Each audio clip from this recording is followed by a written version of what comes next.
Thank you very much.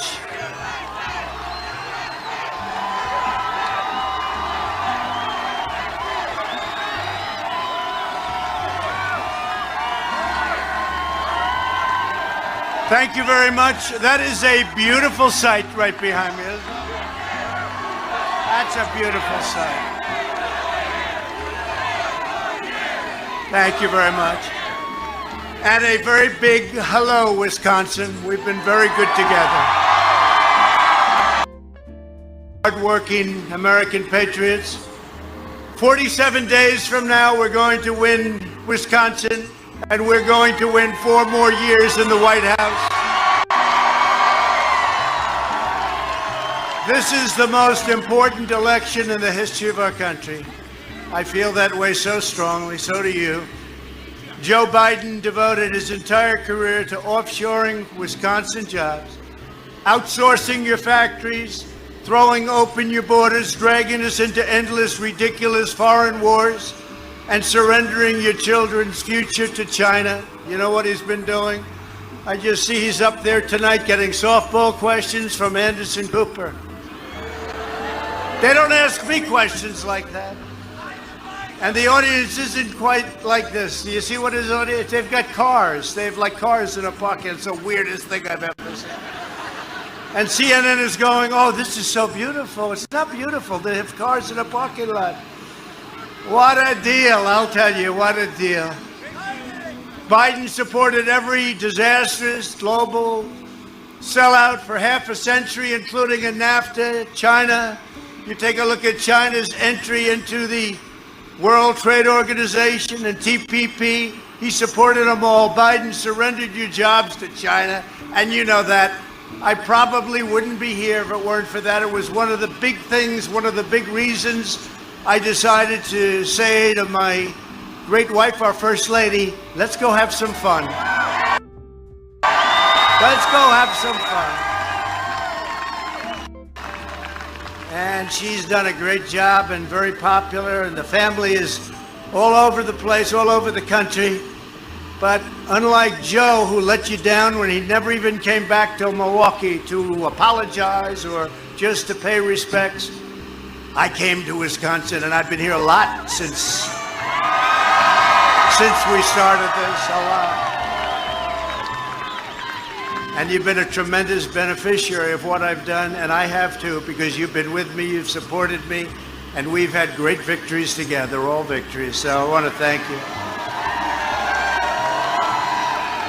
But now, Biden wants to surrender our country to the violent left-wing mob. You see what's happening. If Biden wins, very simple, China wins. If Biden wins, the mob wins. If Biden wins, the rioters, anarchists, arsonists, and flag burners, they win. And we're not into flag burners. We don't like flag burners. I'd like to say pass a law, 1 year in jail, you start burning flags, we put you in jail for a year. We should do that.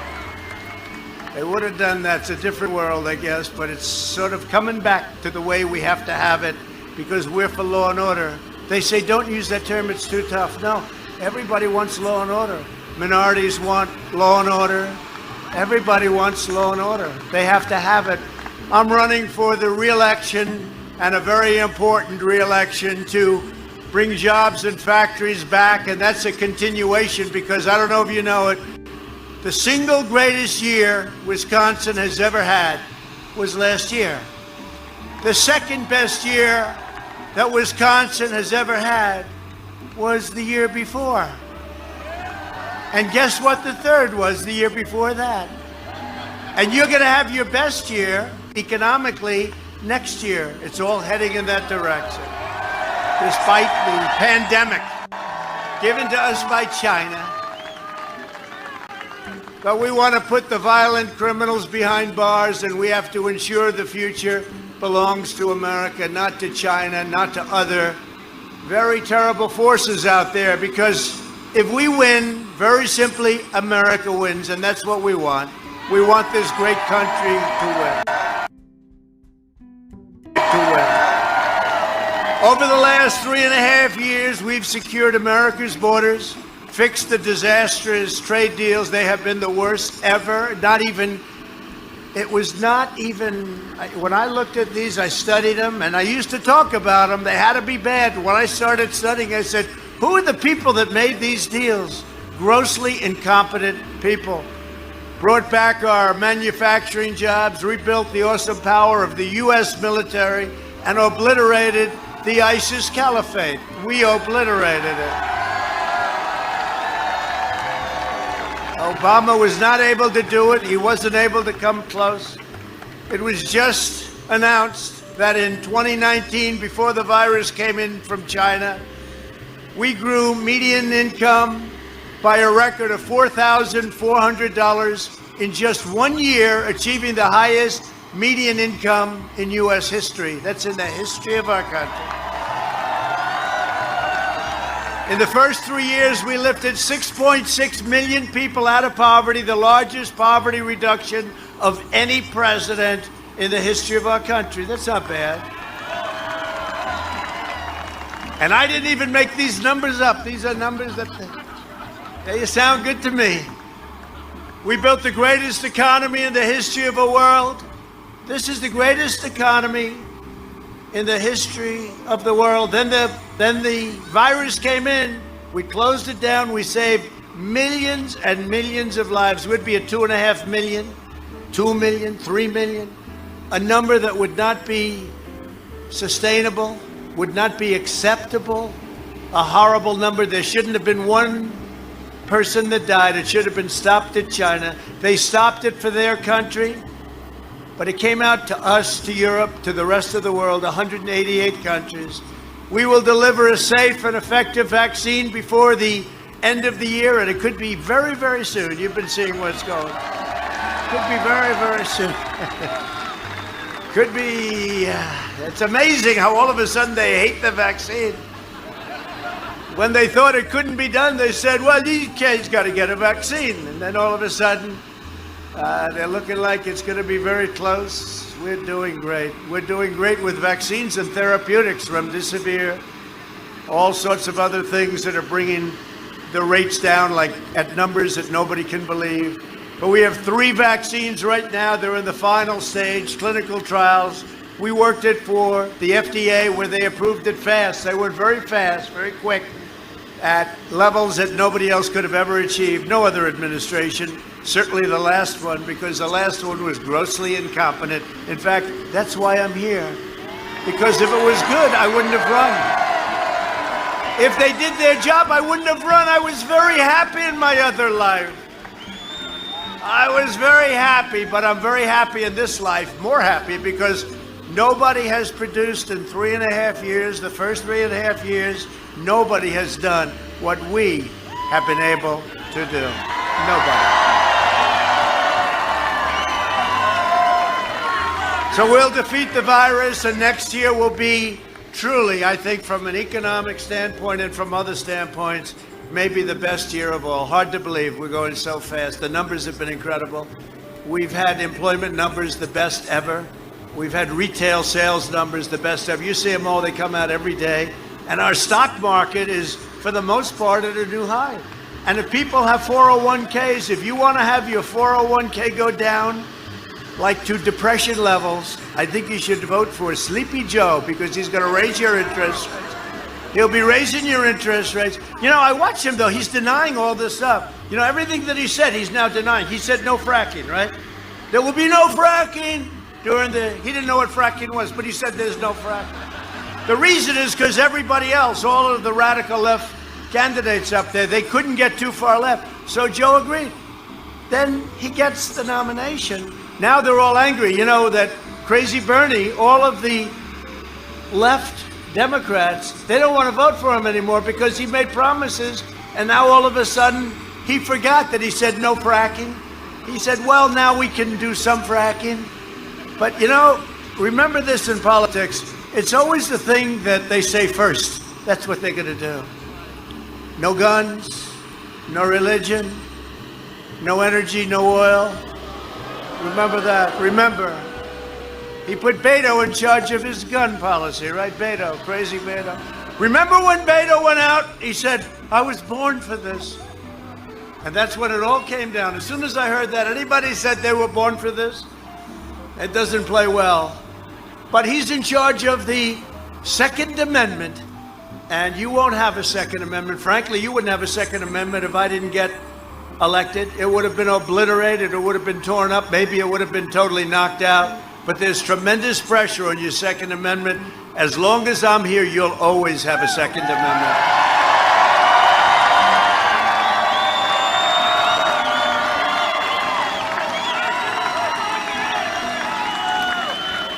But I want to just say, they do disinformation. They make up a phony story, and then they go with it. They make up a totally phony story. It's called disinformation. And one of the things, what they did, the worst of all, was the soldiers, because nobody loves our soldiers like I do. And they made up a phony deal. And that's why I say the gloves are off, because, when they do that, that's worse than what I'm going to talk to you about. That's Big Ten. We got it back, right? We got Big Ten.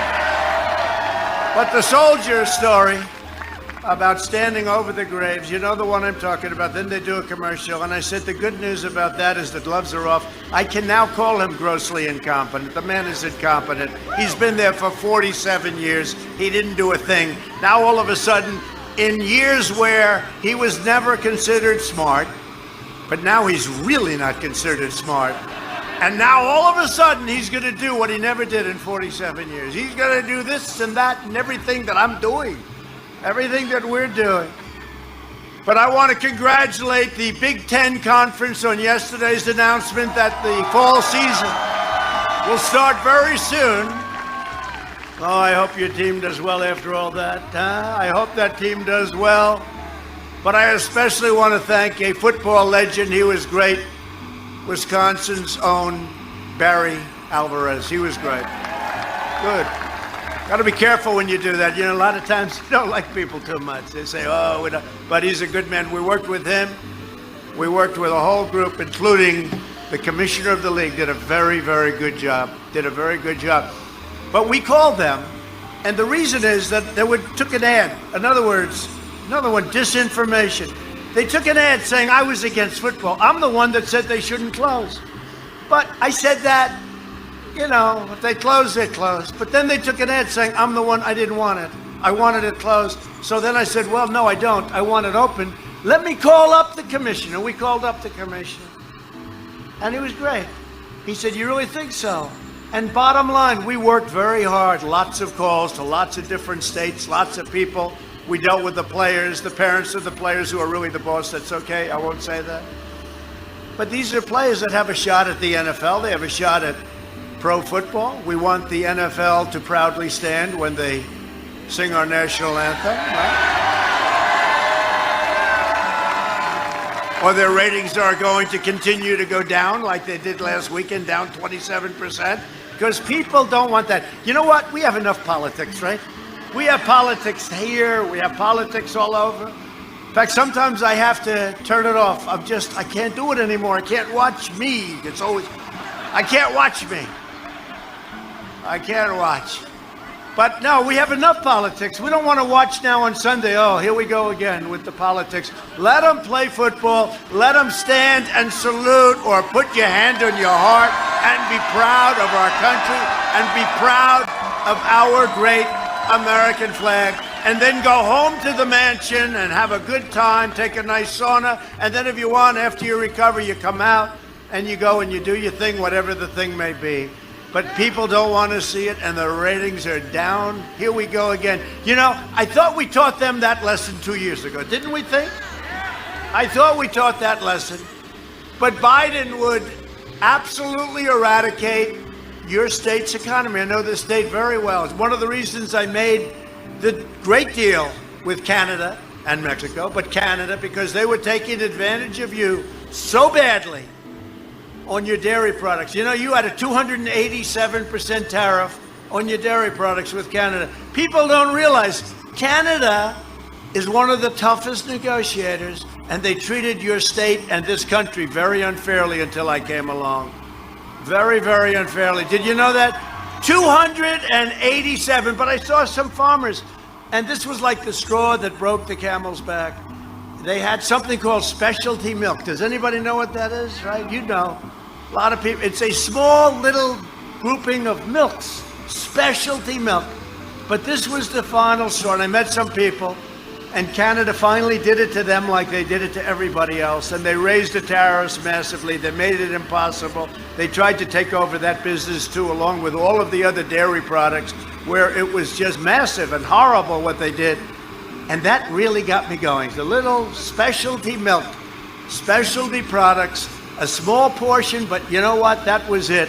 And we have a great deal. The USMCA is a great deal, and I'm very honored to have done it.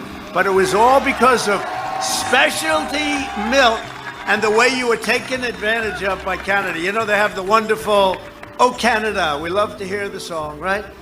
But let me tell you, they are very tough, and they've taken advantage of our country for many, many years.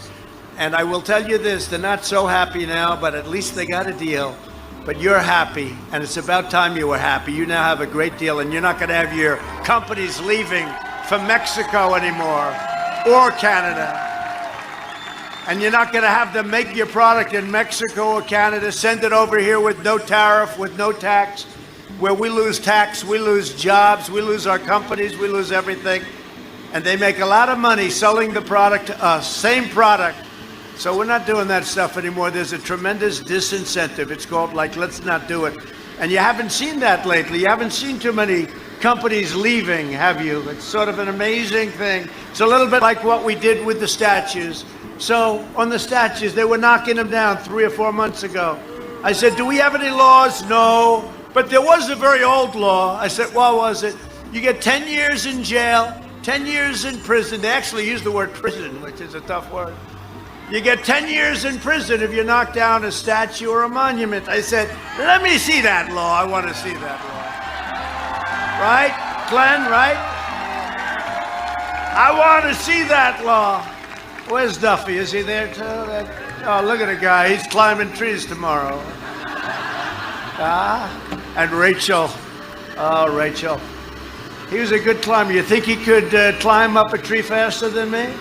I think so.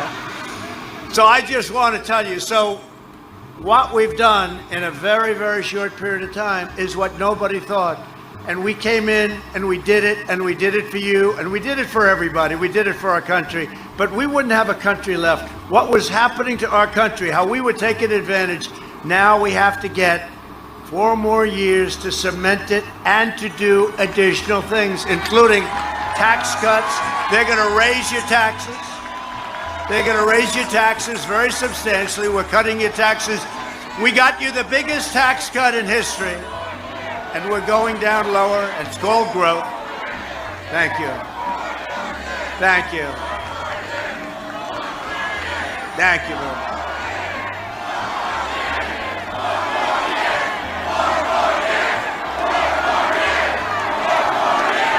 Thank you very much. So big tax cuts, big regulation cuts.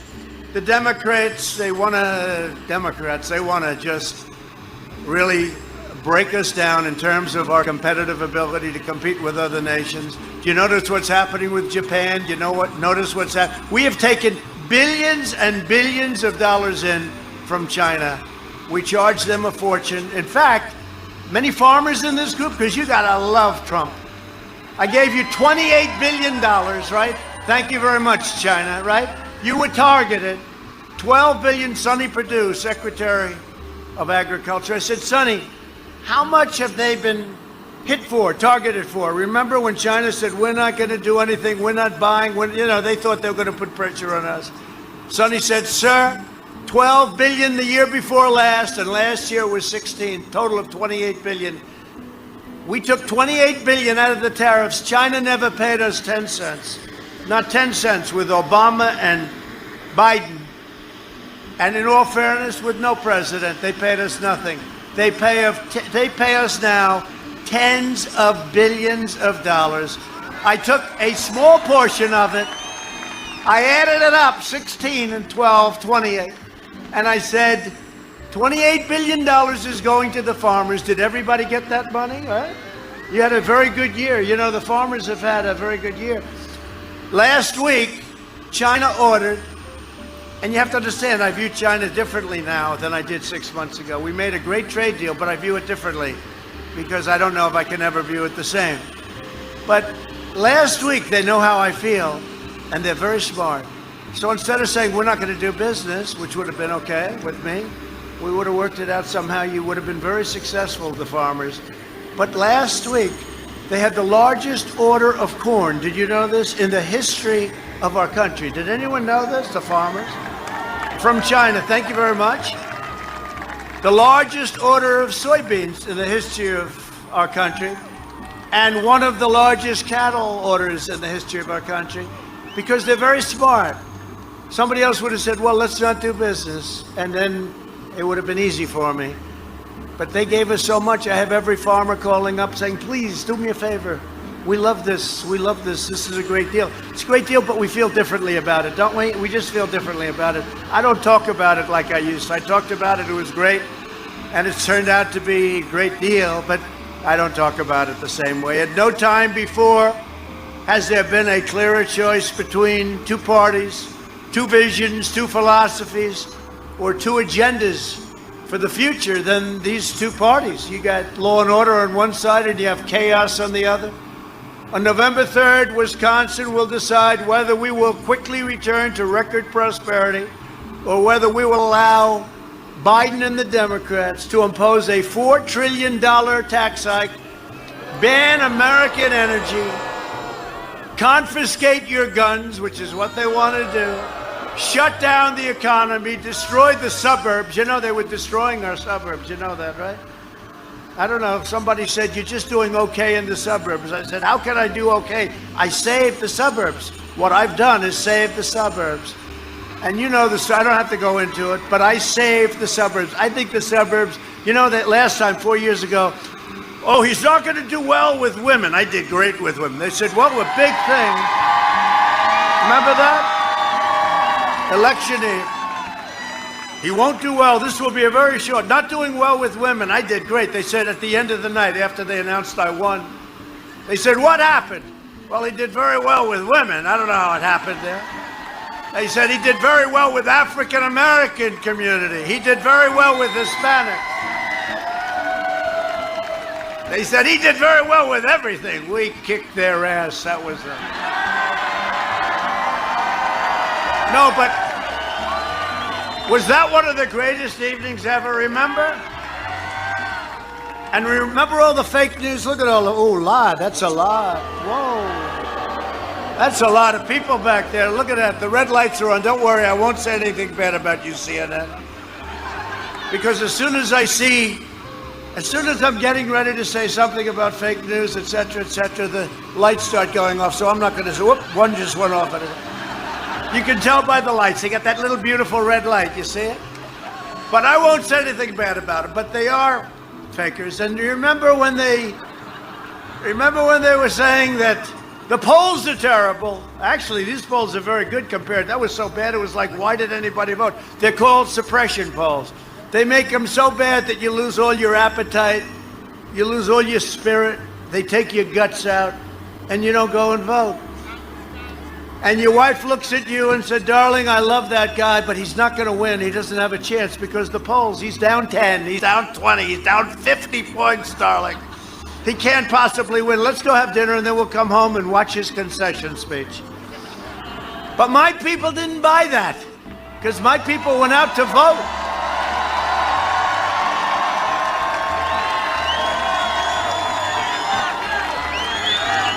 And instead, we watched her concession speech. That was Crooked Hillary. That was a real piece of work. Remember when she was saying, will you accept the decision of the voters? Will you accept that decision? And I didn't, I wasn't perfect. I said, I'll see how it works out. I mean, I should have said, yes, I will, but I couldn't do that because I know how crooked she is, right? Would you accept the decision? And then the anchor said to me like, well, will you accept? They're coming after me. I said, you're supposed to be going after her a little bit too.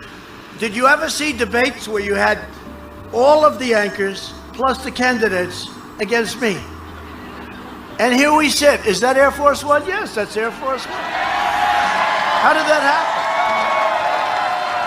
No, we had a lot of times I'd say to the anchor, I'd say, wait a minute. This isn't fair. I mean, I'm watching what they're doing with Biden where he's using teleprompters. Move it up. I can't see. He's shot. No. President Xi of China is not shot. Putin is not shot. Kim Jong-un, remember we're supposed to be in a war with him. What happened to the war? We're not, no, it seems to be good. Did you see the Middle East 2 days ago?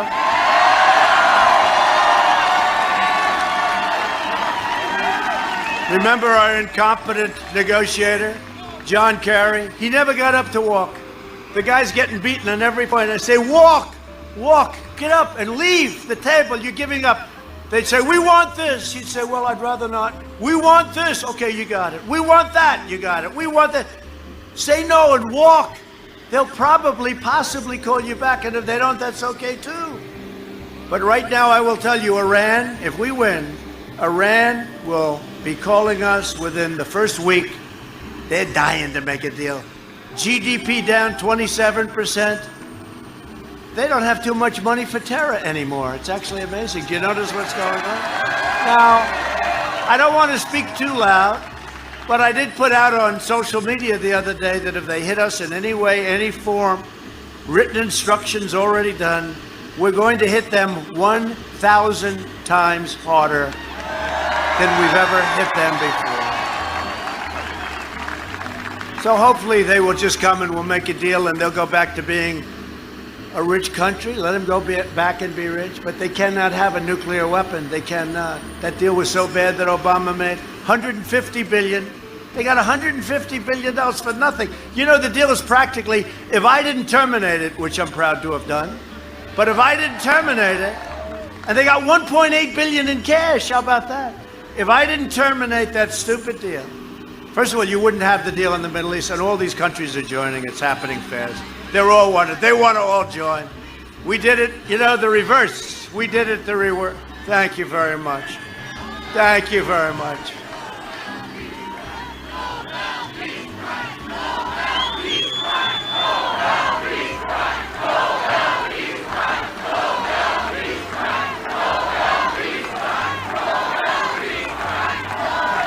You know, it's interesting. Thank you very much. I knew I liked you. You know, so the Nobel Peace Prize. So the funny thing, a lot of people don't know it because the fake news doesn't write about it. So if you're a president, right, and you are nominated for the Nobel Peace Prize, you're the United States. No, but think of this. That's a big deal. I mean, Obama got it like in his first couple of weeks, and nobody knew why he got it, including him. Remember, he couldn't tell you why. He had no idea. To this day, he has no idea why he got it. But if you're a president and you get nominated, then 2 days later, you get nominated. Did you know this? A second time for a different deal. Kosovo. Serbia. They've been killing each other for hundreds of years. I stopped a lot of death, and I did it like easy. It wasn't hard for me. It's sort of a natural thing to do, but we did a good thing. But you know what? They did a check. So I got nominated twice for the Nobel Peace Prize. That's a big deal. I don't know.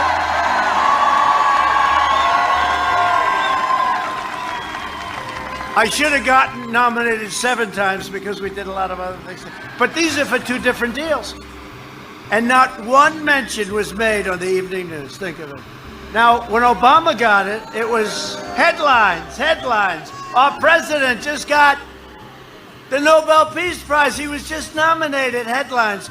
Like his first little while, he got it. And to this day, and frankly, he did a lousy job. He was a lousy president. He really was. And his vice president, I'll tell you what, his vice president was very good for you know who? For Hunter. Where's Hunter? Remember the quid pro quo? Remember? I'm not giving them that $1 billion unless you get rid of that prosecutor. And whoa, they got rid of the prosecutor. Here's the $1 billion, right? But they don't want to play that too often. You know, you have to look around for it. No, it's a very unfair deal. But as the expression goes, we won. I don't know how the hell we did it, if you think about it. When you look at the opposition, when you look at how unfair it is, and these guys know very well, you look at how unfair it is, it's pretty damn good. But we have a lot of support. We have tremendous support of the people. These rallies, look at this rally, these rallies are incredible. And I will tell you, Sean, I think these rallies, I think there's more spirit this year than there was 4 years ago. And we had a record, right? There's more enthusiasm.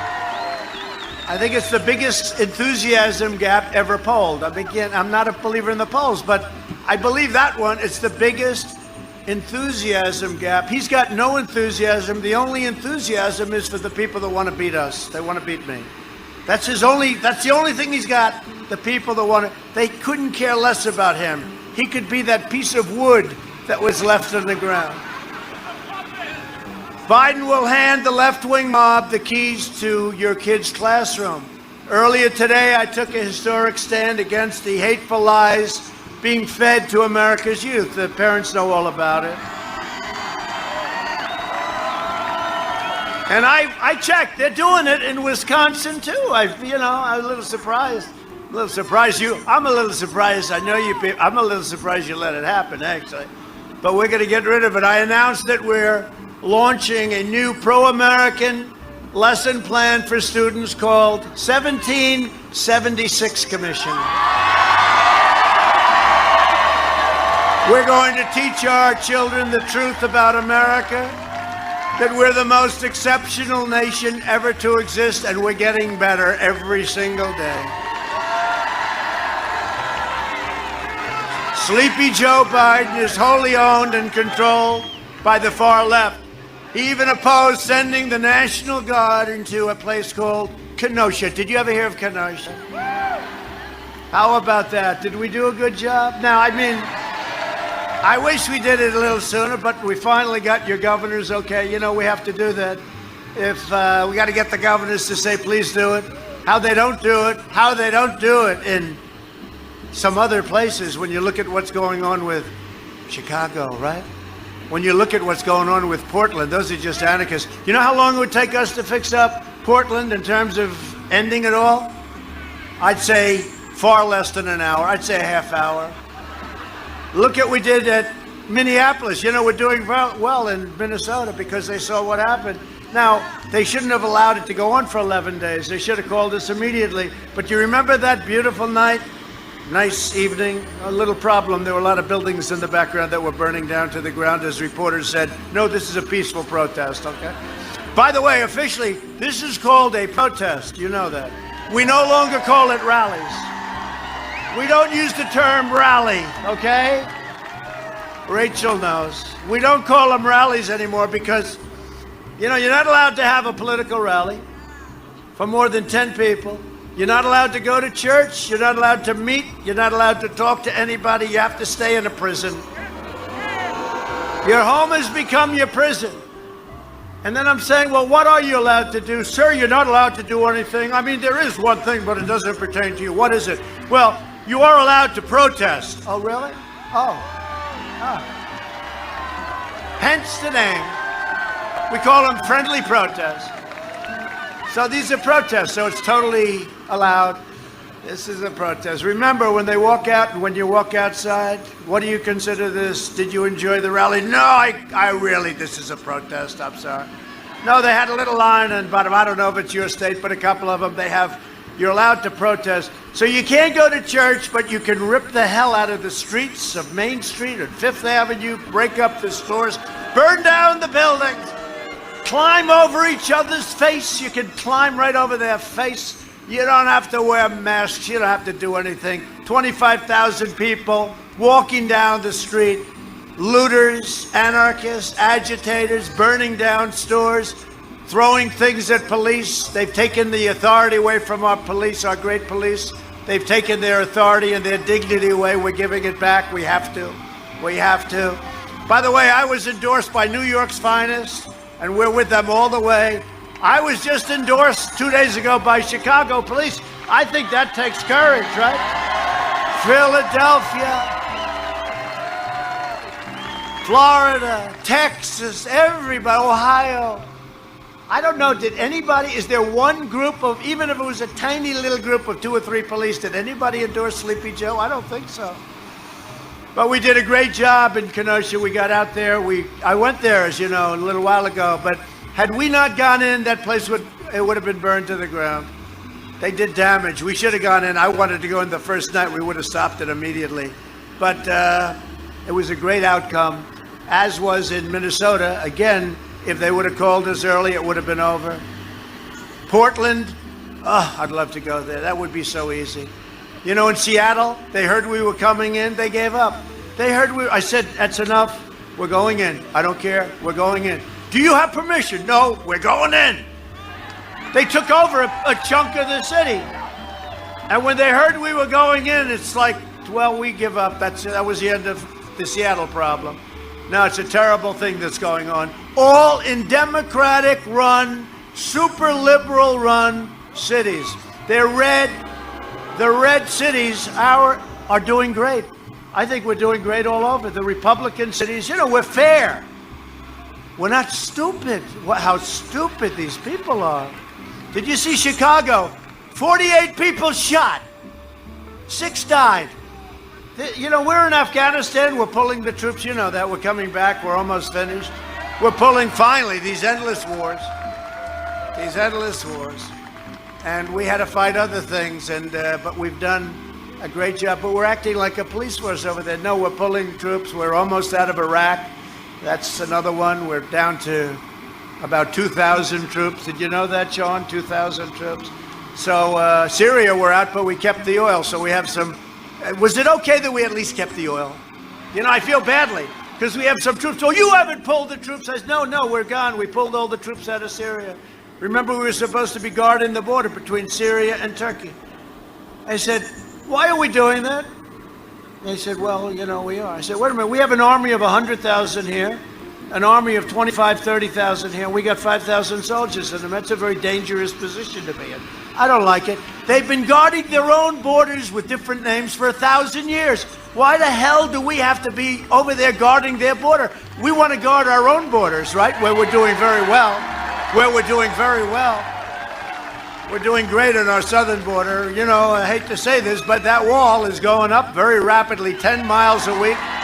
We're up to 330 miles. And that wall will be finished very soon. You think that was easy? That was not easy, our great congressman over here. That was not easy. The Democrats were totally in favor of a wall until I said, when I came in, we will build the wall. As soon as I said it, they were against the wall. They said, we don't want you to build a wall. Walls don't work. I said, no, walls always work. You know what else works? The wheel in the wall. You can go back, come back in 1,000 years from now. The only 2 things I know for sure, you're going to have a wheel and you're going to have a wall. The computers, they come up with a brand new computer, it's genius. 12 days later, it's obsolete. But walls are never obsolete, neither are wheels. So I made one mistake, and I tell this to these guys because they were great warriors for me, the congressmen. They were incredible, actually. I tell it to them. I should have said, instead of, we will build a wall, we will build a wall, we will build, then the Democrats held us up and fought us and sued us and everything else. And now we won so many lawsuits on the wall, and we had the military money. I could build like 10 walls with all the money we have. It's the craziest thing. Maybe we'll build it double thick, or we'll go twice as high. No, but the wall is great. Everything that they wanted. But I made one mistake. I should have said, we will not build a wall. Then they would have insisted that we build it. I could have saved 2 years of litigation. We will not build a wall under any circumstances. Then Pelosi would say, we demand that you build a wall. These people are terrible. Crazy Nancy, crazy as a bedbug. She's crazy as a bedbug. She decided to make a nice little stop in at the beauty parlor. How did that work out? I don't know. Not too good. It didn't work out too well. Can you imagine? The owner of the beauty parlor is a MAGA lady. She loves Trump. Oh, can you believe it? And I don't know what it is, but I think if I owned a beauty parlor, I had a customer, I'm not so sure I'd be turning her in. The owner turned Nancy in. That's a lot of hate. That's serious hate, right? No, she's a great owner. As far as I'm concerned, I think she's fantastic. She's for us. They said, what made you do it? You know what she said? Because I see how hard our president has to work. I see what they put him through. I see what he puts up with. And I turned her in. You know that? How about that? How about that, huh? Oh, we love her. She can do my hair anytime. I think I'm going to call her in. Check it out. Maybe you can do something. Maybe you can improve on it. It's not bad, though. I have friends my age. They're not looking too good. Instead of standing up for America, Joe Biden and the Democrats, they condemn America. And war is always waged on our great law enforcement. We love our law enforcement. Kamala Harris, that's another great beauty. Kamala Harris, that's a beauty. Remember, I tell the story all the time. When you pick somebody that's hot, that's going in the right direction, right? She came out, she was at like 14, 15 in the polls, and she started going down, down, down. It never stopped. It drove her crazy. She was terrible in the debates. Wait till you see well, I don't want to put pressure on her, but wait till you see what Mike Pence does to her in the debate. But I don't want to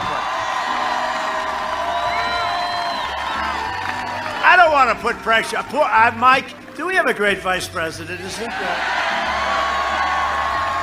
He's great. And he loves this state. Loves all the states, actually. He's just a great American. But you remember his last debate, what he did to that character from Virginia? That one wasn't good. The other guy's jumping around. Rah, rah, rah. Mike is just sitting there. We love America. We're going to lower your taxes. Thank you. You win. No, Mike is great. But Kamala Harris and 13 members of Biden's staff urged their supporters to donate to a fund to bail out rioters, take them out of jail, get them out of jail as soon as possible, including one who attempted to murder a police officer and a man who was accused of sexually assaulting an 8-year-old girl. This is what we're dealing with. This is what we're dealing with. You know, Kamala is considered further left than Crazy Bernie. Think of that. And they got there. I mean, seriously, watch. You know the manifesto that Biden, it's not Biden. Biden's not agreeing to anything. His people, his representatives, because Biden doesn't know he's alive. Let's not kid ourselves. Biden didn't agree. They just told him what's happening. They said, listen, you're against fracking, but now you have to be in favor of fracking because you lucked out. Elizabeth Warren decided not to drop out. And when she stayed, Pocahontas, you know Pocahontas? Did anybody ever hear of her? She's another great one. Pocahontas. I said to her a long time ago, I've got more Indian blood in me than you do, and I have none. I have none. Sadly, I'd love a little bit of it, but I have none. I said I have, and I turned out to be right. She chucked, and she went for a blood test. Remember, what was it, 1024th? Meaning maybe 900 years ago, there was a little action going on. Crazy Pocahontas. She's a nasty one, though, isn't she? She's a terrible person. I was hoping that she'd win so we could go after her, you know, because I think Kamala is not as smart, but she's a little bit less vicious. I think the one who treated Sleepy Joe the worst was Kamala. She accused him of Me Too. She accused him of everything. She accused him of that he was a racist, right? That he was a racist. Because what he's done to the black population of this country was a terrible thing. She's accused him of everything under the book. The busing, remember the busing scandal? So I said brilliantly, he'll never pick her because she was too terrible to him. She was the worst of everybody, by far, I would say. But she picked him, and hopefully that's going to be history. It's not going to matter. And that is no way for a woman to become the first president, that's for sure. And if a woman is going to become the first president of the United States, It can't be her. That would rip our country apart. This is not what people want. And she comes in through the back door. This would not be what people want, especially because it's her.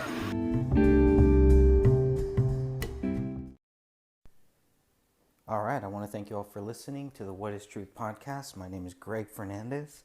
We cover a lot of different topics, but most of all, we always cover Jesus Christ. I want to take a second here to just talk about the free app for Anchor.fm, where you can make your own podcast, just like I've done here.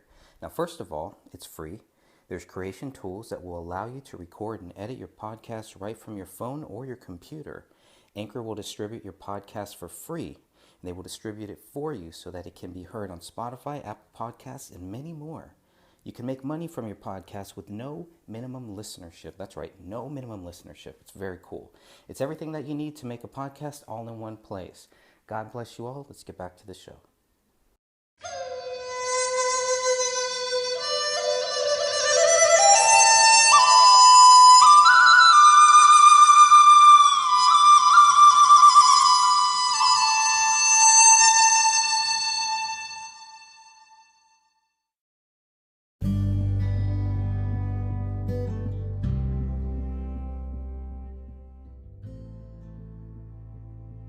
Biden is called to end cash bail, you know that, right, for vicious criminals? Meaning if you assault a cop or anybody else, you're right back on the street the next day.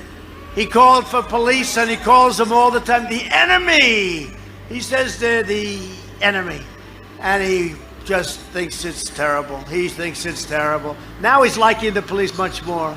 It's a little late. Remember, first instinct, that's where they're going. And he has no choice because he has to. Because, again, I was going to say, the radical left hates him because they think he deceived them, because they agreed on that manifesto. And that manifesto is seriously a leftist dream. And he agreed from the Green New Deal, getting rid of your planes, no more airplane trips. Remember the crazy senator from Hawaii? Do you like the Green New Deal? I love it very much, she said.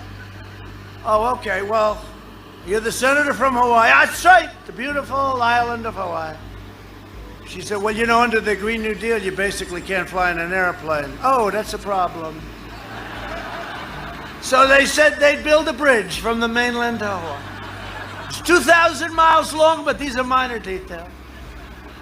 Now, remember her when they explained to her that, you know, planes are out, cows are out, cows.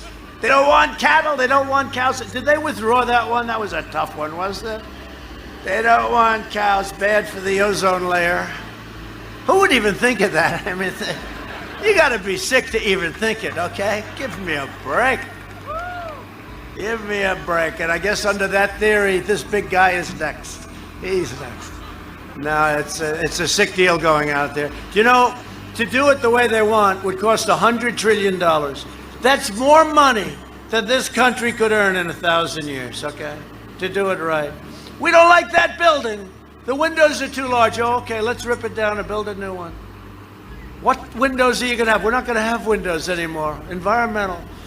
So it's, you know, they love wind too, right? The big windmills, I always say, the greatest graveyard in the world for birds. Just walk under a windmill. You will see more dead birds than you will ever imagine. What's happening, including eagles. You know, in California, they put you in jail if you shoot a bald eagle, right? You go to jail, right? These windmills are knocking them out of the sky all day long. It's unbelievable. And yet they want wind. And wind also is it's very hard to store the electricity from wind. So if you go home and you want to watch television because President Trump is on and you want to watch one of his very brilliant State of the Union addresses, if the wind isn't blowing, the husband looks at the wife and says, darling, I'm sorry, you can't watch tonight. The wind is not blowing. And she looks at him, I like the old days much better. But the rhetoric of Biden and the radical left puts your law enforcement in serious danger. Last weekend, 2 Los Angeles sheriff's deputies were ambushed and shot at point blank range. And we have everybody looking for that creep that did it. And you know, I called him an animal the other night. I said he's an animal. And we were challenged by some people on the left. He's not an animal, he's a human being. He's not a human being. They got to find him. They got to find him. And penalty has to be very fast, very swift, and very, very severe. Can't do that. You know, we called for the death penalty if you kill a policeman. You know that, right? But the anti-police demonstrators, they cheered and cheered when they saw this, and then they tried to stop them from even getting into the hospital. As president, I'll always support the heroes of law enforcement, and I'll fight to ensure that criminals who murder police officers do indeed get the death penalty. You know, they want prisoners to vote too. They wanted, I said, so what about like the Boston bomber? Remember Bernie Sanders? They want all prisoners to vote. And I said, does that mean everybody? Yes. So we sent in a question. Does that include the Boston bomber? Is he entitled to a vote? And even Bernie's going like, oh man, let's get into a different question. It's not a good question. But we want to get that. We want to take care of it. If you look at all of the problems that we have, you look at crime, even somebody brought it up today. We're doing a great job relative to other countries on the coronavirus. You know how many names we have? Like 22 different names. I call it the China virus. We're doing a great job. But if you want to really see a great job, take New York and some of these other Democrat-run states out of it. You'll see numbers that are unbelievable, because New York had a very, very hard time. A lot of bad things happened. But you take a few of the states out, and you'll really see numbers. But by comparison to other countries and by almost all metrics, we've done an incredible job, including the job of helping the world with ventilators and all of the things that we've built. And I think our task force has been incredible, and Mike Pence has done a great job. Biden opposes the death penalty for cop killers or mass murderers. Biden says he wants to protect black lives, but his radical platform will cut short the lives of thousands of African American citizens. The Democrat Party's war on cops has already led to surging homicides in Democrat-controlled cities. Yet Biden supports imposing these failed policies nationwide. They ask him, what about nationwide? What about the fact that you just had your Democrat National Convention, where, by the way, we had far many more viewers, millions and millions more viewers. We had millions and more. I thought it was a great thing. Did anybody hear Herschel Walker that night? It was, well, you talk about a good football player. He was some player, and what a great guy. But all of them, everybody. First Lady did great. Ivanka did great. They all did. They did great. We had some incredible stories, some very sad stories when you look and see what happened. But Biden's plan is to appease the domestic terrorists. My plan is to arrest the domestic terrorists. Joe Biden is a weak person. He's always been a weak person. And that was in prime time. And prime time was 25 years ago. And let me tell you, he's not old. I always defend him in this. I have friends that are 85, 89, 92, 95, and they're 100%. There's just something wrong with Joe. He's off, okay? He's off. And I have no problem saying it anymore when I watch the disinformation, because this is not disinformation, this is fact. If he's elected, his radical supporters won't just be causing mayhem on the streets.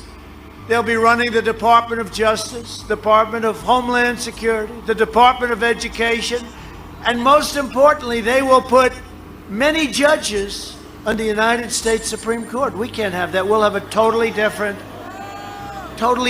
country. Radical left judges. And that has to do with your Second Amendment. It has to do with right to life. It has to do with so many different things that will turn your world upside down. And they'll have 1, 2, 3, or 4. Whoever's the next president, hopefully that's going to be us, not me, us. It's us.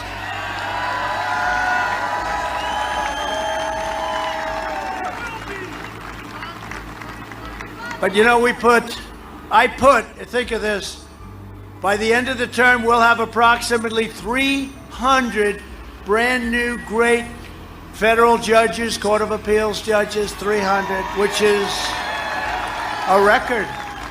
300, give or take a little tiny bit, but 300, nobody thought that was possible. I want to thank President Obama. He left us 142 openings. Nobody gets left one opening. A federal judgeship is a big deal. Nobody gets left any openings. He gave us 142 openings. Thank you very much. What happened? They thought Hillary was going to win. So they didn't push it. And then they said, wait a minute, these polls are getting a little close at the end. And they tried like hell to get some judges approved, but it didn't work. That's what happens. You got to go and you have to act fast. You got to get it done. Get it done, right? Like we get things done like nobody's ever gotten it done. Oh, he was a great president. He was great. He left 142 judges for the Republicans. He was a great president, right? If you're of that side of the plate, if you're of that ideology, and you had a president that left you 142 federal judgeships, I don't think you rate him as doing a good job. Hey, look at what happened in Iraq. Look at what happened with ISIS. Look at what happened with our military. Look at what happened with our vets. Our vets are better taken care of now than they've ever been in the history of our country. But never forget, they are coming after me because I am fighting for you. And that's true. That's true. And we're winning the fight. And we're winning this election. This election, we are doing well. They refuse to say it. They refuse to say it. And they hate to say it. It just drives them crazy. But that night, remember? They started off by saying, this will be a very short evening for Donald Trump. That was Donald Trump in those days. You know, now it's President Trump. I lost all my friends because of this position. I had friends, hey, Don, let's go to dinner. Okay, good, Richard, I'll go. Hey, Don, let's go. Okay, Larry, I'll see you later. We'll meet you at a restaurant in New York. Everybody was like nice and loose. You could have a great conversation. You don't want to know what we talked about. It's just none of your business. But we were loose. All of a sudden, I become president of the United States. And these are I know a lot of important people. I know, actually, the people I like the best are the people that are less successful because it makes you feel so powerful. I always say it. Never go out with a successful person. You understand? No, but I know a lot of very successful people. Very, very successful. And now they call me up. Mr. President, sir, would you like to get together sometime? I say, loosen up. Yes, call me Donald. You've known me for 30 years. Call me Donald. Oh, thank you so much. Thank you, Mr. President. I appreciate it. No, I lost all my friends because it's respect for the office. Let's face it. It's different. They used to be loose. They used to be great. You could sit back. I'm not a drinker, but you could sit back and have a drink. Whatever the hell you're drinking. And now you can't do that anymore. You can't do it anymore. So I have to rely on people in Congress to be my friends. And we just happened to have a couple tonight. And one of them who's been a great warrior, and he's doing a fantastic job. I just saw you on television, by the way, Brian. Does everybody know? Brian Style. Brian Style. Young, handsome, but a warrior. When the fake impeachment happened, it was a total fake. What do we finish up with the Republicans? 197-0, right, in the House. It was a fake impeachment. I got impeached over a perfect phone call of congratulations to the president of Ukraine, who I never met before. Okay? I mean, if you're going to do something, at least know him a little bit, right? I never met him. And then they said it was 8 times quid pro quo. That was Adam Schiff, Shifty Schiff, right? And he went before Congress, and he repeated my conversation, except that he made it all up.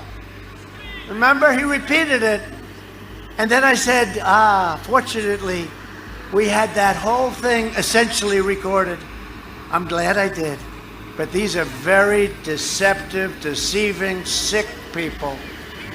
And I said, well, he lied because there was no quid pro quo. It was a perfect conversation. But by that time, it was too late because they had already embarrassed themselves by doing it. And Nancy Pelosi was all set. She loved doing it. From day one. But she thought it was what Schiff said. When she saw the conversation, she said to her people, "What the hell did you get me into?" So they could have dropped it, but they said, "Let's give it a shot." So we won, and other than Mitt Romney, well, we lost a half a vote, right? He's another beauty. Mitt Romney, he's a real beauty. He couldn't get elected dog catcher right now in Utah. So we have another great one, and he's really a friend of mine, and he's been solid. He loves his country, and he loves his state. Glenn Grothman. Glenn, thank you very much, Glenn. And a man who just got elected, and he's from an area that I know very well. We did very well. We got him a big, fat, beautiful contract that produced lots of jobs. But he was taking a legend's place, so it's never easy to replace a legend. That's Duffy, in case anybody.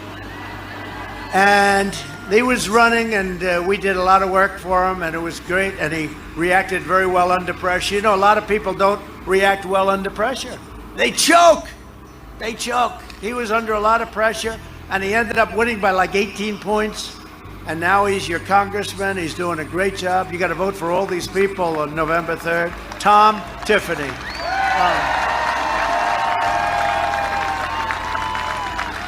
Thank you, Tom. And we have a great congressional candidate, Derek Van Orden. Where's Derek? Derek, good luck. I hear good things, Derek. Got my total support. I hear very good things. I can only support if I like. You know, our record's like 222-3. So I don't like to have a loss. And I support you 100%. You know that. You have my total endorsement, all right? I hear you. Fantastic, right? And your former congressman, who I hope is making a lot of money in the private sector because he deserves it, especially his wife, Rachel, deserves it. She's fantastic. He's fantastic because I know he's coming back into government in some form. He can come with us. He can stay here. He can maybe run for governor or maybe do something. Sean Duffy. Sean Duffy. No, but he was the world champion tree climber, and I love sports, right? Anytime you're the world champion at anything, but especially that. And I'll never forget, I was asking him about how was it? He said, well, he broke his back numerous times. He broke a lot of bones. I said, let me ask you a question. How much harder was it to go up the tree than down? He said, it was easy going up. The hard part was coming down because if he missed, that was where the danger was, right? That was where the danger. But many times world champion. Could you still do it today? A little bit heavier, he said. Got to carry a little bit more weight. That's all right. That's not a good sign, though, right? Anyway, great job. We love having you, Rachel. Thank you very much. You are fans. Boxing friends and plenty of other places, right? What a personality. What a personality Rachel has. She's been our friend from day one. I think from day one, and a fantastic family, too. Tonight, we're also praying for everyone in the path of Hurricane Sally. We're out there working very hard. We are working in Florida and Alabama and Georgia. We have FEMA, we have everybody there. We just finished take a look. We just went to Louisiana, Texas. We're getting hit by some big hurricanes, but we have it under control, really good. Our Coast Guard has been fantastic, by the way, unbelievable, the bravery. They go into these storms. They say, how dangerous is it, sir? It's very dangerous. I say, all right. He said, would you like to try it sometime? I say, Admiral, no thank you. I'll take a pass. I think they might have a problem with me doing it, but I will tell you, they are. You know, in Texas, they saved 16,000 people 2 years ago, the Coast Guard, U.S. Coast Guard. I think there's no brand, to me, that's gone up more than the U.S. Coast Guard. So it's great. And we're getting them new ships. Those ships are all coming, and nice new ones, all built in the USA, beautiful ones. Most of them have already arrived. My administration will be by their side through every step. We're working again very, very hard in the Panhandle. The Panhandle, we love the Panhandle. It got hit hard. We spent the last 4 years reversing the horrible damage Joe Biden inflicted over the last 47 years. We passed record tax cuts and regulation cuts. Nobody's ever done more than anybody else has ever done. To keep our family farms in the family, we virtually eliminated the unfair estate tax, also known as the death tax. So if you die in 100 years from now, and you have children that you love as opposed to children that you can't stand, is anybody here have children that they don't like or perhaps can't stand? Because if you do, don't listen to the rest of this. But if you have a family that you love and you have a small business or farm or whatever, they were being put out of business. They'd have to go and borrow the money to pay the estate tax, the death tax, and it was a terrible thing. We got rid of it. So now you can leave your farm, your small business to your family, and just hope they remember you every once in a while. It's always a difficult situation, but it was ruining farms. They'd have to go out and sell the farm. They'd have to go out and get partnerships. They'd have to go out and borrow money from banks, and then all of a sudden they're in foreclosure proceedings, and they've never done that before. They don't have to worry about that anymore. If you love your family, that's a big deal. They've been trying to get that. Sean, for what, 30 years they've been trying to get that, right? Especially for the farmers, because it's that kind of a business. It's a great business, but it's day to day. You have a bad crop, all of a sudden you can't pay interest in a loan to pay estate tax, right? And they lose their farm, so we're not going to have that anymore. We achieved American energy independence for the first time. Totally independent. We don't have to be in those faraway places unless we want to be. Biden pledged to abolish American oil, American shale, clean coal, natural gas. He said the fracking, I told you that, but we're not going to let him get away. We'll be bringing that up on occasion. For 47 years, Joe Biden crushed the dreams of Wisconsin workers and enriched foreign countries. That's what happened. Before I got here, what was happening with Japan, and we pay our deep respects to Prime Minister Abe of Japan, a great friend of all of ours, a great friend of mine. He's going to be leaving office very soon, like in a matter of a day. And he was a great gentleman. He's a tough negotiator, I'll tell you that.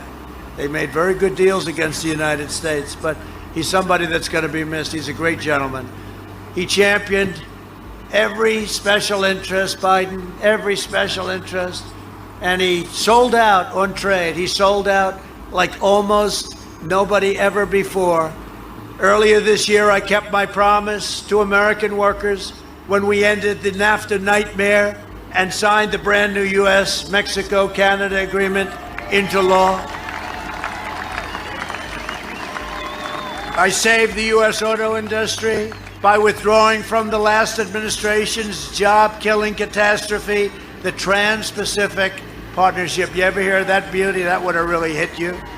In 2017, I signed a historic executive order making government policy to buy American and hire American. You know, I'm watching this Biden, and he's got a sign in front, buy American. Oh, buy American. I've been saying it for like 20 years, right? Where the hell has this guy been? They're actually accusing him of plagiarism. I also took the toughest ever action to stand up to China's rampant theft of Wisconsin jobs. And it's all jobs, but you got hit particularly hard. Biden's vowed to remove those tariffs and allow China to resume its pillaging. He wants to take the tariffs off that are paying us tens of billions of dollars a year. I fought like hell to keep him into the China deal, and he wants to remove them. So tens of billions of dollars, billions and billions. I gave it to the farmers. I gave it to a lot of people, but I gave most of it by far to the U.S. Treasury. He wants to take them off. So let me just ask you just a very innocent question. There's a young man about 4 years old up front. I think he could give the answer. Who do you think would like to have China? How do you think China would feel about this election? In one case, they pay billions and billions of dollars a month to the U.S. We never got, ever, 10 cents from China. In the other case, he said, we're going to take them off. I think they might be inclined to go for Sleepy Joe. This is like a dream for China. Joe Biden's agenda is made in China. My agenda is made in the USA. It's very simple.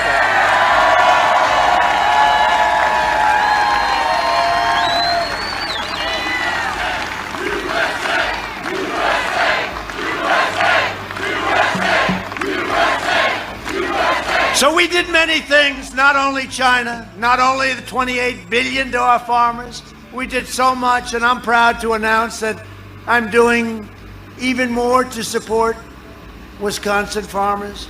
Starting next week, my administration is committing an additional, you've been asking for this for a long time, $13 billion in relief to help farmers recover from the China virus, including Wisconsin's incredible dairy, cranberry, and ginseng farmers who got hurt badly. Been after that money for a long time. When the Wisconsin timber industry was threatened, I imposed tariffs on dumped foreign timber and subsidized products, saving many, many timber jobs in your state. If Joe Biden gets in, the radical left will shut down Wisconsin's timber production for environmental reasons. You believe that? Oh, boy. It's so sad to see it, and that would happen, but we can't let that happen. We've come too far. We're so good.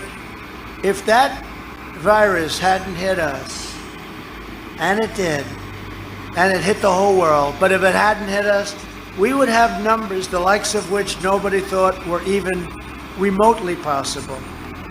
But it did. And we saved a lot of lives. You know, they keep saying, by the way, if we had 2 people die, they would have said he did a terrible job. If we had 100 people die, if we had 1,000, no matter what we do, we have trade deals. We announce a trade deal. Everybody's saying how great it is. Schumer and Pelosi see it. They have no idea what the deal is. We don't like the deal. Did you look at it? Oh, of course we looked at it.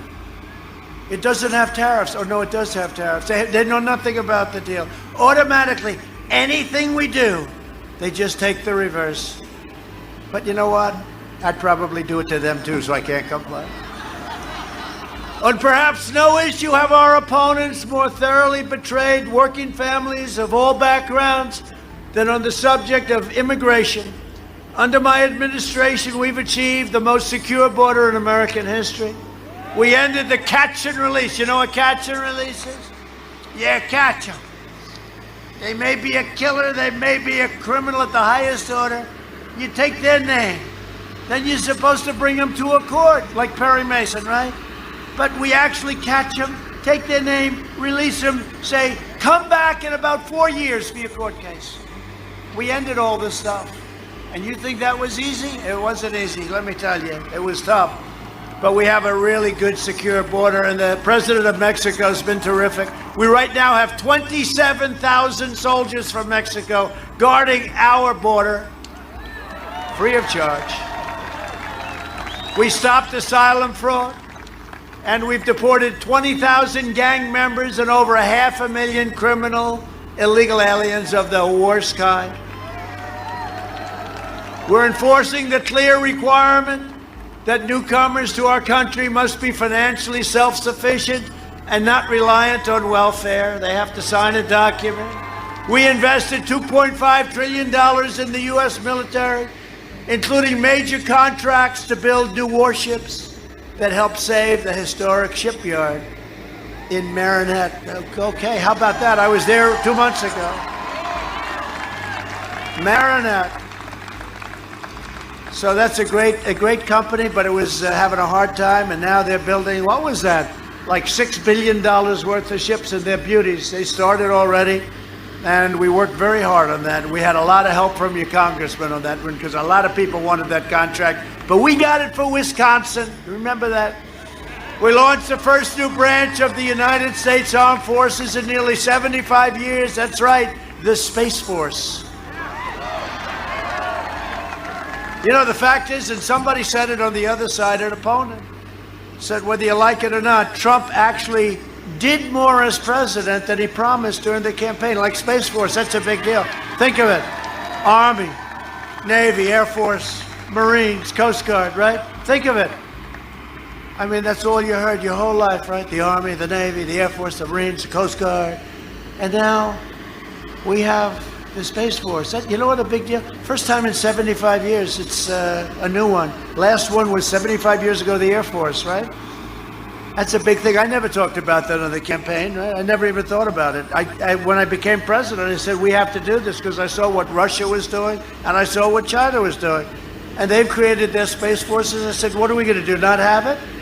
It's going to end up being maybe your most important, or certainly one of your most important, because that's where it's at. In terms of defense, in terms of offense. We passed VA choice and VA accountability for our great veterans, and we had the other day veteran satisfaction, 91%, the highest score we've ever received.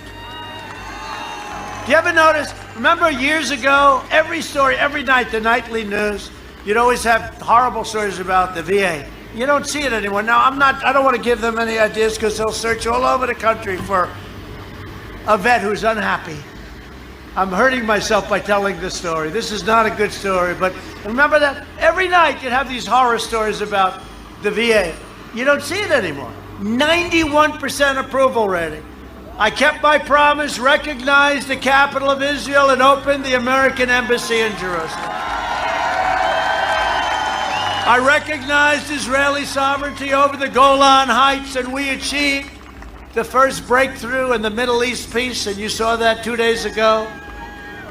UAE, Bahrain, Israel, nobody thought it was even possible. I saw John Kerry on television the other day. It is not possible. Then we waited a little while. He went very, very strong. It is not possible. And it was not only possible, we have many countries that are joining us very soon. We killed the founder and the leader, the vicious leader of ISIS, al-Baghdadi. We killed him. And we also took out the world's #1 terrorist and the mass murder of American troops and many, many troops and many people all over the world. Qasem Soleimani is dead. He's dead. Bad guy, very bad guy. We kept America out of new wars, and we're bringing our troops back home. No one has been more wrong more often than Sleepy Joe Biden. He voted for the Iraq War. He supported the defense sequester that gutted our military. I took over a military that was totally depleted, like Hillary Clinton, deleted, as opposed to depleted. She depleted them too. But she deleted 33,000 emails. When is somebody going to pull the string? Come on, fellas. Oh, that's terrible. 33,000 emails. Try going to court sometime on a civil case, and, you know, when you go before the judge, he'll say, did you delete those emails? Did you get rid of those texts? Did you this, right? And now they caught Weissman and all these guys cleaning their phones because they were under investigation. And they cleaned their phones. How many were there? 21, but there were like 33 phones. And yet, look what they do to General Flynn and some of these people that did nothing. They cleaned, they're criminals. Yeah, that's criminal. It's criminal. They're criminals. They talk and talk and talk. They're criminals. They cleaned their phones so you don't have any of the information. But that's a big problem for them, I would imagine. It's a disgrace that they can do it. But you know, when you go back, but Hillary got rid of, she deleted, and acid washed, right? Who acid washed? Did you ever ask? And she also used to bang them with a hammer. Remember that? We forget that, right? So let's see what happens with all of that stuff. I think Bill Barr's doing an excellent job, I have to tell you. And he's fighting a very bad establishment in Washington. There's some bad apples in that whole deal. But if you think that Biden opposed the mission to take out Osama bin Laden, he was against it. He opposed the killing of Soleimani. He oversaw the rise of ISIS. What a mistake. And he cheered the rise of China as a very positive development for America and the world. I don't think so. I don't think so. Not been too positive. If it were up to Sleepy Joe Biden, bin Laden and Soleimani would be alive. ISIS would still be on the rampage. And China would now be the dominant power in the world, and they're not even close, I will tell you.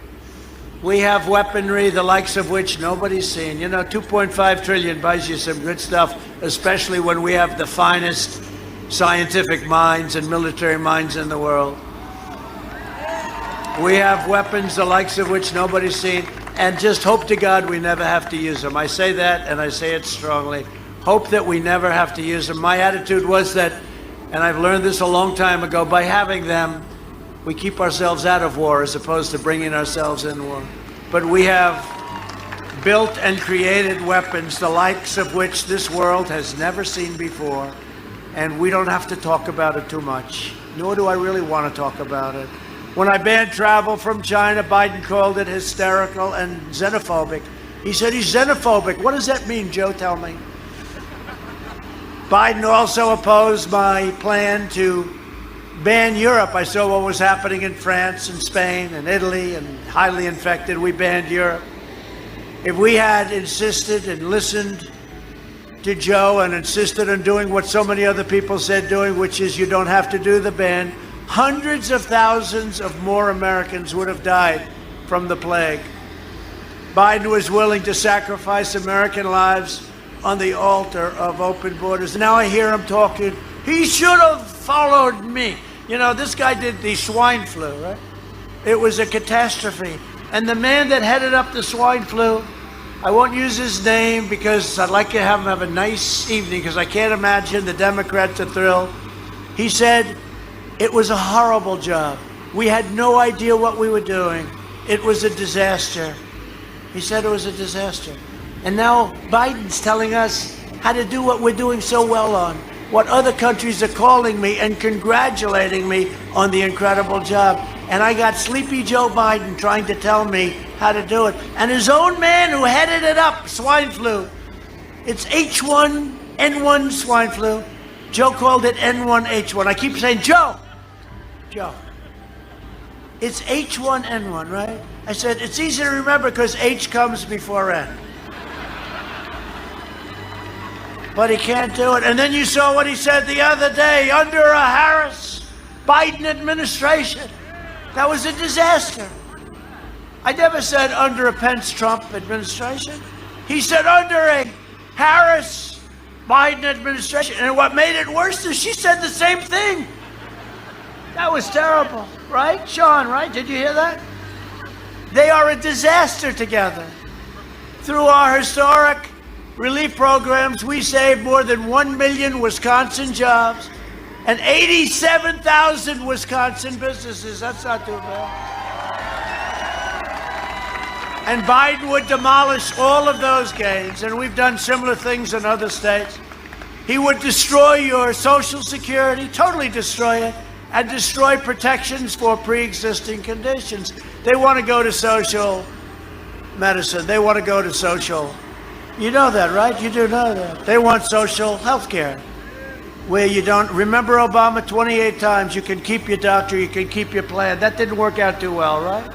Why haven't they looked into that one 28 times? Well, under Medicare for all, but it's basically socialized health care.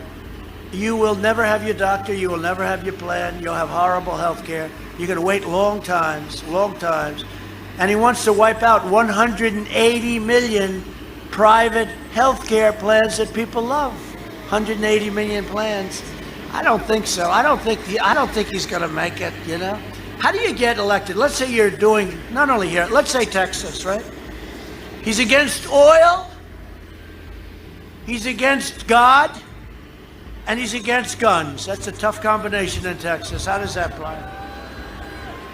Now he's against religion. You know, they won't open in these blue states. They will not open your churches.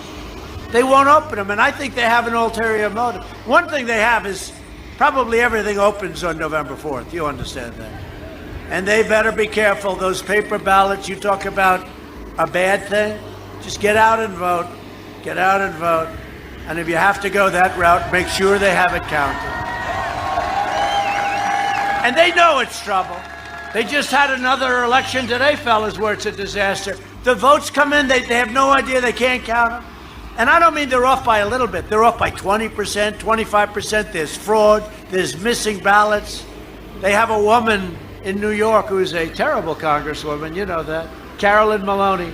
They gave her an election. They can't even find the ballots. And they gave her a victory, and they can't find the guy that is against her, who did very well, even though he's even more progressive. I don't even know what she is. I've known her for 25 years. I don't think she's progressive. I think she's whatever she has to be. But this guy probably or possibly beat her. So rightfully, he's not too happy. And they call the election for her, and they can't find the ballots. Wants to force you to provide free health care to illegal aliens. Remember, he raised his hand. That will totally drain your wonderful Medicare. Remember the question up there, he's standing up? Who is willing to give free health care to illegal aliens? And everybody raises their hand like fast. Kamala was right up there. You know, by the way, that will destroy your country. You do know that, but because you can't afford it. And Biden's looking around. Oh, they all raised their hand. He goes, remember? I remember. I said, well, there goes the election for him. He'd end our travel bans on jihadist regions and increase refugee admissions by over 700%. And that's the deal he made with Bernie Sanders, opening the floodgates to terror-afflicted nations. But I predict the Sanders people are going to vote for us like they did the last time. We had a tremendous, because they love my stance on trade, because I know trade. And I was telling them, much more so than even Bernie, but Bernie is right on that subject, that other countries, including our so-called allies, are ripping us off on trade. Biden opposes school choice and vowed to ban charter schools. Did you know that? Does everybody like charter schools? Everybody likes choice. In the second term, I will provide school choice to every parent in America, and we're all set up to get it done. A vote for Republicans is a vote for safe communities, great jobs, and a limitless future for all Americans. It's really a vote for the American dream. Instead of letting Washington change us, and despite all that we've all gone through, we are changing Washington. That's what's been happening.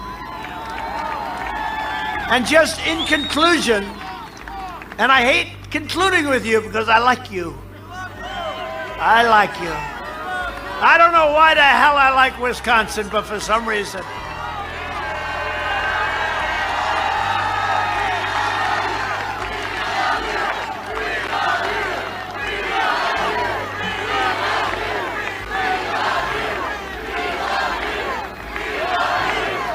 You know what helps? So, as you know, for weeks before the election, she was 4 up. Crooked Hillary. 4 up, 4 up, 4. I kept saying, do you think we're going to win? And I will say, Sean Duffy said, you're going to win. He actually said, don't worry about it, right, Sean? I said, Sean, do you think we're going to win here? I don't like these polls. We're 4 down. He said, sir, you're going to win so easy. And early in the night, they said, Donald Trump has won the state of Wisconsin. And so when I'm here speaking in the freezing cold, I'm lucky. I said, do you think we have, you know, it's very warm in New York and very warm in Washington. It was hot, actually. And I said, do you think we have a coat on the plane? They said, yes. I said, what's the temperature? Sir, it's 49 degrees. I said, how about giving me a coat?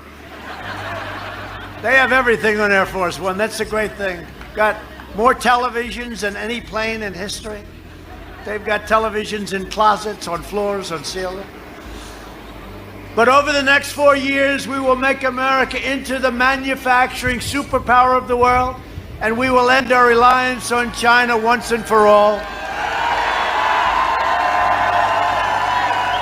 We'll make our medical supplies right here in the United States and right here in the great state of Wisconsin. We will rapidly return to full employment. It's happening very fast. Soaring economies, and the record prosperity will be even greater than it was last year. We will hire more police, increase penalties on assaults of law enforcement, surge federal prosecutors into high-crime communities, and we will ban sanctuary cities, which are deadly. We will appoint prosecutors, judges, and justices who believe in enforcing the law, not their own political agenda.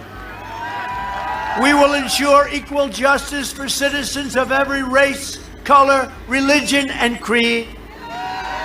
We will defend the dignity of work and the sanctity of life. We will uphold religious liberty, free speech, and the right to keep and bear arms.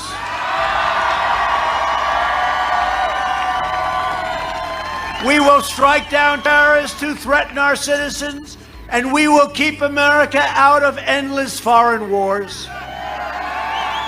And you remember with me, they thought because of my personality, they said, he'll be in war the first week. What happened to the war? Remember, we were going to be in war with North Korea. Hillary would have been in war with North Korea. It would have been a nasty one, too. But remember, everybody said I was going to be in war. Everybody said, oh, maybe I'll do something with Social Security, and I did. I saved it and made it stronger, and now I'm going to make it even stronger. And they're going to get rid of your Social Security because everything's going to come collapsing down. You will have a depression if he gets in. They're going to raise interest rates. They're going to raise your taxes. You will have a depression, the likes of which this country has never seen before. And your 401ks and your stocks and jobs will go down in flames. I just say it here. Hopefully we're never going to experience it, but that's what's going to happen. We will maintain America's unrivaled military might, and we will ensure peace through strength. We will end surprise medical billing, require price transparency, which I've already signed, further reduce health insurance premiums and the cost of prescription drugs, which are coming down now. You know, I signed favored nations clauses. The drug companies are not happy with me, I will tell you. They never thought it was possible. And rebate clauses. They never thought anybody would do that to them. They made enough money for a long time. It's time you got a big break. We will strongly protect Medicare and Social Security, and we will always protect patients with pre-existing conditions. Always. You have a pledge. We will land the first woman on the moon, and the United States will be the first nation to land an astronaut on Mars. And NASA is now the hottest space center anywhere in the world. And when I took over 3.5 years ago, there was grass growing in the runways. You know that. It was closed down. It was a mess. We are now the hottest in the world. You see what's going up. And we got a lot of rich guys sending them up, too. I like that better. I said, let them do it. Rich guys like rockets. I don't know. They like rockets. Boom. I see dollars going right up. But they need a good place to launch. We have the best places. We have the best places. So it's been incredible what we've done with NASA. We will stop the radical indoctrination of our students and restore patriotic education to our schools. We're already doing it. We will teach our children to love our country, honor our history, and always respect our great American flag. And we will live by the timeless words of our national motto, "In God we trust." For years you had a president who apologized for America. Now you have a president who is standing up for America and standing up for the state of Wisconsin. So get your friends, get your family, get your neighbors, get your co-workers, get everybody, and get out and vote November 3rd. From Milwaukee to Madison, from Oshkosh to La Crosse, from Green Bay, how are the Packers doing so far? Good team, good people. To right here, and give me the proper pronunciation. That's right, thank you. That's what I said. We inherit the legacy of generations of Wisconsin patriots who gave their blood, sweat, and tears for this beloved nation. We stand on the shoulders of American heroes who crossed the oceans, blazed the trails, settled a continent, tamed a wilderness, dug out the Panama Canal, laid down the railroads, revolutionized industry, won 2 world wars, defeated fascism and communism, and made America the single greatest nation in the history of the world, and you haven't seen anything yet.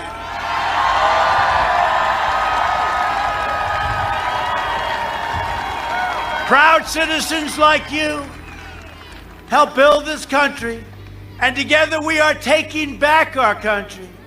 We are returning power to you, the American people. With your help, your devotion, and your drive, we are going to keep on working, we are going to keep on fighting, and we are going to keep on winning, winning, winning.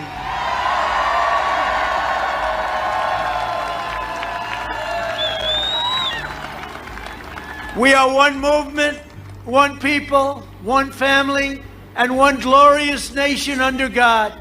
And together with the incredible people of Wisconsin, we will make America wealthy again. We will make America strong again. We will make America proud again. We will make America safe again. And we will make America great again. Thank you, Wisconsin. Thank you. Thank you.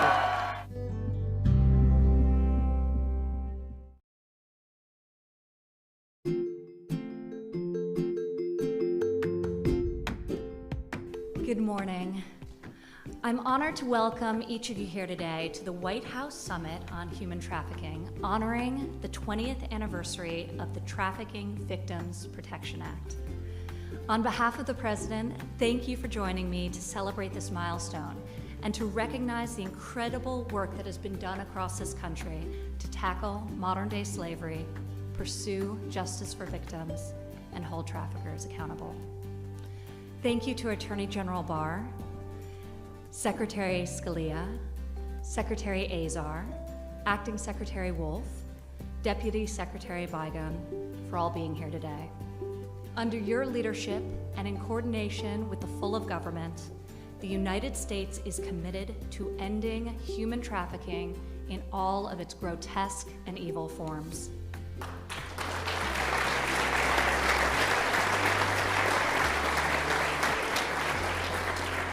I'm also grateful to be joined by so many members of Congress and special guests, including Congressman Smith, Congresswoman Wagner. Please stand.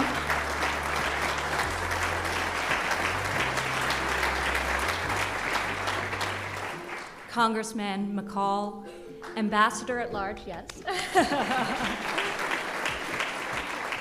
Ambassador at Large for International Religious Freedom, Brownback.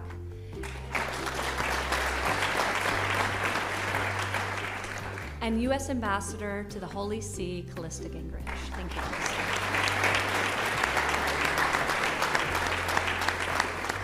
Further among us, and I'd love you all to stand as well, are members of the U.S. Advisory Council on Human Trafficking, the President's Public-Private Partnership Advisory Council to End Human Trafficking, as well as recipients of the Presidential Award for Extraordinary Efforts to Combat Trafficking in Persons. Thank you.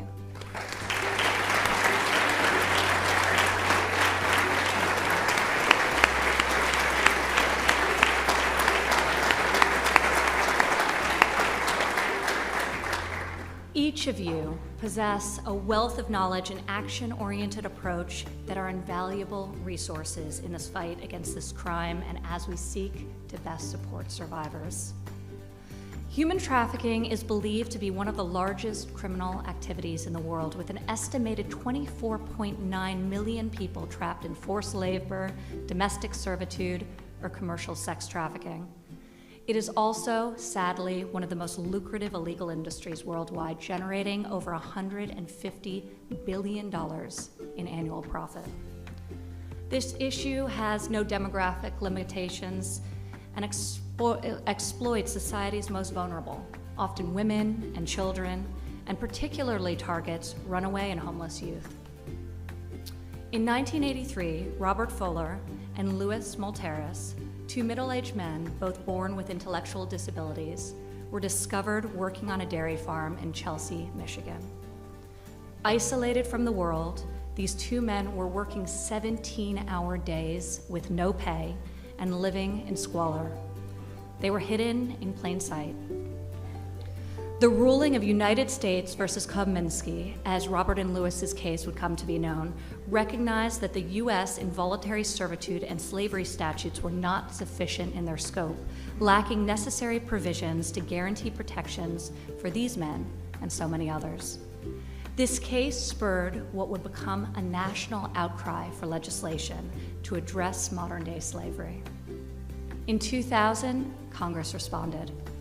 Under the leadership of former Senator Sam Brownback and Representative Chris Smith, whom you'll hear from shortly, Congress passed the monumental bipartisan Trafficking Victims Protection Act. This landmark piece of legislation changed the landscape of the conversation around human trafficking and elevated the U.S. government's capabilities to combat this evil. The TVPA created a number of protections for victims, ensuring that they had access to necessary services. It also sharpened prosecution capabilities, criminalizing a broader scope of human trafficking-related crimes and requiring convicted traffickers to provide full restitution to their victims. The TVPA enhanced prevention efforts as well, creating for the first time in U.S. history an office to monitor and combat trafficking in persons within the State Department. The TIP office, currently led by Ambassador-at-Large John Richmond, is tasked with producing the annual Trafficking in Person report that serves as our key diplomatic tool to engage foreign governments on tackling this issue collectively. It goes without saying that the guests in this room at the TVPA ushered in a new era in anti-trafficking work. Over the past 20 years, this legislation has shaped how our country pursues justice for victims, holds traffickers accountable, and prevents further cases of trafficking. So that brings us today. Much progress has been made, but we recognize that this issue is still, unfortunately, so pervasive in our own communities and across the globe. In the early days of this administration, President Trump committed to bringing the full force and weight of the U.S. government to tackling this horrific problem. Since then, I'm proud to have helped him deliver on this promise, signing 9 pieces of legislation into law that directly address human trafficking.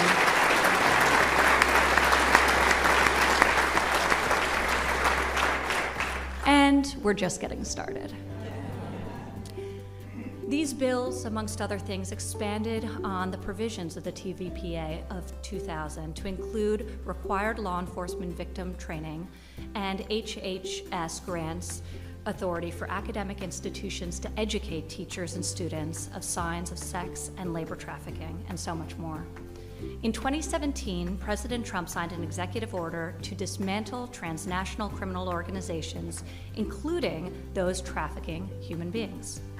This action elevated human trafficking as a national security issue, as traffickers' profits enrich their organizations at the expense of human lives. Further, the President has prioritized funding for anti-trafficking work, proposing a $42 million budget increase for 2021 that will enhance human trafficking investigations, prosecutions, and victim services.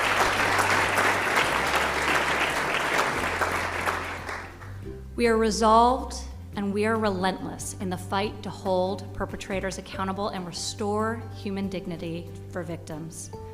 This administration has fought and will continue to fight this crime and ensure that survivors can access the services they need. Human trafficking is not solely an international issue or a crime that must occur across borders. Human beings are being sold right here in America, in our own backyards and in our own communities, in neighborhoods across this country, in rural and urban communities, as well as tribal lands. We cannot turn a blind eye to trafficking that happens at home, and we cannot tolerate the exploitation of our own citizens.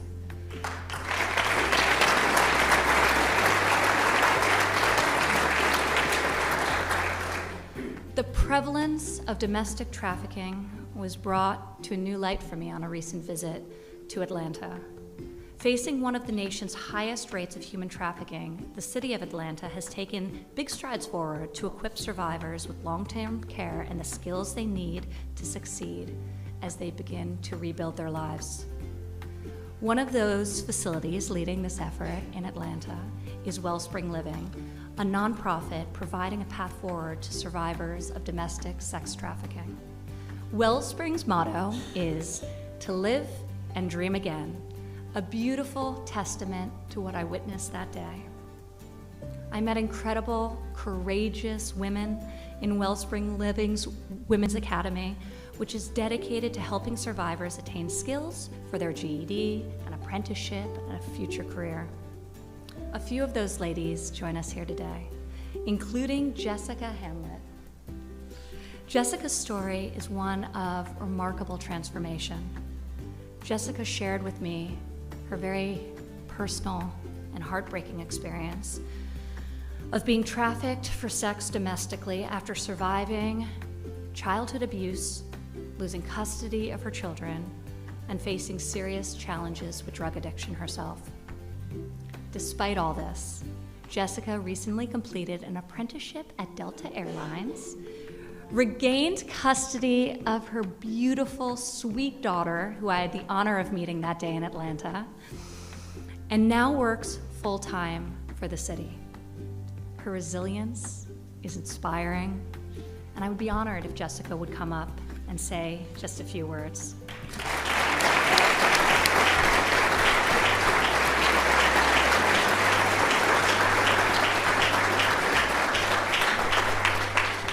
Good morning.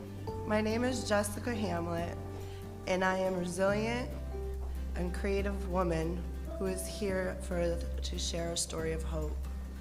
My life didn't start out looking very hopeful. Actually, I was born into a situation that set me up for failure. At the age of 8, I was introduced to drugs and was exploited at the age of 12. For years, I found myself in the middle of violence and also addiction, a constant nightmare of having to do things that no human being should be forced to do or made to do. I thought this was just the way that life was supposed to be, until about 5 years ago. I met a woman named Tammy, a Delta flight attendant, who has worked with women inside the jail where I was incarcerated. Tammy realized I was a victim and not a criminal, but I was facing 25 years in prison. And after 2 years of fighting for me, the judge, as well as the statewide prosecutor, was able to say that they agreed to send me to a program so that I could have a chance at life. A constant nightmare of having to do these things had me feeling as if I was never going to have a chance at life. I couldn't believe that Wellspring was going to be able to accept me after doing an interview with them. We applied and I got in. I think I cried the whole day. I couldn't believe there was a way out and there could be hope for me. Getting into Wellspring was easy, staying was hard, really hard. I packed my bags about 7 different times and said I couldn't do this, or maybe I should just go. But I didn't leave at all. My program coordinator, Andrea Hipwell,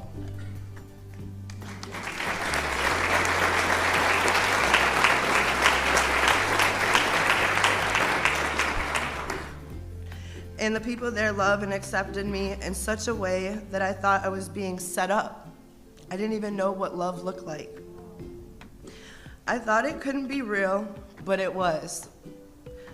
They helped me work through my trauma. I got my GED, and they as well prepared me for getting a job, and not just a job, but a career.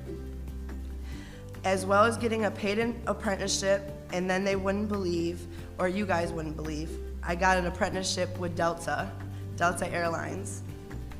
My first day at Delta, there was flowers and a cup, and it said, "Welcome aboard, Jessica. Welcome to the team." I felt like I was at home. I felt like I had family that knew how to love me and wanted to see me successful. I even got to eat lunch with the Vice President of Delta In-Flight Services, Allison Osband. Thank you, Allison. When my apprenticeship was complete, I got a job at the City of Atlanta Watershed, and I absolutely love where I'm at today. I am in my own apartment, and I'm also with 3 of my children, and I am doing very hard work. That hard work consists of basketball practice, football practice, lots of homework. There's lots of challenges, but I also have all of my children in counseling, and we do lots of therapy. It is still hard, but 5 years ago, I had no hope. My hope wouldn't even have happened without God. And so many people like Tammy, Allison, Andrea, and of course, my mentor, Cindy, who is now with me today. Today, I'm filled with hope and wanting to share my story of hope, and for the thousands of kids and women who are being exploited. Thank you, Miss Ivanka, for allowing me to be here, for helping me, and helping other women today.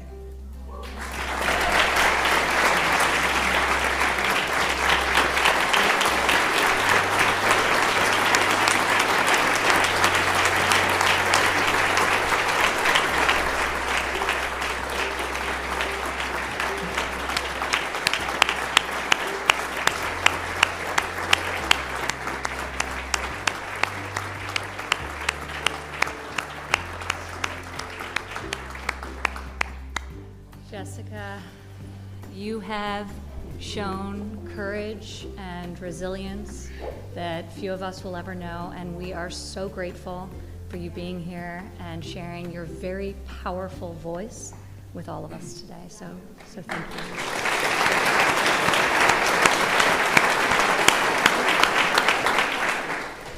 you. No human being deserves to live without agency or without hope for a future. So let us recognize the vigorous work of all those who bring us to this point in history. As a nation, we have taken great strides in combating modern-day slavery, but there's still so much more left to do. We must continue our efforts, and we will be successful in ending this evil scourge.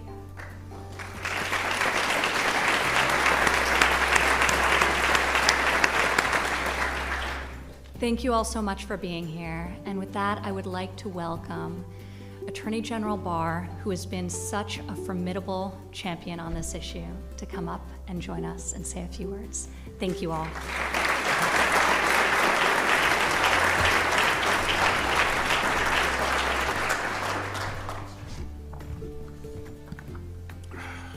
Thank you, Ivanka, and thank you for your energetic leadership on this issue and for hosting this important summit this morning. Good morning, everyone.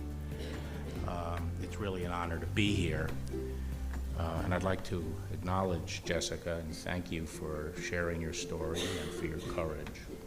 And I'd like to say to all the survivors, I want you to know how grateful we are for all that you do in fighting to free other victims from the grip of this modern-day slavery. As we all know, January has been Human Trafficking Awareness Month, and as the month comes to a close, I can assure you that our campaign against this scourge will drive forward with greater energy and deeper commitment. The Department of Justice will continue to bring the full force of the law against those who exploit other human beings by subjecting them to the physical and psychological captivity involved in this horrific crime.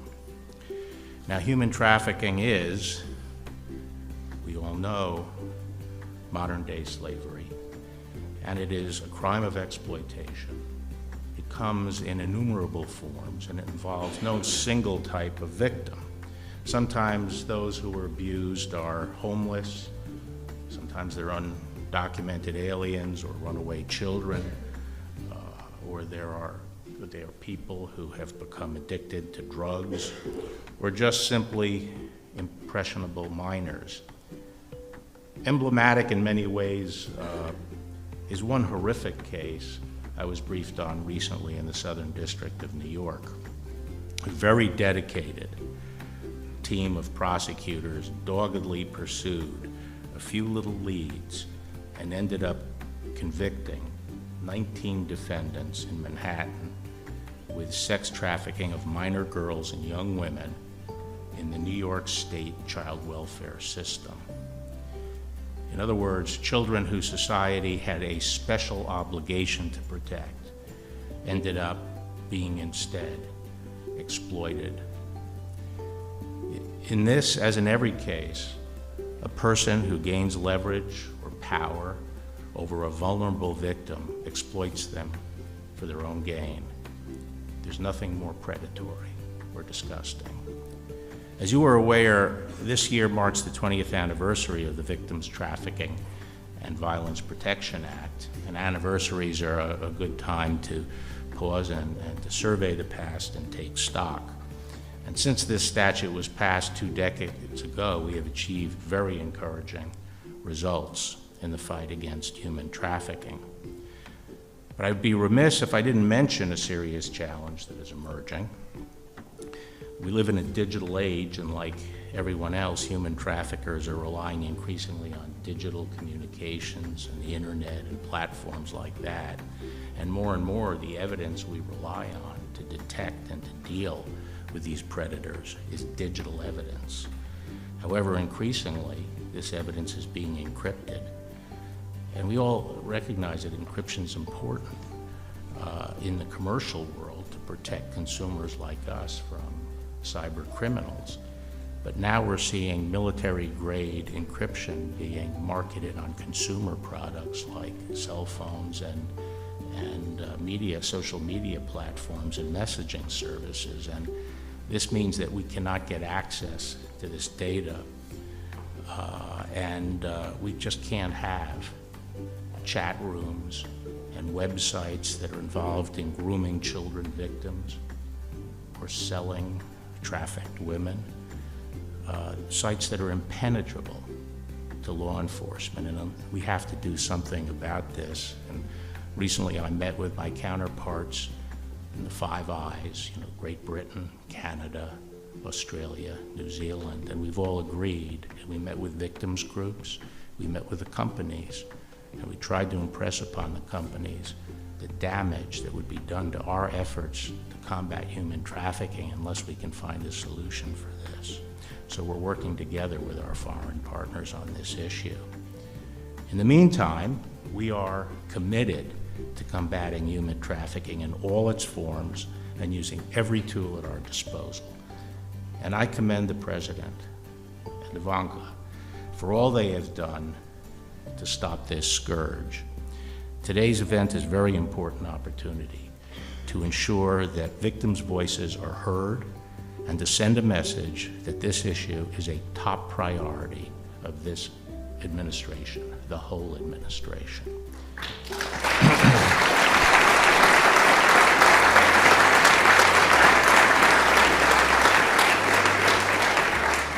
I appreciate the opportunity to be here today and to pledge to you that the Department of Justice will do everything in our power to continue bringing human traffickers to justice. Thank you.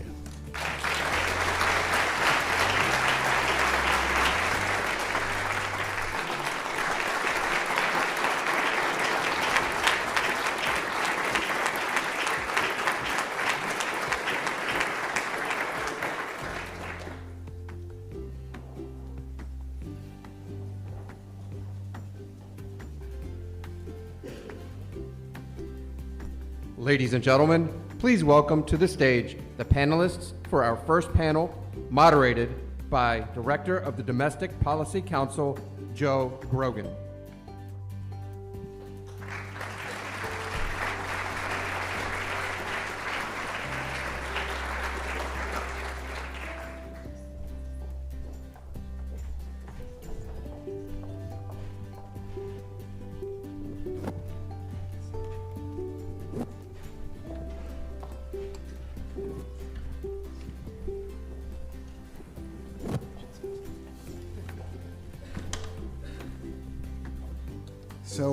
This is an extraordinary panel, actually, because of the wide range of expertise and perspective that we've got here. We've got tribal, state government affairs, law enforcement at the local level, and people who can share the fight against human trafficking and what they're doing from across the spectrum. So I don't want to take too much time with any introductory remarks, but I want to start with the Lieutenant Governor of Florida as we head into Super Bowl weekend. One thing that has become clear to me in the last couple years is how big human trafficking is around the Super Bowl. And I wanted to know, and I think that people would be interested in understanding, what is the state of Florida doing? What are you doing to combat human trafficking around the Super Bowl, but in Florida generally? Well, good morning, and thank you all for the opportunity to be here. It is such a privilege, and thank you for that question. Florida has been a leader in many respects with regards to our fight against human trafficking. Certainly an event of the magnitude of the Super Bowl brings its own challenges. We're excited, our community is thrilled to host it. Miami puts on a great event, but with that comes a very ugly underworld of human trafficking activity. So what we've been doing in preparation of the Super Bowl is really partnering with our law enforcement at every level, local, state, and federal, making sure that we learned from those that held the Super Bowl before us in Atlanta the year prior. We've got a tremendous collaboration, not just with law enforcement, not just with our healthcare providers, not just with the private sector, but it really truly is a very comprehensive, innovative approach, because we want to make sure that those perpetrators that think they're going to come into our state, they're going to prey on our youth, they're going to recognize very quickly that Florida is closed for business. Our children are not for sale. So we've been really working diligently, ensuring that we have all of our partners. I have some great representation from Florida here, our amazing Attorney General who's involved as well, and some of our legislative leaders have championed the cause. And so we have been working morning, noon, and night to ensure that we're ready. We have partnerships in the private sector with Uber. They have trained over 100,000 Uber drivers, our Hotel and Restaurant Association, our Truckers Association, making sure our county health departments, emergency management, it really runs the gamut of everything from a state perspective, but again, partnering with the locals, partnering with the nonprofits that are adept at rescue operations and service provision. And so it really has been a comprehensive effort. And might I add that we'll be hosting it yet again in our state with Tampa following suit. So they too have been entrenched in the organizational process to make sure that they are ready just as well as Miami. Let's stay with the state perspective just for a second, because Chris, Ivanka mentioned the trip to Atlanta, which I had the privilege of accompanying her on, along with Secretary of Health and Human Services, Alex Azar. It's tremendously impressive to see what George is doing at the governor's level and the senior leadership. I can't, again, speak more highly of what's going on with the nonprofit community in Atlanta. But could you speak about why Georgia is stepping forward in your involvement in fighting human trafficking? Absolutely, and we're so grateful that you got the chance to come down, and Ivanka got the chance to come down and see Wellspring. You know, when presidents make issues, it matters. And I cannot thank President Trump enough for what he has done. And when governors and first ladies make issues, it matters. And that's what Governor Brian Kemp and our First Lady Marty Kemp have done before they were even in office. But the first thing the First Lady did was to create the Grace Commission, to bring everybody to the table and say, what are we doing? How can we work together, and where do we go from here? And we're laser focused on 3 issues: training and awareness. And you've heard some of the nonprofits that we have here, but you've got the state now going to be training all of its employees. You've got the City of Atlanta focused on this issue. You have our Criminal Justice Coordinating Council. You've got the nonprofits like Street Grace and Out of Darkness and Wellspring, Rotary International, that's focused on this issue. But you also have great corporate partners. Just Wednesday, I was at Delta, where they're training 86,000 employees to be the eyes in the sky. We've got UPS here that's doing Truckers Against Trafficking, because they're in every neighborhood around the world. You've got IHG that's focused on the hotel industry. But we're also focused on restoration. And I will tell you, Wellspring Living is the gold standard. And when you see Jessica and you hear her story, and we focus on victim-centered, trauma-informed, evidence-based support. And why? Because these are our brothers and sisters. These are human beings with dignity and value and worth.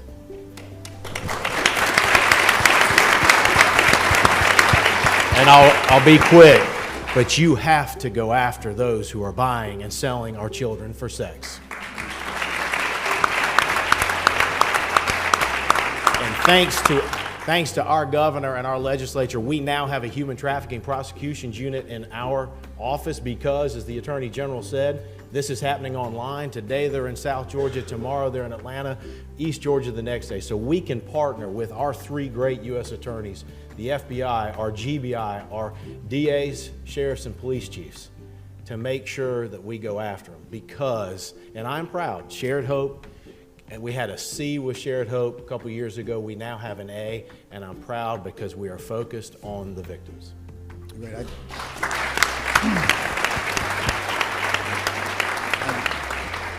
I would just share this little anecdote. As I was getting at the airport in Atlanta after visiting Wellspring, I heard on the PA system in the Delta terminal for passengers and employees to be on the lookout for victims of trafficking.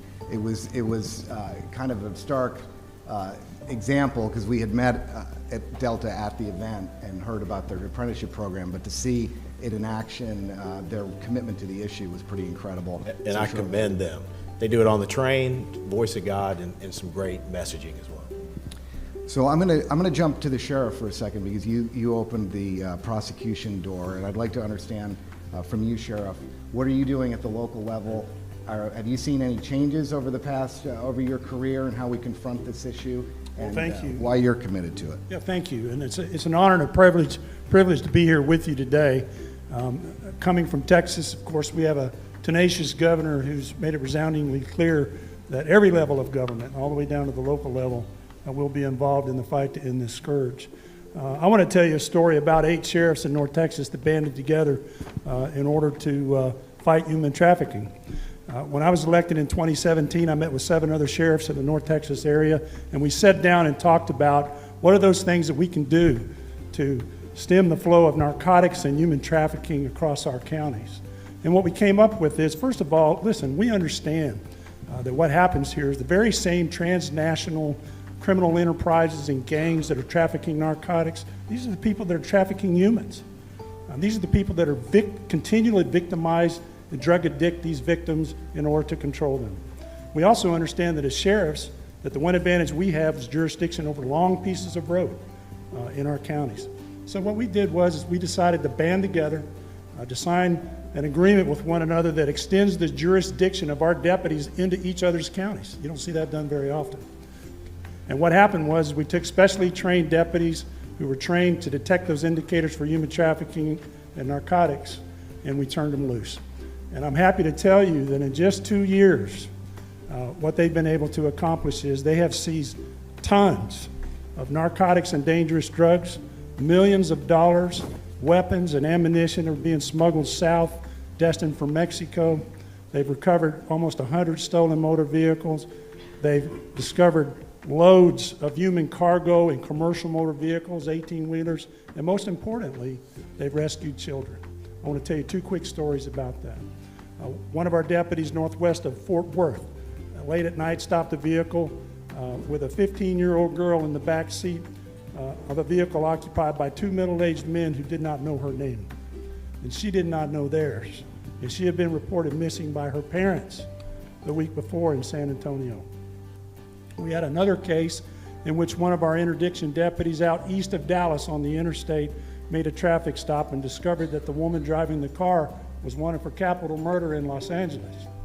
He arrested her. There was a 5-year-old in the vehicle. She murdered a man 2 days before in Los Angeles and kidnapped his 5-year-old son. And we successfully rescued that child. All of this makes it work for us. All we have to do is one time look in the face of a human trafficking victim or someone who's sexually exploited, and for law enforcement, it makes it all perfect. So from the local level, what I see is where in the past, perhaps, maybe that county was that sheriff's domain. We've decided that that's a day gone by. My brother and sister sheriffs across Texas, Governor Abbott and the legislature have passed laws that now allow us to work across county lines that are even not contiguous in these types of matters, and we're taking advantage of it, and we're going to continue the good fight on the open road. Thank you.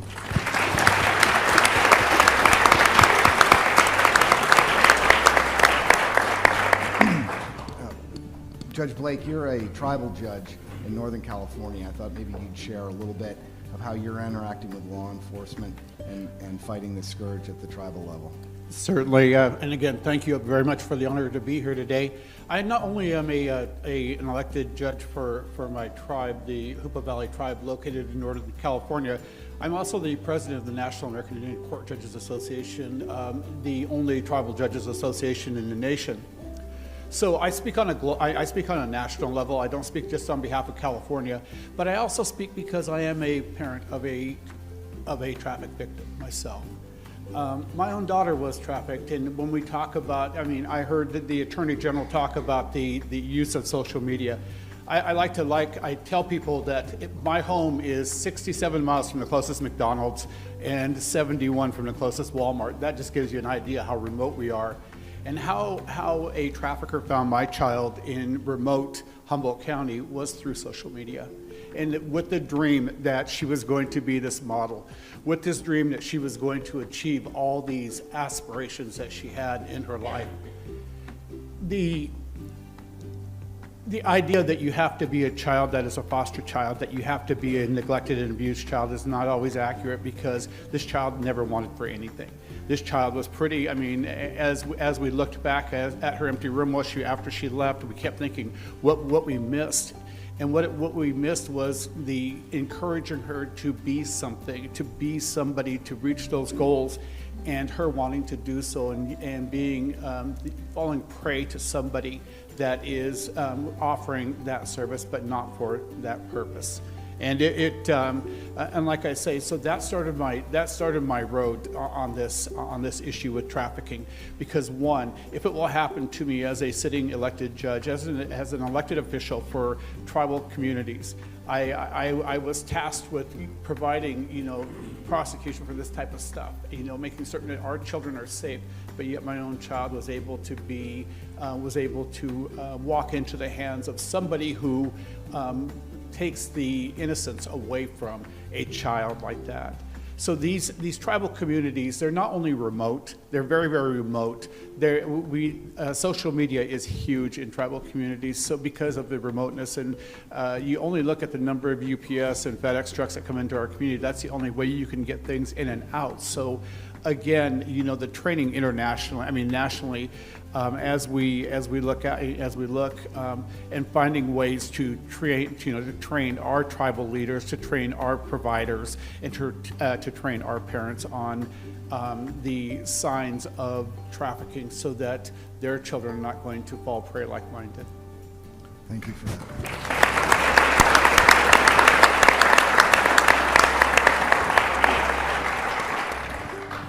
Amy Loudenbeck, you're a state representative in Wisconsin, and you've authored a number of bills to combat human trafficking. Can you talk a little bit about what drew you to this area, and then what you see in achieving success? How are you doing it among your fellow state representatives? Well, thank you for the question and for the opportunity to be here. What got me interested was the Shared Hope report.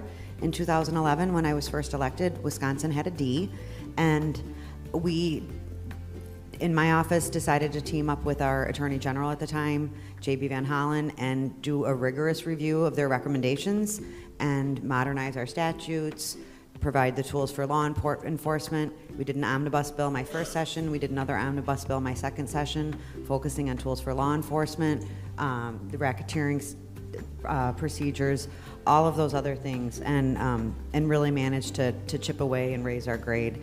Then I started to work with our Department of Children and Families, working with some of the federal standards that were coming down, but to get some data collected to start screening foster youth and youth that were referred to CPS for human trafficking. None of that existed, and so the categories really getting that in the wheelhouse so we could get the policies and get the data. I also transitioned from that into really looking at vulnerable youth and what we could do to protect vulnerable youth in Wisconsin, meeting with stakeholders, learning that access to things like work or mental health and shelter, if you don't have parents that are willing to support you, is impossible. So, I support parents' rights, and I understand that good parents are going to be engaged with their student, but we used to require a work permit until you were 18 in Wisconsin. Now we've rolled that back to 16 for the reason that, a 16 and a 17-year-old that is having to choose between supporting themselves by selling themselves for sex or survival sex or other illegal activity, including labor trafficking for low wages, not appropriate work conditions. Those things were happening. And so now they can elect to go out and get a job on their own volition, and they don't need to sign a permit and pay $10 so the government can tell them that that's a good thing, because either a parent can tell them that or they can make that decision for themselves at that point. And so those were some really important things that we looked at. Mental health, same thing. If I want to get mental health services in my school, we spend a ton of money putting mental health into schools and trying to support opportunities for these kids to get help. And if you don't have a parent to support you to get that one-on-one counseling, you're not going to be able to access it. So we created some emergency procedures so that for 30 days you could get counseling and find a way through the courts to get yourself that access. And so really kind of looking along the spectrum, our score is now a B. We're still looking at the shared hope recommendations, but we also know that Wisconsin is unique, as are all states, in how we need to look at this. We've also done quite a bit of awareness and partnerships that were kind of prompted by legislative action, but really to kind of move the needle as far as pushing out the human trafficking resource hotline. That was something that involved, once we started to do that, all of the resource providers, all of the protocols from law enforcement needed to come together before we really pushed it out. So it was something that, it was leadership from myself and others, but really kind of encompassed all the boots on the ground people. That was really, really, I think, a pivotal piece to build off of for future outreach efforts. So what we're doing going forward is continuing to listen and continuing to monitor. Some of that data is just becoming available from the laws that I passed in 2015 and 16 to actually give us something to look at. So that's exciting. Thank you.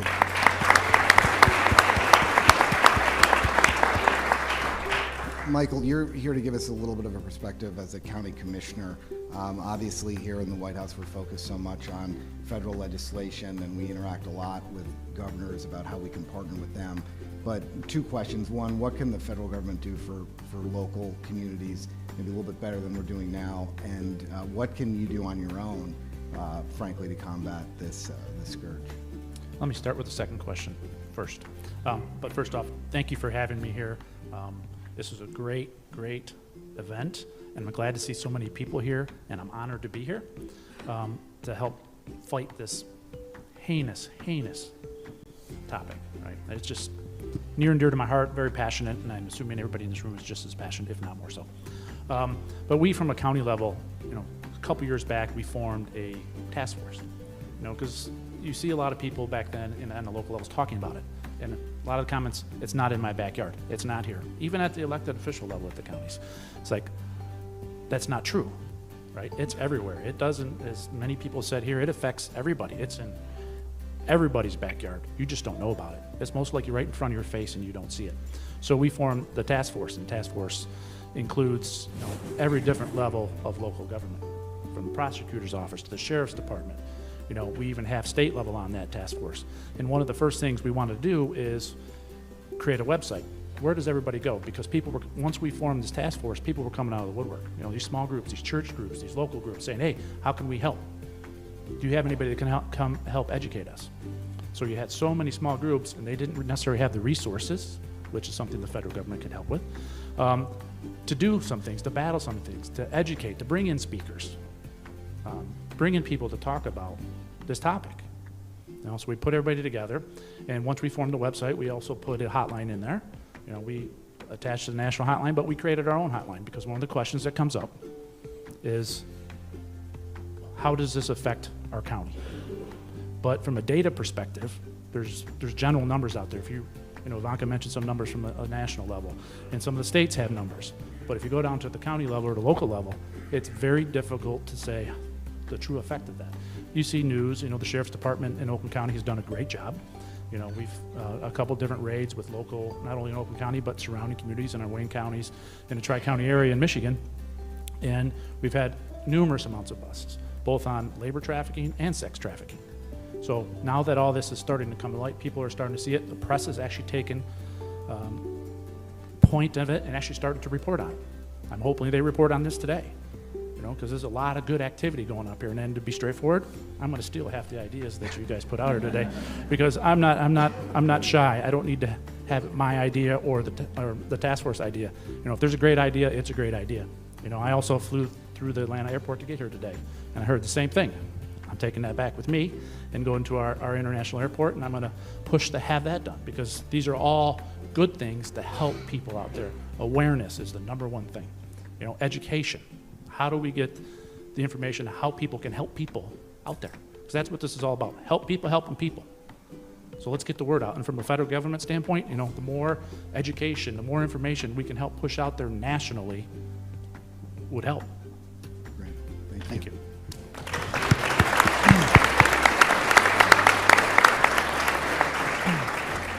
On that vein about awareness, I do want to make sure before I forget to give the National Human Trafficking Hotline number out, because this is a number that should be posted in many places. It should be mentioned whenever we're discussing this subject, so that people who need help can reach out and try and get resources. And the number is 1-888-373-7888.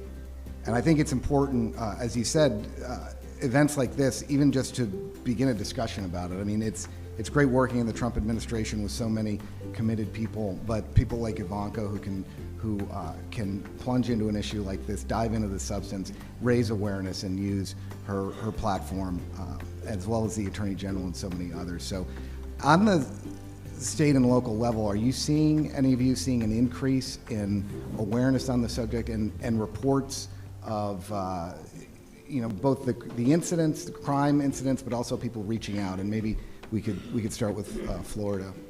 Absolutely. As many here in this room know, Florida ranks third in terms of calls to the national hotline. That number had a huge increase from 2007 to 2015. As of 2016, the numbers started to stabilize, but I also believe that awareness, just the vigilance of our community has really come into play. And so as we continue to really delve into the messaging, again, our county health departments, all 67 of our county health departments have participated with HHS in the Look Beneath the Surface campaign. Our Department of Education, the first in the nation, has released a rule. We've implemented curriculum. Each of our school districts is going to be, in an age-appropriate manner, requiring our children to be educated on the ills, the evils of human trafficking.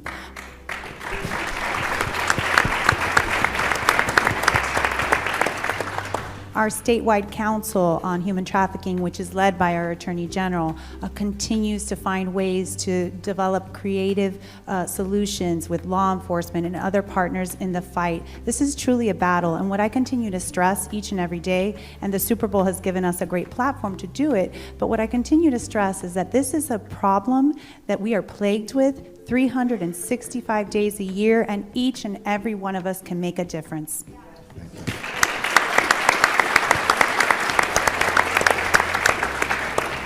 Judge Blake, do you want to? Yeah. So one of the things is that as we talk about this, we're seeing an increase in reporting in Indian country because, one, I think that the information's out there.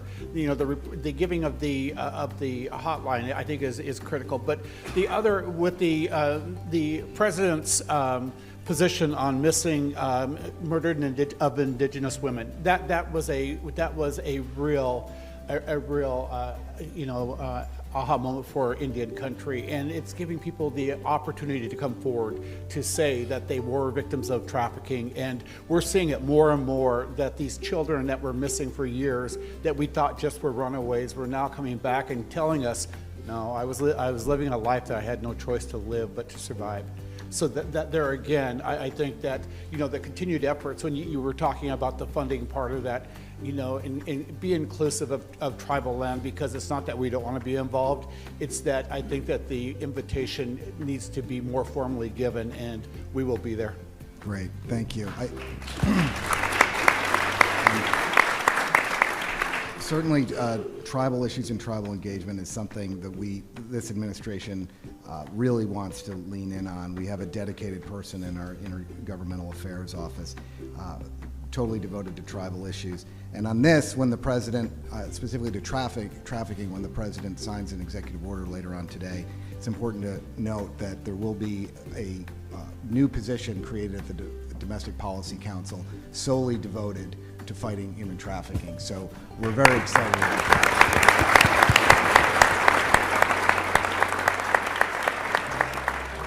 that. That person, while they'll be in the Domestic Policy Council, consistent with the way the president runs his White House, will be working cross-functionally with anybody and any agency who wants to fight this issue. It's Ivanka's team, it's the National Economic Council, it's the National Security Council, it's anybody who wants to step forward and volunteer to help, because this is a huge problem that requires all of government, including our international partners. It's great to see Ambassador Brownback, our two wonderful ambassadors in the front row here. And I just want to say from a personal perspective how deeply moving it is for me to work on these issues. Domestic Policy Council covers a whole host of issues, but I don't know that I have ever been around any issue that is both as emotional and as difficult, but as inspiring as fighting human trafficking. I want to thank especially the survivors who've made it here today and who have come here on numerous occasions and volunteered to give us advice, to step forward and share their stories, because without you, we wouldn't be able to get anything done and get any momentum going on this. So thank you very much to our panel and to everybody for coming here today. Thank you. Please welcome to the stage Ambassador Callista Gingrich.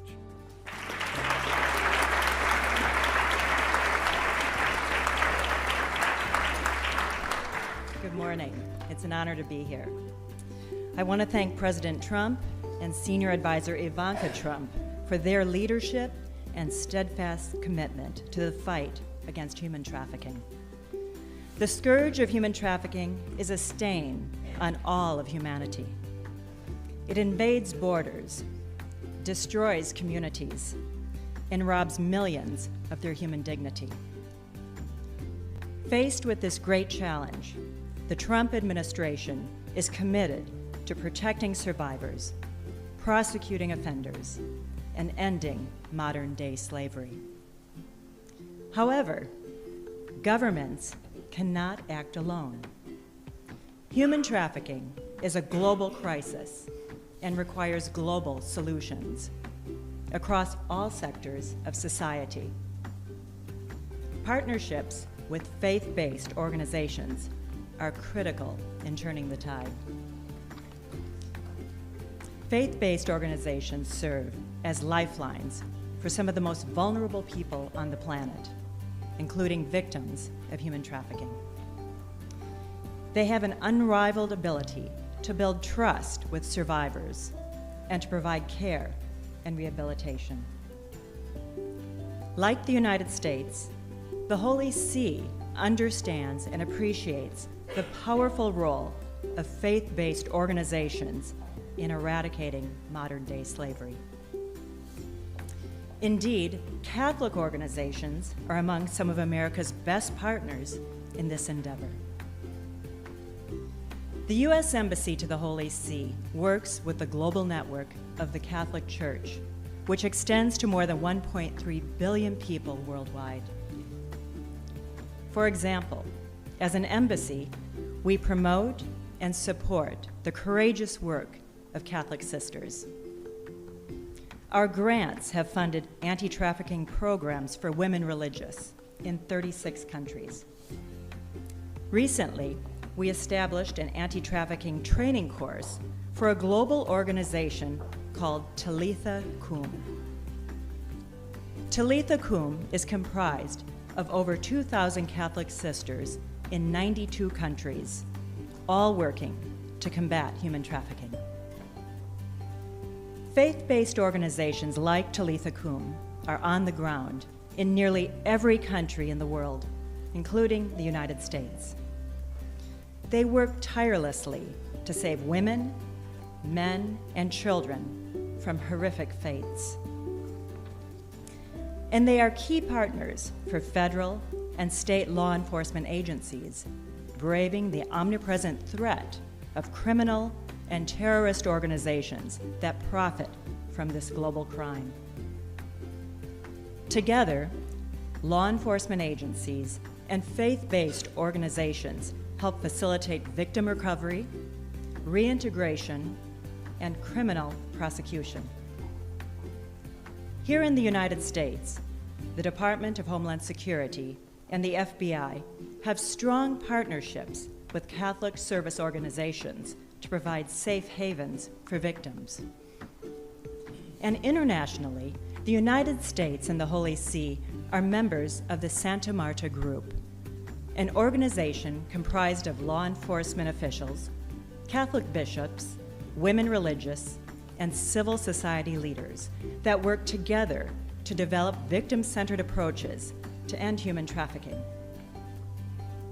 As you leave today with renewed dedication and resolve, I encourage you to explore opportunities to collaborate with faith-based organizations across all faiths in the fight against modern-day slavery. In this regard, the U.S. Embassy to the Holy See will continue to work diligently with the Vatican to eradicate human trafficking. Together, we can save lives and end this horrific injustice. Thank you.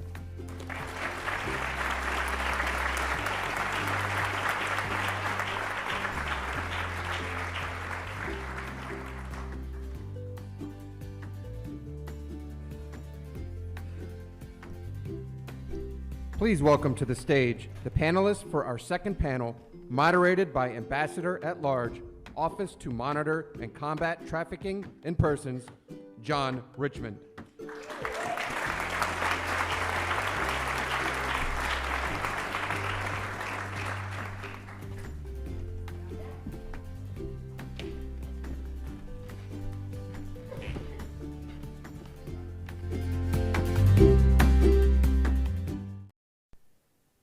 All right, I want to thank you all for listening to the What is Truth podcast. My name is Greg Fernandez. We cover a lot of different topics, but most of all, we always cover Jesus Christ. I want to take a second here to just talk about the free app for Anchor.fm, where you can make your own podcast, just like I've done here. Now, first of all, it's free. There's creation tools that will allow you to record and edit your podcast right from your phone or your computer. Anchor will distribute your podcast for free. They will distribute it for you so that it can be heard on Spotify, Apple Podcasts, and many more. You can make money from your podcast with no minimum listenership. That's right, no minimum listenership. It's very cool. It's everything that you need to make a podcast all in one place. God bless you all. Let's get back to the show.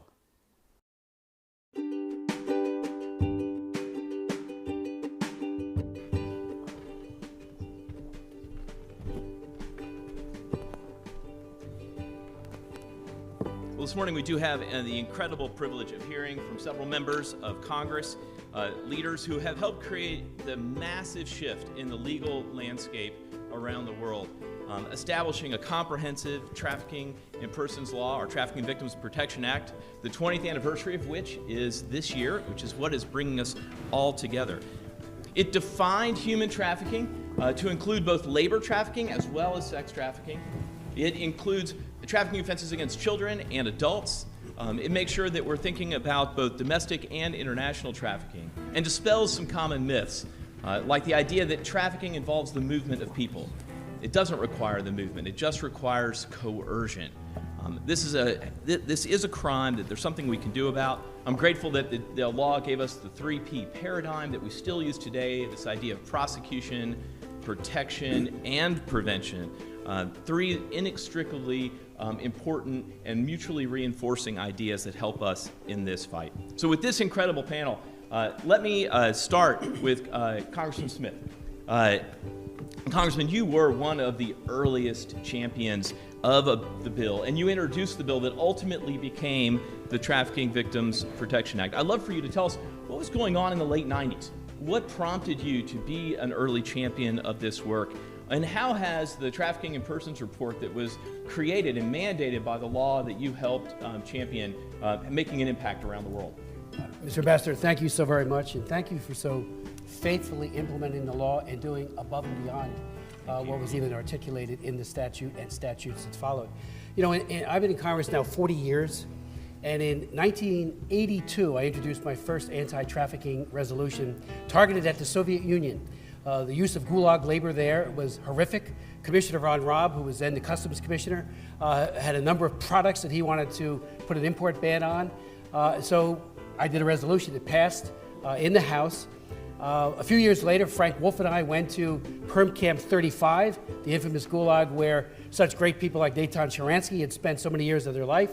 But again, the gulag system was all over the Soviet Union, and exporting of those products was occurring. A couple years later, after Tiananmen Square, Frank Wolf and I again went to a prison camp in China and saw 40 Tiananmen Square activists under the false banner of reform through labor, forced labor, making goods that came to our markets, including jelly shoes, which were very popular then, socks. We came back with samples, got an import ban on that. A couple of years later, in 1996, I introduced comprehensive legislation on child labor. And unfortunately, it had the same template that we put into the TPVA, and that is name names and then sanction those countries that either do not enforce the law or if they don't have a law at all on child labor. I had Kathy Lee Gifford testify at one of the hearings. She had products in Central America that were unfortunately the result of child labor being sold in our stores. Next, 2 years later, we got the bill passed in the House, failed in the Senate, never took it up. Great people like Michael Horowitz came into my office. We had great meetings. What an advocate he is and was for human trafficking. My staffers, David Abramowitz on the Democrat side, and Joseph Reese, who was our first ambassador to East Timor. We worked on legislation to finally say enough. We're going to combat trafficking here, overseas. We will also make it a whole of government so nobody is excluded in the government, and have real penalties up to life imprisonment for anybody who exploits a child, and anybody through force, fraud, or coercion hurts a woman or a man. But sex trafficking is obviously one of the major focuses. As Kalitza said so well, you know, there are about 5 million women, and mostly women and children, who are sex trafficked, about 20 million according to the ILO, who are trafficked because of labor. And of course, there's an intermingling so very often. But the legislation was very hard to get passed. The previous administration then did not want the TIP report, which you do great work in putting together so that the 3 Ps, the narrative on each and every country, says how they're doing on prevention, prosecution, and protection, with a set of recommendations that follow as well. They said, just put it into the human rights report, the country reports on human rights practices, which would have been a step. We said, absolutely not. My friend over here, Sam Brownback, took the bill up on the Senate side, his own bill, and we did a merge-purge at the end. But it was against serious odds. That administration did not want to have sanctions. Sanctions are embedded in the bill, as you know so well. It covers everything, and it's making a difference. There were times when the TIP report was less than stellar, 2015 in particular, but you have done a magnificent job. It is the gold standard, and I know for a fact, because you do as well, we meet with delegations all the time. They don't want to be on Tier 3. They don't want to be shamed for their egregious complicity in human trafficking, sex or labor, and they want to be above that. Plus, there's the sanctions piece. So I want to thank you again for what you have done. There's so much more to be done. Finally, government to NGOs, and the NGOs have been indispensable in all of this. Secretary, or I should say Ambassador Gingrich, thank you for the faith-based emphasis you have made, because that, I think, is indispensable to ending this terrible plague. And we've had Delta Airlines testify at hearings. They're doing a tremendous job. But the private partnership now, just yesterday, Deb, who was here, she did a tremendous work, and is doing a tremendous work, as is Homeland Security, on training people to be situationally aware. R.W. Barnabas and Hackensack Meridian, two large networks in my state, are training their healthcare workers. And we know from the 2014 Laura Lederer study, and I'll finish on this, they made it very clear that 90% of all the victims of sex trafficking go to a healthcare facility. 63% go to an emergency room.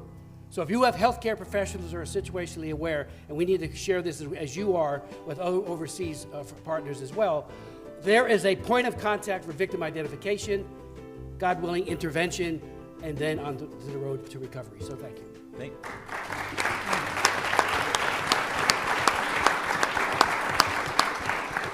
Thank you for your passion about this. Thank you for using the TIP report in your engagement and with other countries. I hear as I travel, other countries talk about the importance when members of Congress raise this on their congressional outreach to other countries. So I'm grateful for that.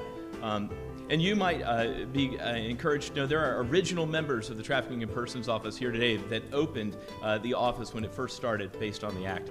And as you mentioned, I know that you had allies in the Senate. And Ambassador Brownback, you are certainly one of those as you brought this bill forward on the Senate side.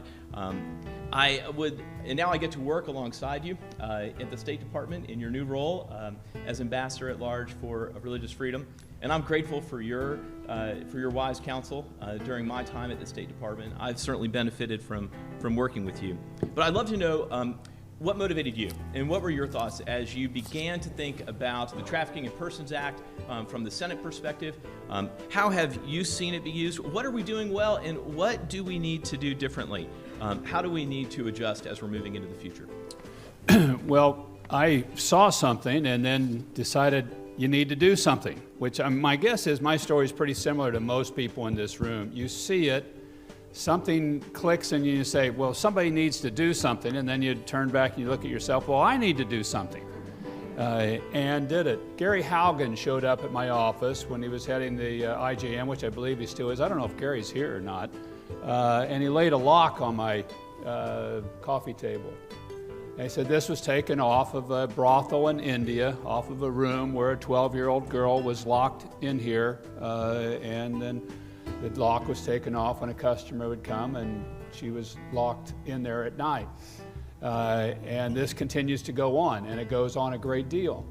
I had a great staff member, Sharon Pate, at the time, that was really working this issue, and we formed a partnership with Paul Wellstone, who he and Sheila, his wife, were both involved in this, and they were seeing women being trafficked from the Ukraine into Minnesota.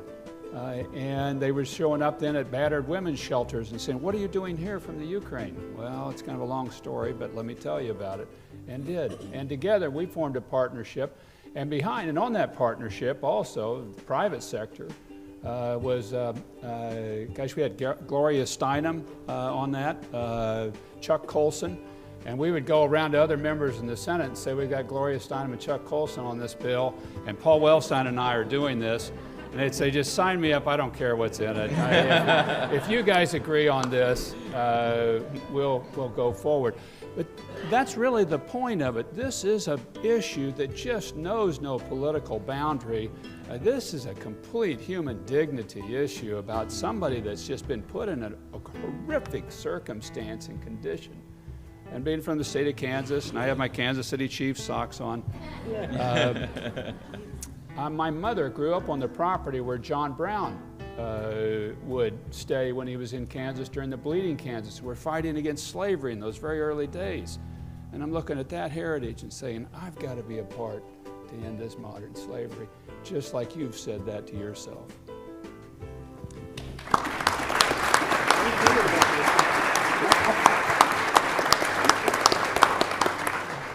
Well, I'm certainly grateful, and I appreciate you highlighting the bipartisan nature of this bill as it's gone through. And as one thing we've seen over the last 20 years is that there has been a grand consensus across the political aisle regarding this important issue. I'm grateful that the two of you put together this law, this comprehensive law that focuses on both labor and sex trafficking, gave us great tools about how we could approach nonviolent coercion to address how traffickers are actually operating in modern times, and give us great tools like the T-Visa and other tools that we can use to make sure that victims are protected. Let me shift to Congressman McCaul. You have served as the chairman of the House Homeland Security Committee. Now you're the lead Republican on the House Foreign Affairs Committee. You're working both domestically as well as internationally on this. I know you've just proposed a new piece of legislation, the Leveraging Information for Foreign Traffickers Act, the LIFT Act, I think it's being called.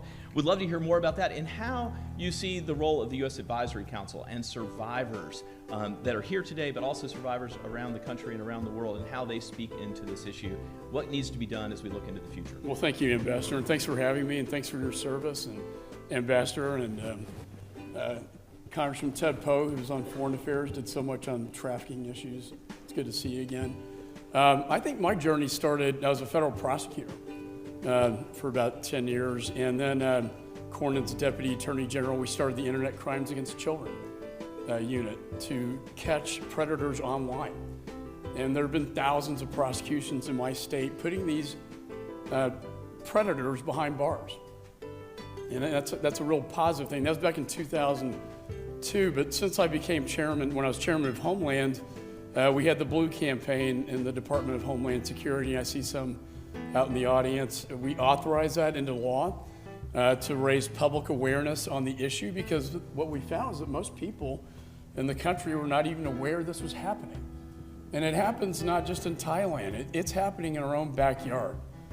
And I want to recognize Courtney Litvak, my human trafficking survivor, who came back to us a year ago, who has a special place in my heart and a special story to tell, because you have to hear these stories. This happened outside of Houston, Texas, and suburbs of Houston and Katy, Texas. If it can happen in Katy, Texas, it can happen anywhere in the nation. And so the Blue Campaign has done a great job coordinating with law enforcement, public awareness. The other bill is the interdiction for the protection of children, which takes my DPS, my Texas DPS model, where a lot of these troopers make the traffic stops. But if they don't know how to identify the warning signs that, hey, this is not this girl's father, or something's in that car that doesn't really make sense. And they have a training program that we want to take nationwide with a grant, a funding component to it, so that we can capture and arrest these evil monsters, and get them off the streets.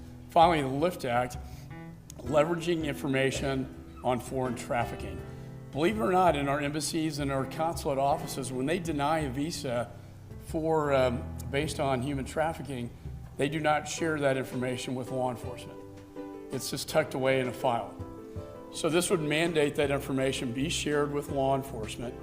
What I'm also proud, and this goes back to now the council, is we authorize the President's Advisory Council to the year 2025. Why is that important? Because I think, I want to give Ivanka a shout out as well. She's really elevated this issue and prioritized this issue. We want to do a lot.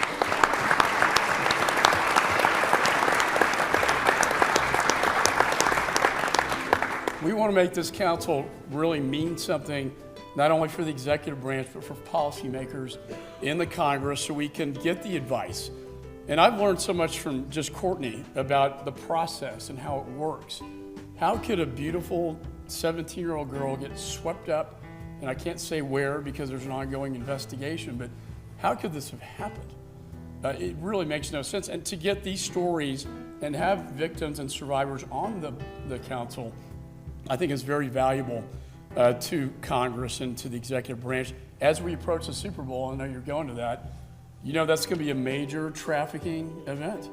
And there are going to be groomers all around the Super Bowl trying to trap young men and women into this horrific modern day slavery. And we all know the stories, and you're bought and sold like property. This needs to stop. And as a former prosecutor, I try to educate prosecutors and judges too. You know what? The victims are the victims. They don't deserve to be behind bars. It's the predators. It's the people taking advantage.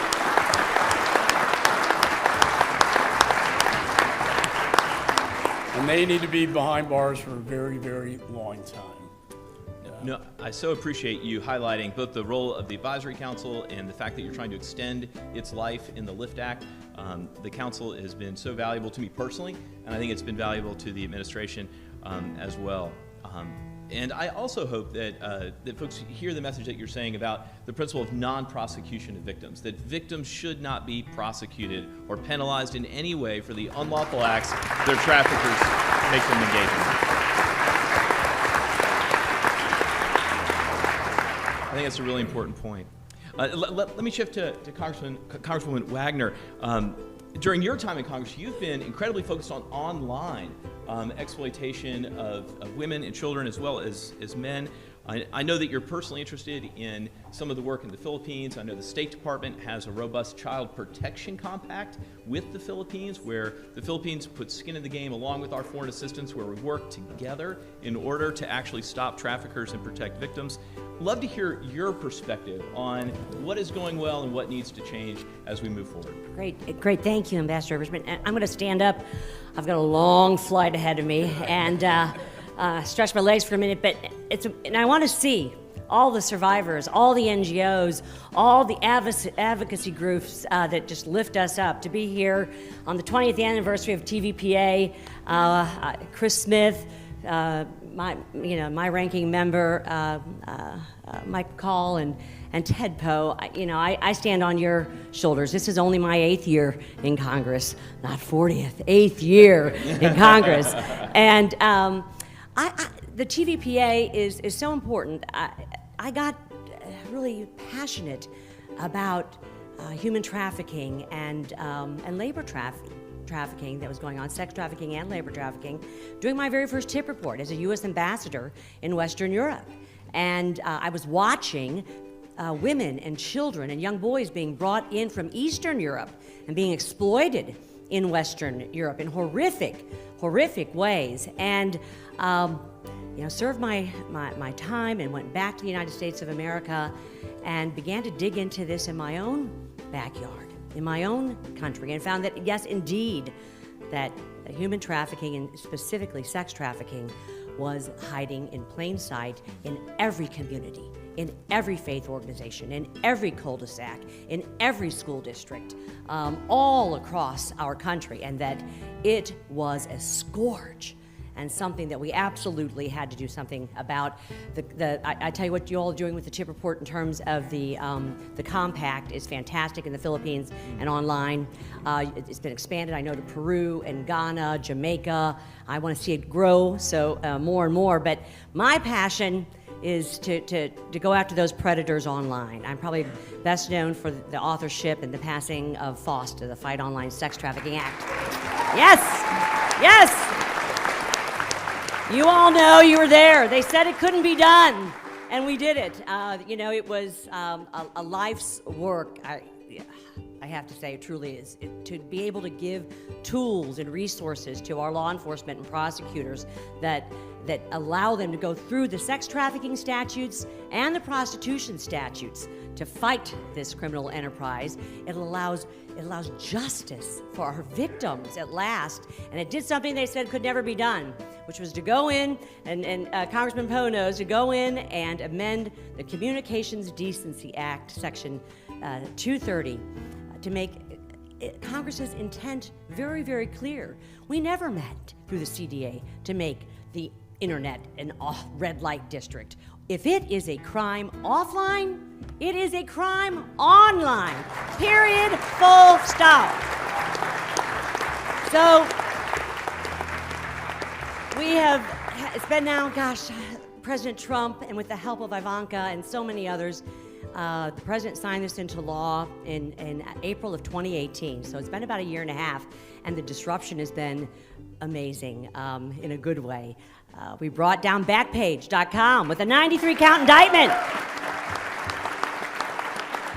Over 60% of many just pulled down their internet sites as a deterrent factor, which is what we knew it would do, for fear of prosecution. But we've disrupted over 60% year to year. A lot of what's being posted right now are kind of duplicates and spam and scam type of things. But you can go to childsafe.ai, childsafe.ai, to see some of the inroads that we've made over this time period here. So I'm excited about that work and what you all did to make that happen. And my next crusade is end-to-end encryption. And I know the Attorney General talked about it, yes. And we talked about it, Ambassador, at our DHS conference. You know, I had, and I'm just going to call it out because, as Kevin and others know, I just do. And I had the opportunity at a hearing in financial services to speak and question Mr. Zuckerberg, Facebook.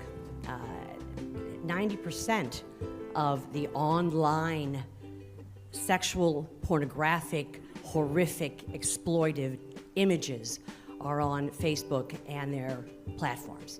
12 million, in fact, in 2018. And to say something positive, at the time, they reported those 12 million. They reported those 12 million horrific, awful images. But now they're going to move to end-to-end encryption.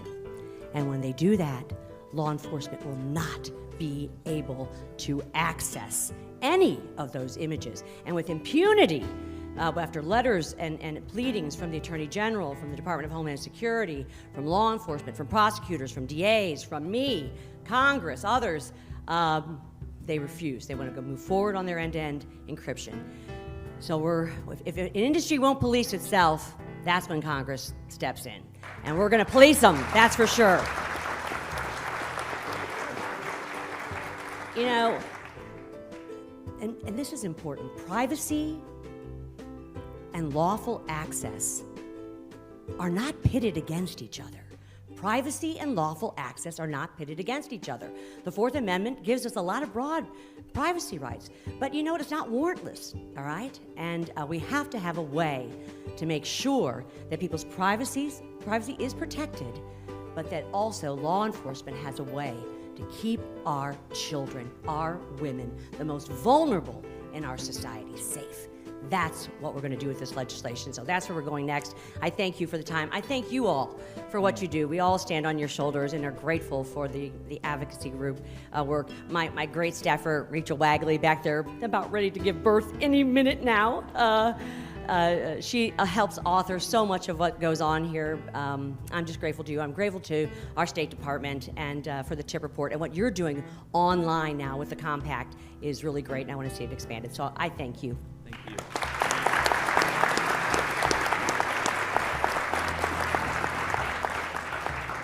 Well, I can't tell you how much a treat it is for me to actually reverse roles. I'm used to getting asked questions by members of Congress, and now I get to actually ask you all, so it's a treat for me.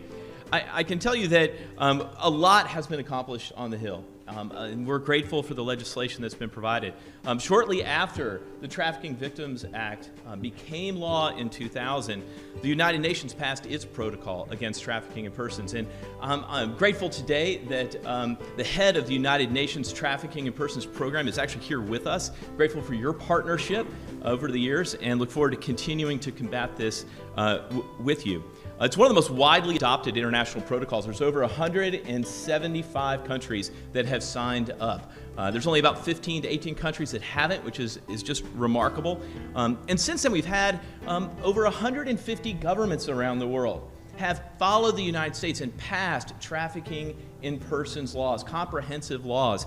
And we're so grateful for that, to have this international legal consensus that human trafficking is wrong, that it's a violation, that people are putting freedom first, which is the phrase that the president has given to this year, that we want to put freedom first. We want to put it first in our priorities and our conversations. We want to raise it with other countries. We want to raise it with each state in this union and make sure we're doing well. Because while we recognize it's the 20th anniversary, and we want to celebrate what's been accomplished, we also know that there is a great deal left to be done. And the 24.9 million victims around the world are evidence of that. It is our job now to take the parchment promises of law and turn them into tangible deeds that bring hope to individuals who need rescue and need services. And we want to make sure that we do that. And we want to make sure that we hold traffickers accountable, that we end the impunity that traffickers currently enjoy. I can tell you that this is hard work. There are not easy answers. They're not simple solutions. But the world is not in desperate need of more people to explain to us why these things are hard. The world's in desperate need of more people to do the hard things. And I'm grateful that you all are here and willing to do those hard things, to secure freedom for individuals who are currently being trafficked, and to put freedom first. We're grateful to this administration's focus on freedom first. Thankful that we get to work together with this White House, with Congress, with so many civil society leaders. I see so many NGOs and leaders here from across the movement. We're grateful for your presence here today.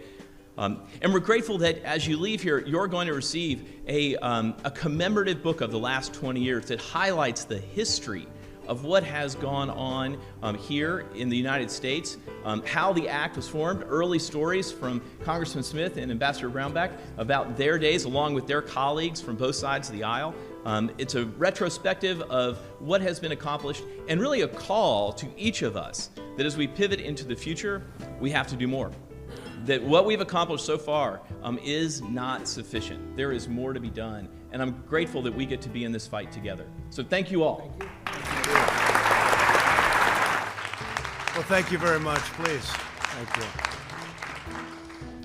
And I want to thank you all for being here as we mark the 20th anniversary of Trafficking Victims Protection Act. Very important. 20 years ago, this nation took a historic step to protect the victims of this form of modern-day slavery here in the United States and all around the world. My administration is 100% committed to eradicating human trafficking from the earth. I am pleased to be joined this afternoon by Vice President Mike Pence and the members of my cabinet, Attorney General William Barr, Secretary Jean Scalia. Hello, Jean. Secretary Alex Azar, who's very busy, and I'm going to see you in a little while, right? Unfortunately for this, in this case. Acting Secretary Chad Wolf, great job with those numbers, great job, Chad. Deputy Secretary Stephen Begun, hi, Stephen. And thanks also to Representatives Chris Smith, Ann Wagner, Michael McCall, and Chip Roy for being with us. Thank you very much.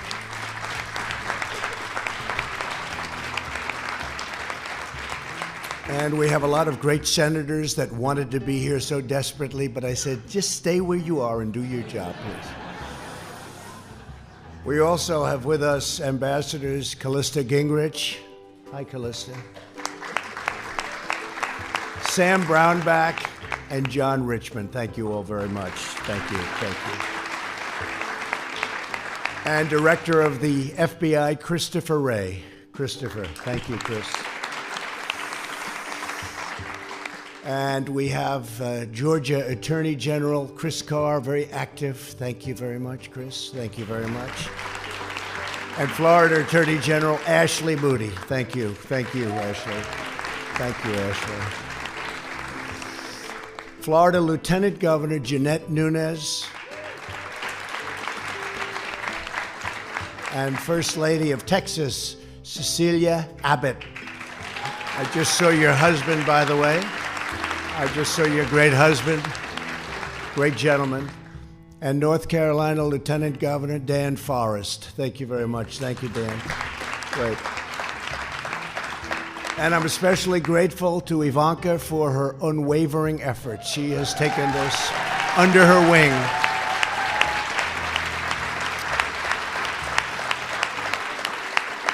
Thank you very much. Thank you, honey. Ivanka's been a champion for administrative and legislative actions to combat human trafficking and a true heart. She has, this issue has been so important to her. This and making sure people are ready to work. And she's now created over 15 million jobs for the people of our country. One of the reasons our unemployment numbers are the best ever. 15 million. And I would say that this issue may be closest to our heart because of the level of evil that you would never believe is even possible in a modern age. Yet the level of evil is incredible. So I want to just thank Ivanka for both of the things that you're really focused on. Thank you very much, honey. Appreciate it. 15 million jobs. It was going to be 500,000. Daddy, I think we can do 500,000 within about a week. She broke that, and now she's up to 15 million jobs. It's a fantastic thing. I'm not surprised, Mike. We're not surprised. We're also honored to have with us several extraordinary survivors of human trafficking, and I want to thank you all for being here, and you'll come up when we sign, and it's going to be my great honor to say hello and shake your hand. And your courage really inspires us all. I want to just let you know that. As the men and women in this room know, human trafficking is a problem everywhere, worldwide problem. Human trafficking is worse than ever before, and that's because of the internet. I've heard from Bill Barr and I've heard from others that the internet has caused lots of good things to happen and lots of really bad things, and this is probably the worst of the bad things, and it's an incredible thing. An estimated 25 million people around the world today are being held captive, manipulated, and abused by human traffickers. In 2018 alone, the National Human Trafficking Hotline identified over 23,000 human trafficking victims in the United States. 65% of these victims were women. More than 1 in 5 were children. Human traffickers prey on their most vulnerable citizens and people. They're vicious, they're violent. My administration is fighting these monsters, persecuting and prosecuting them, and locking them away for a very, very long time. We've had a tremendous track record, the best track record in a long time. We are dismantling the criminal organizations that make large-scale human trafficking possible. In my first month in office, I instructed federal agencies to go out and just do what you have to do. All federal departments are doing what they do to identify and destroy these groups, and we are destroying a lot of them. Unfortunately, they come back very quickly in a different form. In 2018, the Department of Justice shut down the leading site for online sex trafficking. The DOJ prosecuted a number of violent crimes that now is a record number. In the last 3 years, ICE has arrested over 5,000 human traffickers, and I want to thank ICE. They have been incredible. These are great, great people. Great people. They're tough, they're brave, and they love our country. Overseas, we've also seen historic progress, incredible progress, working with us and using our intelligence with them. When I took office, ISIS controlled over 20,000 square miles of territory and perpetrated some of the most heinous forms of human trafficking anywhere in the world. As you know, we've totally defeated the ISIS caliphate in Syria and Iraq, and it's 100%. We have thousands and thousands of prisoners, ISIS prisoners, and it's really been something that's been rather incredible, and we did that rather quickly, because when we came in as an administration, it was all over, and we have 100% of the caliphate. They're bloodthirsty, they're horrible. The founder and leader, al-Baghdadi, who was trying to rebuild ISIS, is now dead. We got him, and that was a big thing.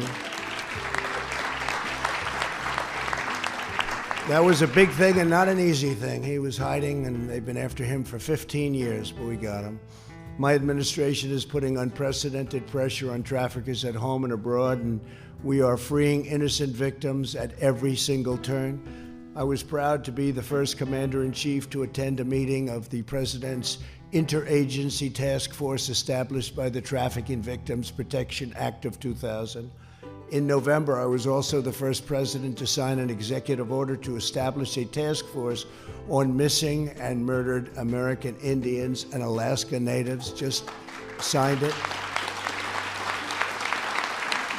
And this has a very special focus on women and girls. That's an incredible thing that's been happening, but we just signed it. I've signed 9 pieces of bipartisan legislation aimed specifically at combating human trafficking domestically and around the globe. And in 2018, I signed legislation strengthening the Department of Homeland Security's Blue Campaign, which unified the department's fight against this crisis and increasing public awareness every single day. We have signed more legislation on human trafficking by far than any other administration has even thought about. We enacted bills, thank you.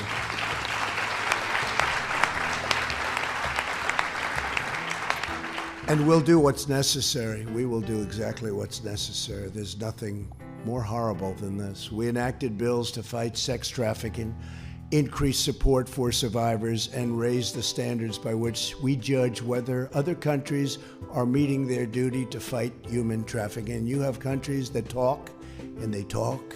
They're like politicians in Washington. They keep talking. They do nothing about it. They do nothing about it. And we spend a lot of money on these other countries, and we're not sending it, and we let them know if they're not going to be doing their job. They don't, in some cases, probably want to do their job, and that's a pretty bad thing. We've authorized $430 million to fight sex and labor trafficking, and with the help of the State Department, I have held foreign governments accountable for failing to address human trafficking by imposing restrictions on foreign assistance, and very powerful restrictions.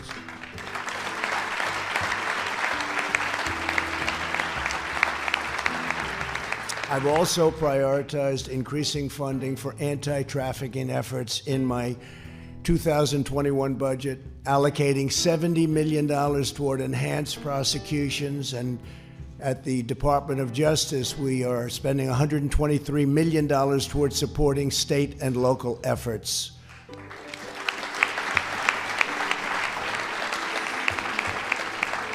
And this is all new funding, and these funds will directly benefit those on the front lines who are tasked with bringing down the perpetrators of this terrible crime. So the kind of money we're talking about now is far greater than what you've had in the past, and let them give the people that work so hard in this administration credit, because they've wanted to do it more than the people in any other preceding administration. And you can read what you want, you can say what you want, but nobody has done more than what we've been doing on human trafficking.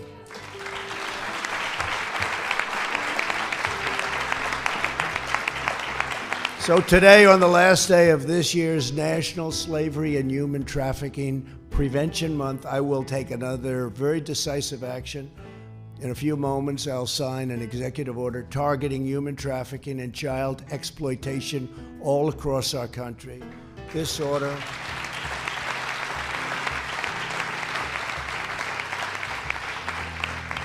and this is a very big one. This order will build on an incredible work and really the unbelievable work that so many of the people in this room have been doing, and all of the work that's been done and increasingly is being done. You wouldn't believe the level of enthusiasm that people working on this issue have. I have many issues, economic, we have all different issues. I have never seen such enthusiasm for a single issue as I have for human trafficking. And I have to say that starts with Bill Barr and Chris Wray, the FBI. It starts with all of the people in law enforcement, so important, and it's something that people really do appreciate. So they collect and they coordinate, they share vital law enforcement and intelligence information with other places all over the world, and very, very important, and we have made a tremendous impact. The problem is it's so massive, it's so many people, it's so many countries, but we've had a tremendous impact. It will be posted online along with a comprehensive list of government resources, all of the things that we do and where to go to find out about what's happening. This order expands prevention education programs, promotes housing opportunities for survivors, and prioritizes the removal of child sexual abuse material from the internet.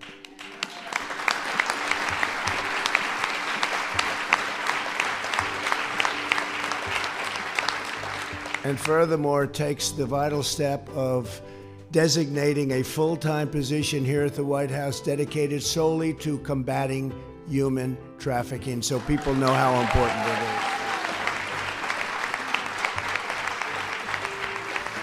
The United States government continues to work with the United Kingdom, Australia, Canada, New Zealand in consultation with industry on a set voluntary principle. We have a set of voluntary principles to tackle online child sexual exploitation and abuse, and the level of detail, the kind of things that they're putting in, nobody's ever seen anything like this before. The people that are working on it do it with incredible heart and love, and they want something to happen. They don't want to be wasting time like people have been wasting for many years, even people in this position. They've been wasting time and not a lot of money, I have to tell you. They haven't spent, as you know, they haven't been spending a lot of money. We're now spending a lot of money. We look forward to launching these principles in the coming months, and we will not rest until we've stopped every last human trafficker and liberated every last survivor.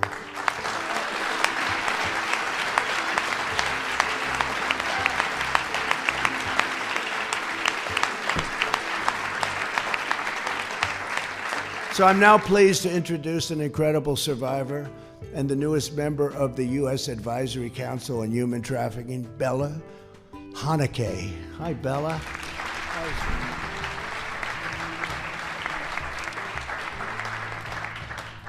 Good afternoon. My name is Bella Hunake. Thank you, President Trump, Ms. Ivanka Trump, in the White House for organizing this important event. It is truly a great honor to be here to celebrate the 20th anniversary of the Trafficking Victims Protection Act. At age 13, I was brought into this country. I survived trafficking along with 19 other girls. Afterwards, I was placed in foster care. But this negative experience in my past should not wholly define who I am today.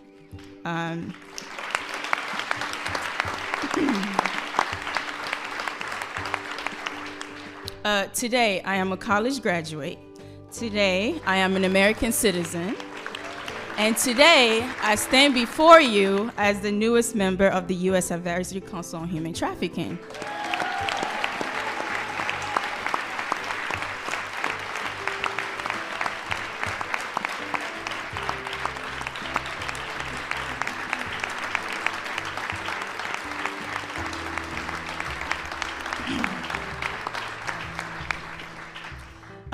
The council is composed of survivor leaders who bring their experience and expertise to advise and provide recommendations to the President's task force to monitor and combat trafficking in persons.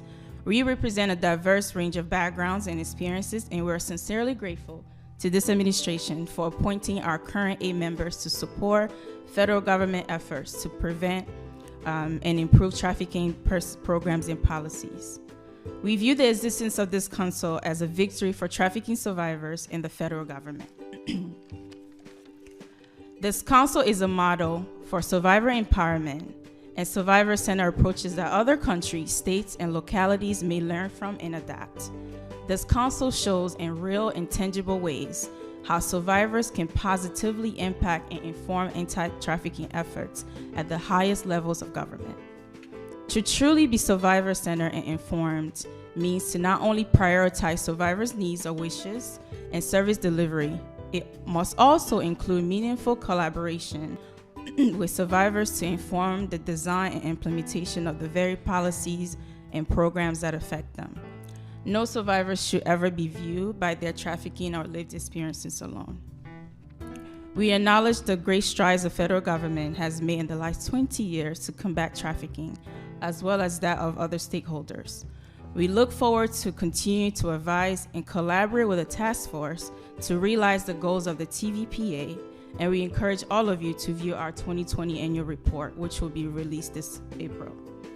Thank you very much for the opportunity to be here today. And to end, I would like to share a statement and a quote from our council's chair, the Honorable Judge Long Robert.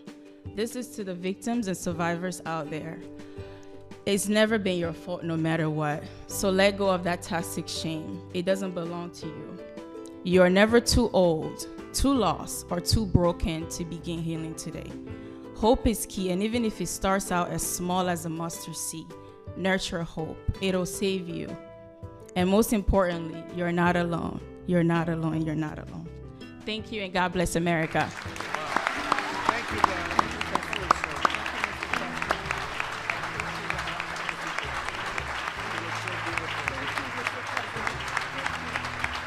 job, Bella. Thank you. Beautiful.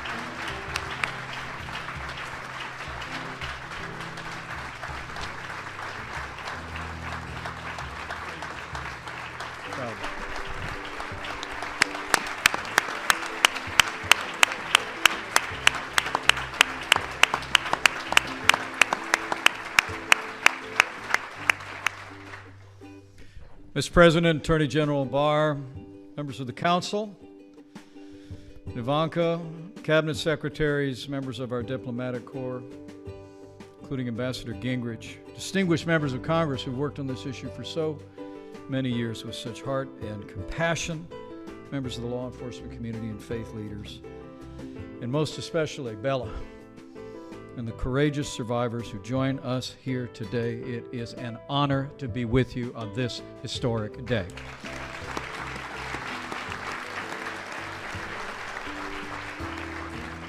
As the President reflected, we're here to commemorate the 20th anniversary of the Trafficking Victims Protection Act. As the President's made clear, from his heart, we have a President who knows human trafficking is not only an unconscionable evil, but an epidemic in the world today, and the United States of America will confront it as never before.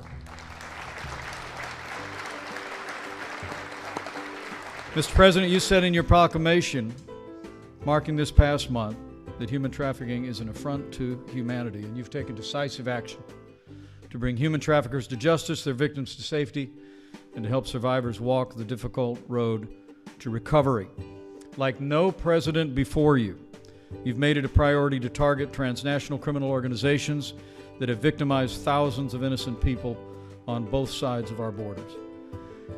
I know the President and I are grateful for the efforts of all of those gathered here today, for your compassion, for shining light in the darkness, and bringing the justice and determination of the American people to this cause. But permit me to add one more voice of appreciation to a member of this administration who has probably articulated the President's message on this issue with more compassion and more determination than anyone else in the history of this movement.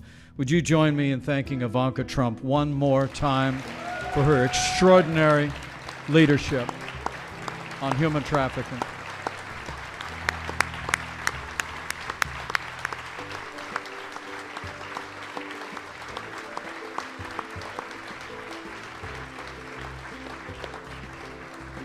Mr. President, the order you're about to sign will impact the federal response across our government and empower the agencies so well represented here to have even more tools to combat the scourge of human trafficking.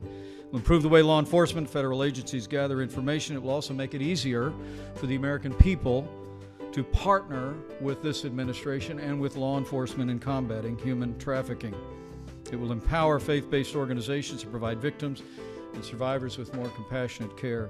And with more and more young people around America engaged in this issue, Mr. President, by your order today, you will give younger Americans especially the ability on the internet to identify the signs of trafficking, what dangers to avoid, and how to break free if they've been victimized.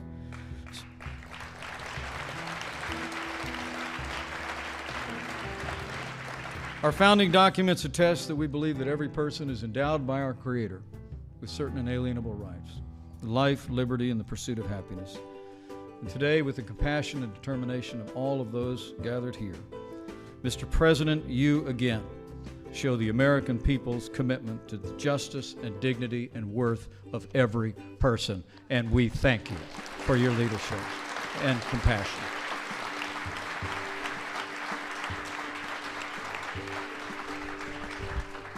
So, Mike, thank you very much, and I just want to congratulate everybody in this room. What I'd like to do is maybe ask some of our folks that are so involved to come up, and the survivors to come up. We will sign, and we will say hello to everybody. And again, it's an honor to be with you today. Thank you very much. It's a big moment. Thank you.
Our Father, which art in heaven, hallowed be thy name.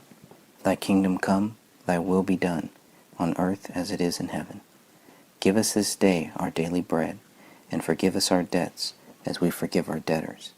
And lead us not into temptation, but deliver us from evil. For thine is the kingdom, and the power, and the glory, forever. Amen.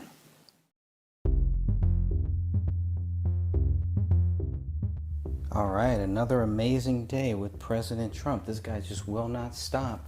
He is on the road to re-election. Of course, we're going to see a lot more of Donald Trump in the coming weeks, leading up until we vote on November 4th. And vote however you possibly can. If you're not sure how to vote online, I believe you can just go to vote.org and you can figure out how you can register for an absentee ballot.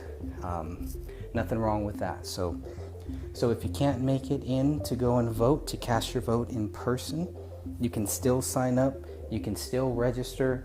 There's still time to sign up as an absentee voter. First, we're going to go to the actual rally from today in Las Vegas. Sometimes they say what happens in Vegas stays in Vegas, but not today, obviously. These last few days, President Trump has had some very lively, some very colorful protests, peaceful protests, rallies, whatever you want to call them, speeches. And today was no different, so I hope you enjoy this one.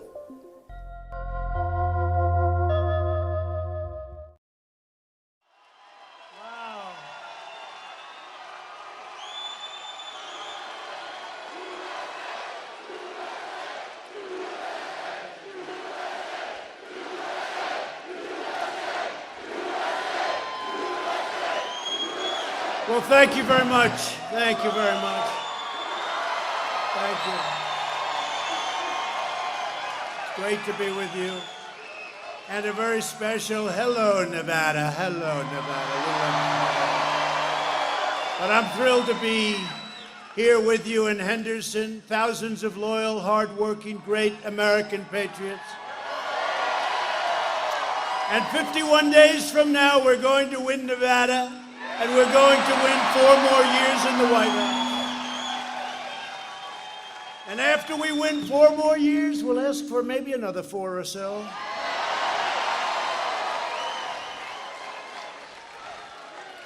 Well, thank you very much. You know, whenever I say that, I watch, look at all that news back there. Look at all that fake news.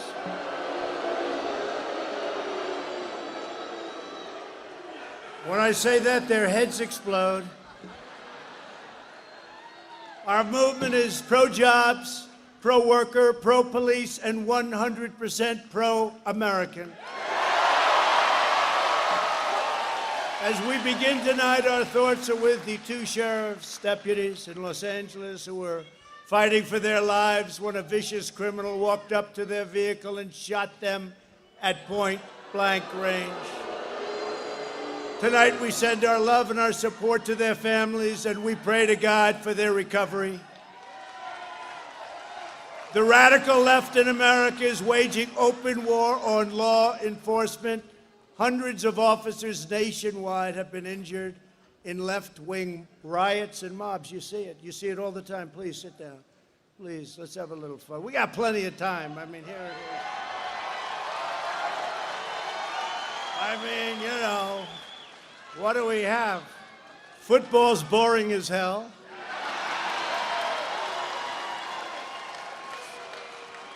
It's just not the same, right? I don't know. Used to be, people would say, hey, could you keep it away from a football game? Now they say, could you possibly do it during a football game? We have some free time.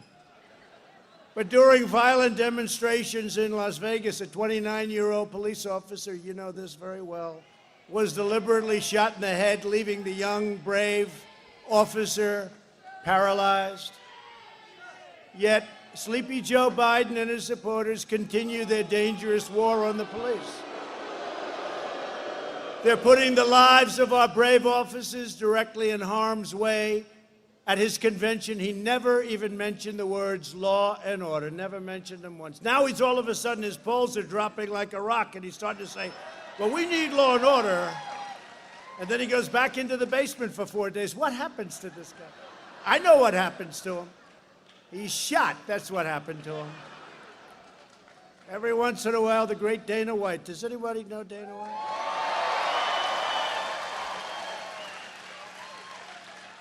He's got some champions with him tonight. You know, he's here. I'm going to introduce him. But every once in a while, I'll ask him, what happened to that guy? He said, sir, he's been shot for the last long time. Should have left a long time ago. That's Joe Biden. Joe Biden. He's shot, and everybody knows it.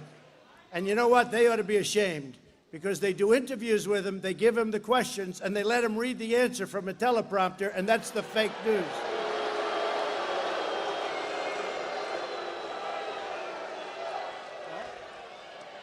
It is. How about the other day? Could you move that a little bit closer? See these things? Move it up. But I must tell you, at great peril, I use them seldom. But those are the times we have the best fun, too, I will say. And that's actually when we learn the most. For the entire summer, Biden was silent as left-wing mobs assaulted police officers. When Biden's far-left supporters set fire to police cars and precinct stations, courthouses, Joe Biden called them peaceful protesters, right? They call them peaceful protesters. And you know, when we go to these radical left places that are having problems, because everyone, look at the top 10, you go back, go top 20, top 30, take a look. Democrat run, radical, left-wing Democrat usually run, not Republican run, Democrat run. And we go back and we take a look, we want to give them help. They don't want help. But when they do ask for help, and when they do, we go in. Like Minneapolis, the National Guard went in. Took 35 minutes to quell a situation that went on for 2 weeks. They knew we were going in to Seattle. We told them we're going in tomorrow morning. And so they sent them in. They didn't want that to happen. And we let the protesters know, or whatever you call them. They're really anarchists. They're not protesters. So we let the anarchists know that we were going in with approximately 10,000 very tough people. And they immediately raised their hands, and the Seattle police, who, by the way, could do a great job if they were let to do their job, but they're not. They're not. And as you know, in Portland the other day, we had to send in the U.S. Marshals. A man who's a bad guy, shot somebody right in the middle of the street, who they say was a very fine young man, shot him, killed him. Just shot him like it was on television. 2.5 days, nothing happened. I said, what's going on? We sent in the U.S. Marshals.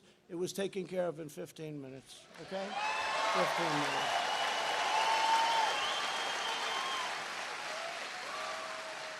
When asked if he would cut police funding, Sleepy Joe said, absolutely, yes, I would. Now he's trying to change his mind. You ever see a guy, he changed his mind on fracking? Okay? There will be no fracking. You know that, he went all through the debates. He doesn't even know what fracking is, I guarantee you. He was told to say that by Bernie and the radical left and his vice president. By the way, how bad is she? She's the worst. You know, we're going to have a woman president someday. Not going to be her. Not going to be her. And that's no way to attain the office. We got in there because Sleepy Joe couldn't handle it anymore. You know, Joe was bad in primetime. See, the reason I can talk so badly about him, because he did an ad where he had me standing over the grave and the graves of our fallen heroes from many years ago. And they said, and nobody loves the military more. Look what I've done for them, $2.5 trillion. And in the ad, they have me saying horrible things in front of other people. Nobody would have put up with that. It was totally, it's called disinformation. They make up a total lie. They put it out, then they do ads. So once he did that, I said, now I really, look, it's okay, because now the gloves are off, I can say that this man is totally unfit to be president. Up here, he's totally unfit. He can't be your president. You know, I've gotten to know President Xi of China. I've gotten to know President Putin of Russia. And by the way, getting along with them is good.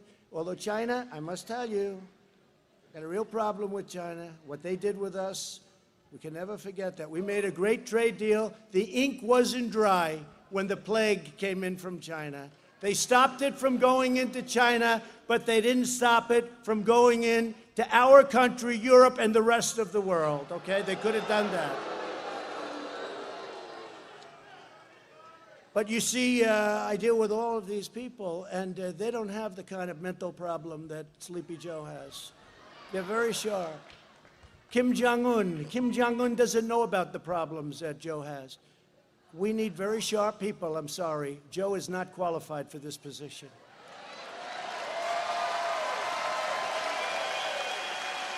Joe calls for abolishing cash bail and closing your prisons. He wants to close prisons. And he even called law enforcement the enemy recently. You saw that, the enemy, until his polls started dropping. Then all of a sudden he said, no, we love law enforcement. I think I've gotten every major law enforcement group in the country, right? I even got, you saw recently, I got New York's finest, and they are New York's finest, but they're not allowed to do their job. They're not allowed. We have a radical left mayor who has no clue. He has no clue what's happening to that poor city. I love that city. What's happening to that city? 300% up. Look, 300% in certain very bad crimes, New York. There's no reason for this. And we have the greatest police. They're great. New York's finest. They endorse me. Chicago, Fraternal Order of Police. Chicago endorsed me. Oklahoma endorsed me. Texas endorsed me. Florida endorsed me. Every place endorsed me. And if you think it's easy for New York and Chicago and these different places, Ohio endorsed me. If you think it's easy for these guys, they never endorsed. New York, they said they cannot remember ever having endorsed a presidential candidate. They endorsed me. And they're going against their radical left culture that's destroying the city. So I was very honored. But how about Chicago? Do you think it's easy for these great police in Chicago to endorse me? It's not easy. But they felt that they had an obligation to do it. So it just happened. I'm just very honored by it. And Biden's anti-police crusade must stop. It's got to stop. It's got to stop now. Furthermore, the corporations, these poor, stupid people that run they get paid a lot of money. They're weak, ineffective people, let's face it. They're funding anti-police organizations and other organizations that are, it's so embarrassing. And I don't mean for a little. Like, they gave $100 million and $250 million. You're talking about serious money. You're talking about serious money. And that money is not used for good reasons. And these stupid corporations, and they'll be the first to go if the radical left ever took, they'd throw those guys out like they were nothing. If they were lucky, they'd just be thrown out. It would probably be a lot rougher than that. These people don't know what they're getting into. But instead of giving money, they should give money to the families of the crime victims and the fallen officers. That's what they should do. So, in the Republican Party, we know that police officers are not villains, but the heroes who risk their lives to keep us safe. And they guard, the thing that's incredible, I know so many police, they're so good. One bad apple, and they're on for months. One bad apple, they go on for months. The thousands and tens of thousands of good things, nobody talks about it. These are great people that have done a great job, and we have to support our law enforcement.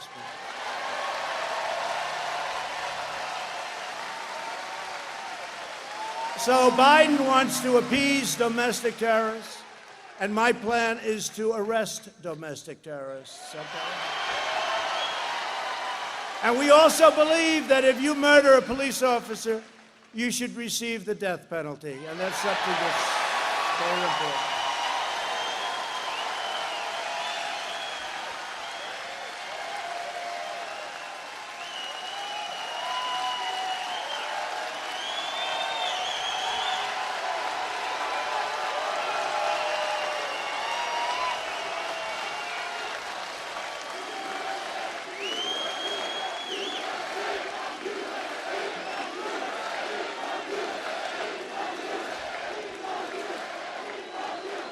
And you saw a video of that animal that went up to the car. Did everybody see that? This animal goes up to the car, two unsuspecting fine people. They were fine people. I mean, they're in very grave condition, as you know. Fine people. He's an animal. And I called him an animal, and I was criticized by people for calling him an animal. They said he's a human being. He's not a human being. He's an animal. He's not a human being. Joe Biden opposes the death penalty even for cops who, I mean, look, you have to see, even for these cop killers who go around, the predators, they murder children, people like the Boston bomber. He opposes the death penalty for the Boston bomber. He wants to give prisoners a vote. He wants to have the Boston bomber be able to vote. I don't think so. I don't think so. I don't think so. You know who started that? Bernie Sanders, Crazy Bernie. He wants to have... Crazy Bernie says, no, they have to vote. So they asked him, well, does that mean that means everybody that's in prison should be entitled to a vote, right? So they actually said, well, what about the Boston bomber? Should he be entitled? And Bernie goes, yeah, he should be entitled. Bernie is crazy, but you know, the fact is that we got a lot of Bernie votes 4 years ago because Bernie's right about one thing, trade. Because all of these countries, friend and foe, they rip off the United States. We have made so many great trade deals, and you see it. USMCA, we got rid of NAFTA, so many. But Biden is too weak to be president, and he's not a smart person. And by the way, he wasn't smart 25 years ago. Everybody knew it. Now we don't even have to discuss the matter. But I was going to say, when he put that ad up, we told him to take it down. When he put that ad up, that dishonored our fallen heroes. They are great, great heroes of mine, of yours, of everybody's. I know really bad people. No bad person, the worst person I know. I know some beauties from New York. I know some developers in New York, actually. Nobody would say what they said. They made it up. It was a made-up statement, and they put it up in the form of an ad from a third-rate magazine whose best friend is Obama, who, by the way, got caught spying on my campaign. He got caught. We caught him cold. We have him cold. Now let's see what happens.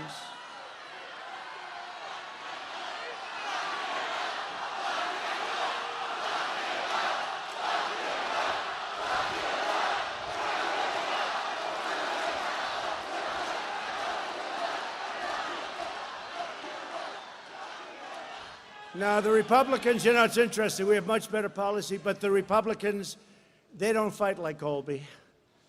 You know who Colby is? You're going to say hello to Colby. They don't fight like Colby. They don't fight to win. They've just done with better policy, but they don't have that vicious streak. If this were reversed, they would be in jail for 2 years already, and it would be for a 50-year term for treason. That's what it would be, okay?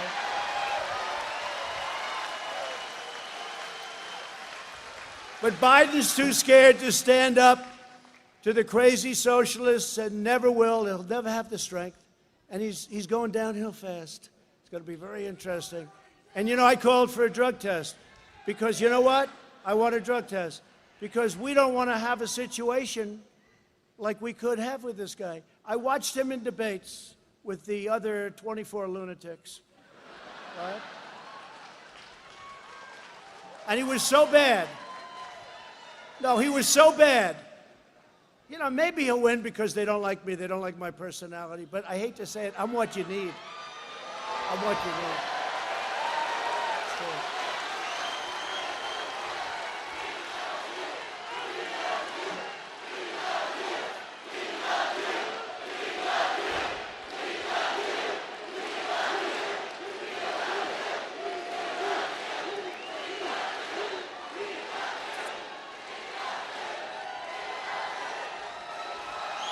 But if Biden ever did win, he would surrender your country to the mob, you know that.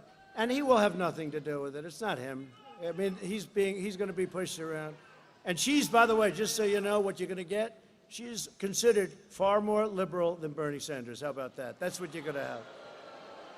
I don't think your state is into that. Unlike Biden, I'll always stand with the heroes of law enforcement. And I'm deeply honored to have gotten all of those endorsements. That to me is a really big deal. That to me is really a big deal. And I just want to thank all of them, including the National Troopers Association and Coalition just came in. We also received the endorsement, total and complete endorsement from the Public Safety Alliance of Nevada and the Las Vegas Police Protective Association from Nevada.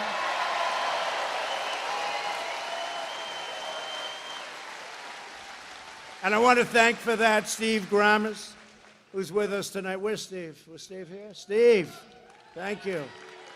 Thank you. That's a big deal. Make sure they get out and vote, Steve, because they're playing around with the ballots, okay? You know, you're governor. So we had many sites, by the way, all exterior sites, all outside. Today you'll hear these phonies back there. Well, look at that. Now, today you're going to hear them. They'll say, oh, it was in... Well, the reason it was, we had 5 sites, all outside sites, like last night. Tremendous room. And a great gentleman who owns this building said, you know what they're doing is really unfair. You can use my building. Don, I want to thank you. Don. Okay.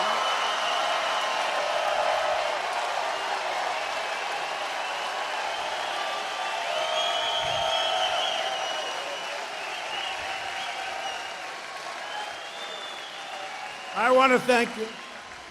This is the most important election in the history of our country.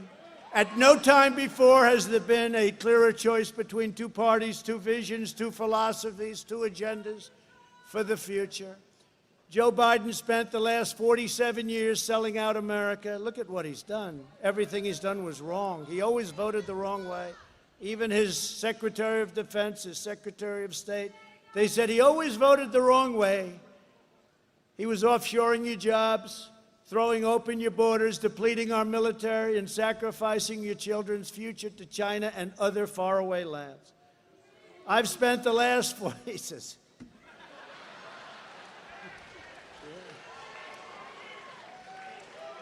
Only in Nevada can you have it. I would never say it. So what did you say? Okay. This way I can't get in trouble. I've spent the last 4 years bringing our jobs back to America, securing our borders, rebuilding our military, and standing up to China like no other president has ever done. If Biden wins, China wins. If Biden wins, the mob wins. If Biden wins, the rioters and anarchists and look, you see what's going on. The arsonists and flag burners. How about the flag burning? I would love to have a law. This is so sad what's going on. When I see the American flag burn, I get so angry. I get so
Words like violence break the silence, come crashing into my little world. Painful to me, it's right through me. Can't you understand? Oh, my little girl, all I ever wanted, all I ever needed is here in my arms. Words are very unnecessary, they can only do harm.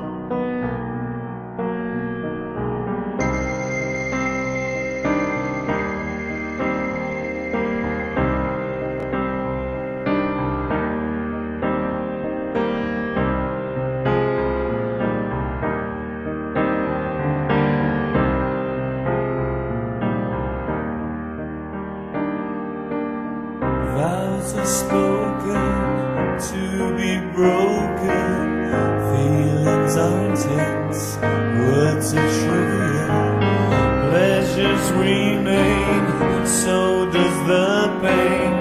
Words are meaningless and forgettable. All I ever wanted, all I ever needed is here in my arms. Words are very unnecessary, they can only do harm.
knocking, but you can't come in.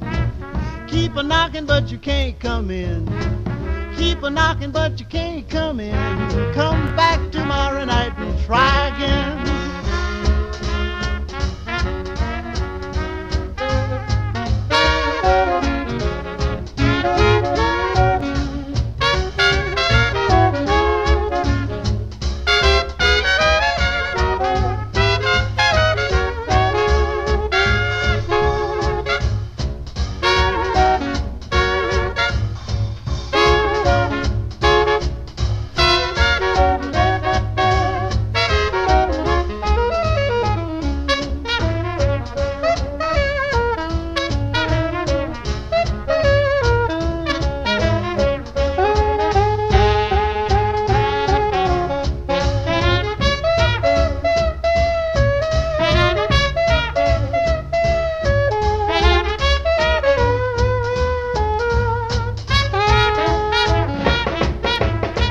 I hear you knocking, but you can't come in.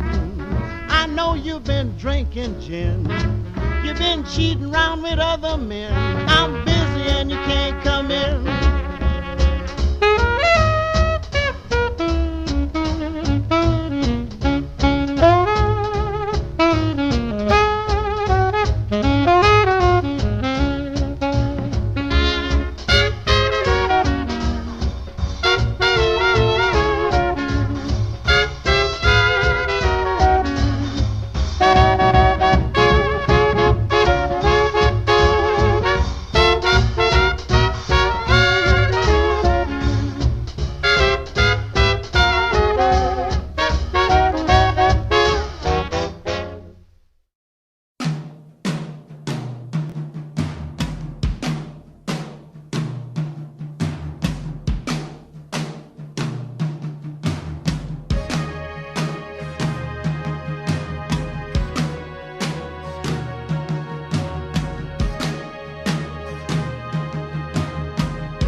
We never played by the same rules.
No more, no more, no more, no more, no more, no more, no more. It wakes us inside, hear our voice, shake my world, seducing sighs, get me out there, so right there, into the nighttime, four walls won't hold me tonight. If this town is just an apple cart, let me take a bite. And they say, why? Tell them that it's human nature. Why? Does he do it that way? And they say, why? Tell them that it's human nature. Why? Does he do it that way? Reaching out to the nighttime, electric eyes are everywhere.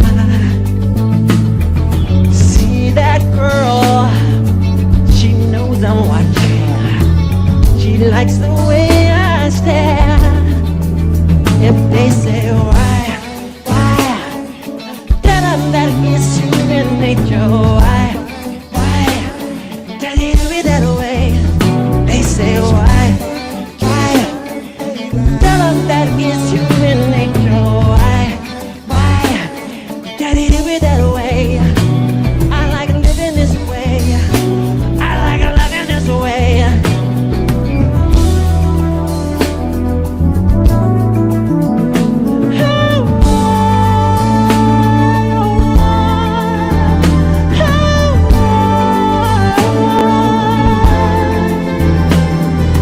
Looking out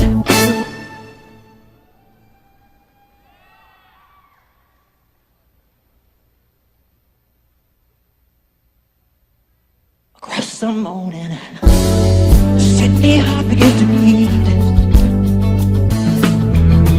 See that girl, she's on watch. She likes the way I stare. If they say why, tell them that it's human nature. Why, does he do it that way? They say why, tell them that it's human nature. Why, does he do it that way? They say why, tell them that it's human nature. Why, does she do it that way? Why, hey, does he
time. If that's what it's all about, Mama, if that's moving up, then I'm moving out. I'm moving out.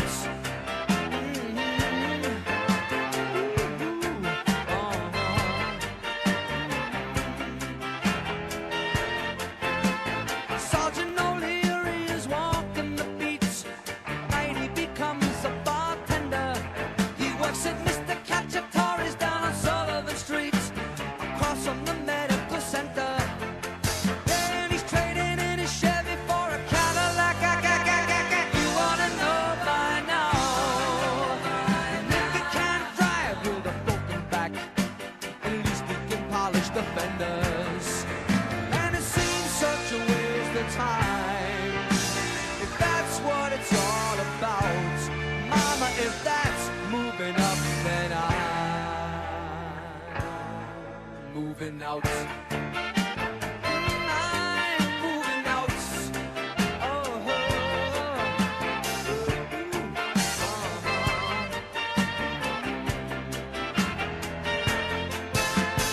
You should never argue with a crazy man. You ought to know by now.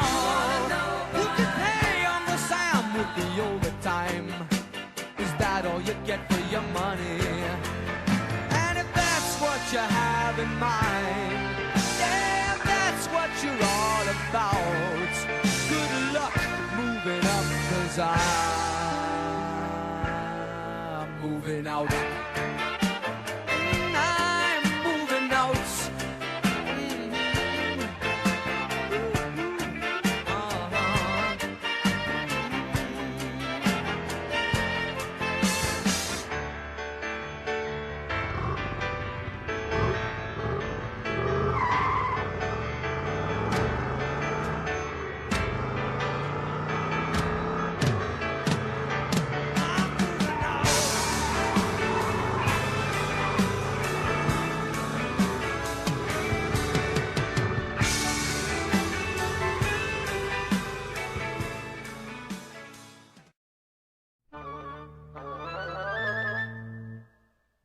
Ladies and gentlemen, boys and girls, the chocolate room.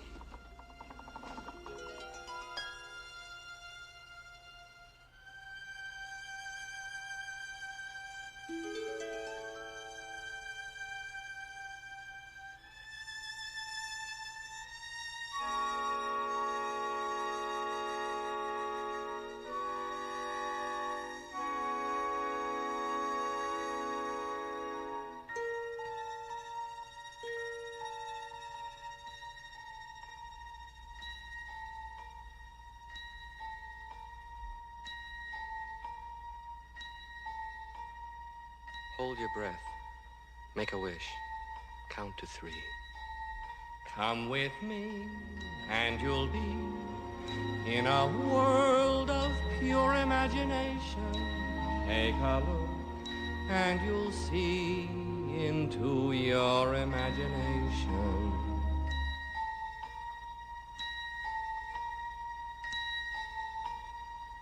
We'll begin with a spin, traveling in the world of my creation.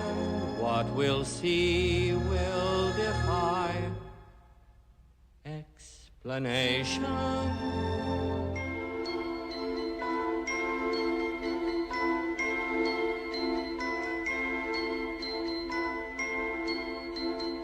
If you want to view paradise, simply look around and view it. Anything you want to do it. Want to change the world. There's nothing to it.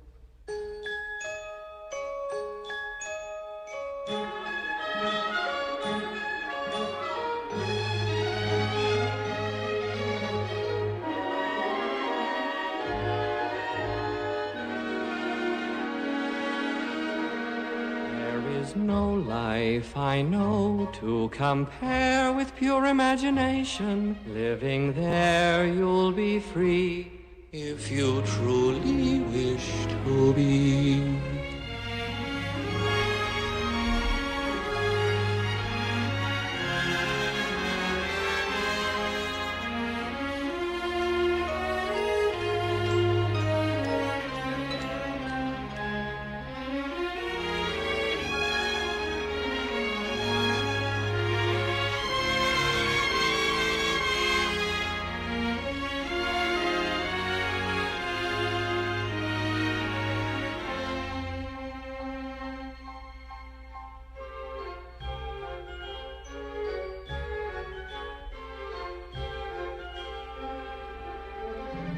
If you want to view paradise, simply look around and view it. Anything you want to do it. Want to change the world, there's nothing to it.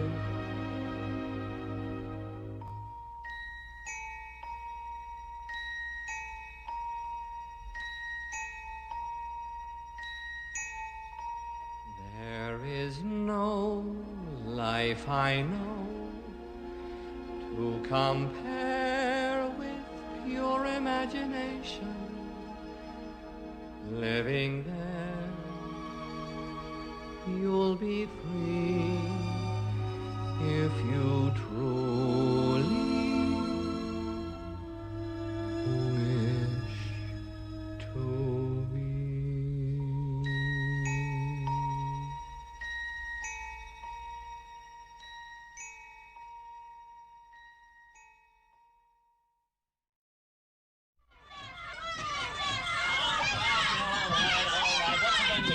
Triple cream cup for Christopher, a squelchy soda for Otis, a sizzler for June Marie, and listen, Wonka's got a new one today. What is it? This is called a Scrumdiddlyumptious bar. Scrumdiddlyumptious bar? How does he do it? My dear boy, do you ask a fish how it swims? No. Or a bird how it flies? No. No, sirree, you don't.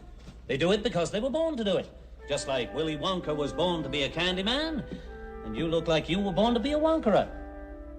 Who can take a sunrise, sprinkle it with dew, cover it in chocolate and a miracle or two? The Candyman. The Candyman can. The Candyman can, 'cause he mixes it with love and makes the world taste good. Who can take a rainbow, wrap it in a sigh, soak it in the sun and make a strawberry lemon pie? The Candyman? The Candyman. The Candyman can. The Candyman can, 'cause he mixes it with love and makes the world taste good. Willy Wonka makes everything he bakes satisfying and delicious. Talk about your childhood wishes. You can even eat the dishes.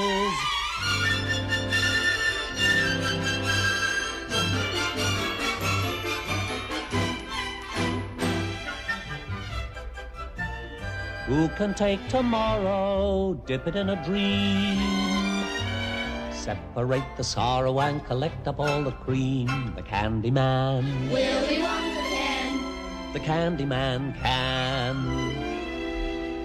The Candyman can, 'cause he mixes it with love and makes the world taste good. And the world tastes good 'cause the Candyman thinks it should.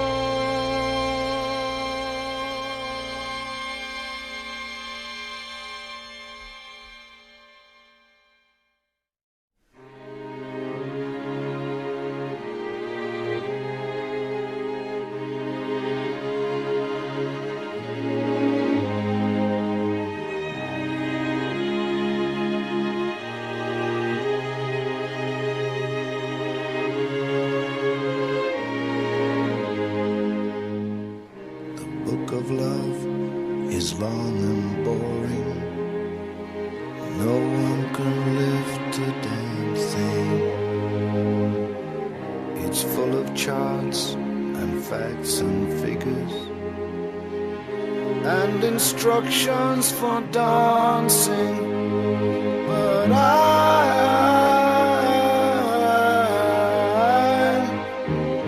love it when you read to me, and you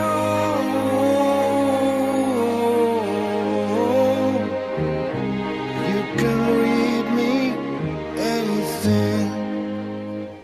The book of love has music in it. In fact, that's where music comes from. Some of it's just transcendental. Some of it's just really dumb. But I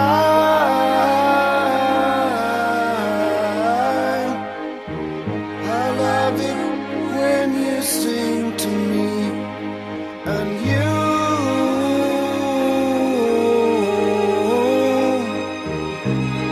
can sing me anything.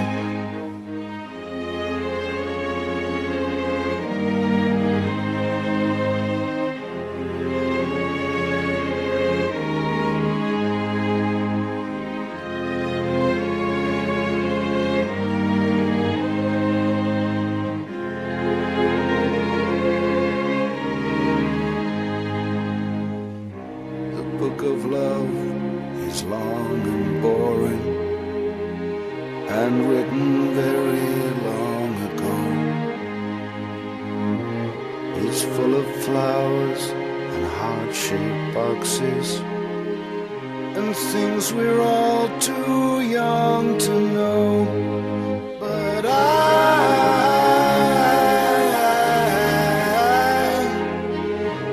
love it when you give me things, and you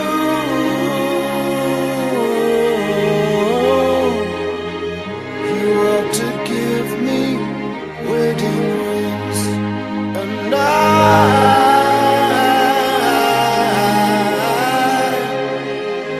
love it when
that'll bring the trauma. Overseas, yeah, we trying to stop terrorism, but we still got terrorists here living in the USA, the big CIA, the Bloods and the Crips and the KKK. But if you only have love for your own race, then you only leave space to discriminate, and to discriminate only generates hate. And when you hate, then you're bound to get irate. Yeah, madness is what you demonstrate, and that's exactly how anger works and operates. Man, you gotta have love just to set it straight. Take control of your mind and meditate. Let your soul gravitate to the love, y'all. People killing, people dying, children hurt and you hear them crying. When you practice what you preach and what you turn the other cheek. Father, Father, Father, help us, send some guidance from above. These people got me questioning, where is the love? Where is the love? Where is the love? Where is the love? It just ain't the same, always in change. New days are strange, is the world insane? If love and peace is so strong, why are the pieces of love that don't belong? Nations dropping bombs, chemical gases filling lungs of little ones with ongoing suffering as the youth are young. So ask yourself, is the loving really gone? So I could ask myself, really what is going wrong in this world that we living in? People keep on giving in, making wrong decisions, only visions of them dividends. Not respecting each other, denying thy brother. A war's going on, but the reason's undercover. The truth is kept secret, it's swept under the rug. If you never know truth, then you never know love. What's the love, y'all? Come on, I don't know. Where's the truth, y'all? Come on, I don't know. Where's the love, y'all? People killing, people dying, children hurt and you hear them crying. When you practice what you preach and what you turn the other cheek. Father, Father, Father, help us, send some guidance from above. These people got me questioning, where is the love? Where is the love? Where is the love? Where is the love? Where is the love? Where is the love? Where is the love? Where is the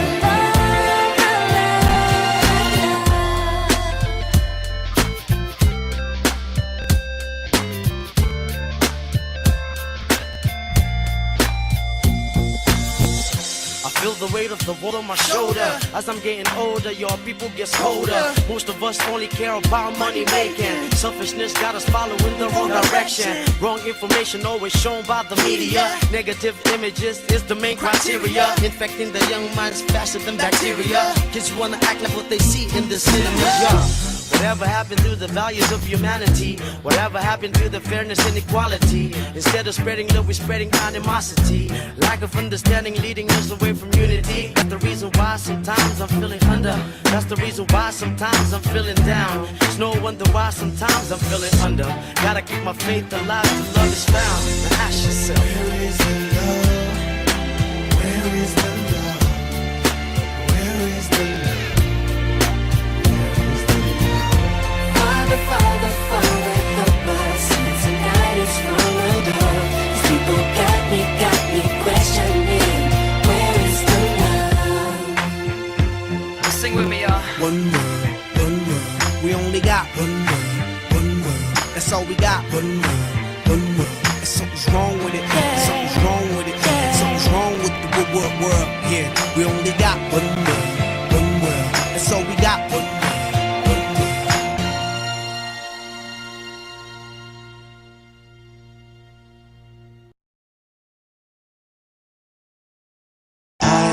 Light the fire. You place the flowers in the vase that you bought today. Staring at the fire for hours and hours while I listen to you play your love songs all night long.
shirt. Hello, a dirty mood. Hello, hello, hello, hello, hello, hello, hello, hello, hello, hello, hello, hello. With that child, it's less dangerous. Here we are now, entertain us. I feel stupid and contagious. Here we are now, entertain us. I'm alive. And albino, a mosquito, my libido.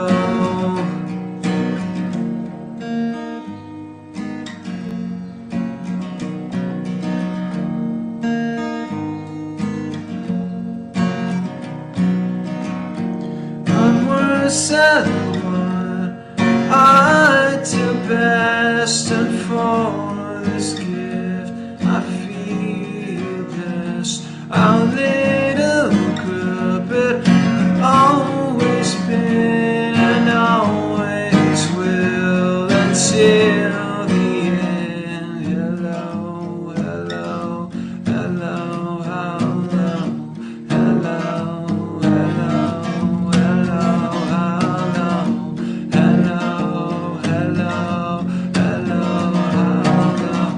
hello, hello,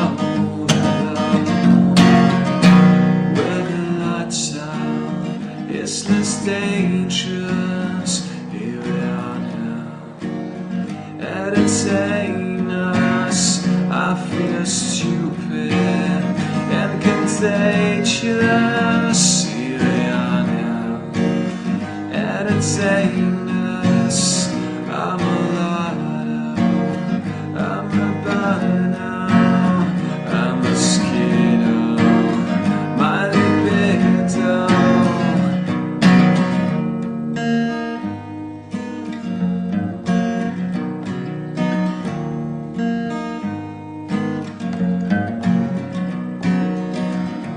And I forget just why I taste. Oh yeah, I guess it makes me smile. I found it hard, it's hard to find. I will whatever, never mind. Hello, hello, hello, hello, hello, hello.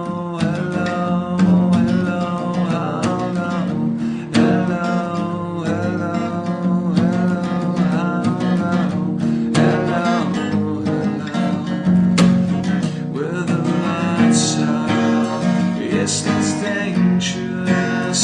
Here we are now, entertain us. I feel stupid and contagious. Here we are now, entertain us. I'm a mulatto, I'm a mosquito, I'm albino, my libido.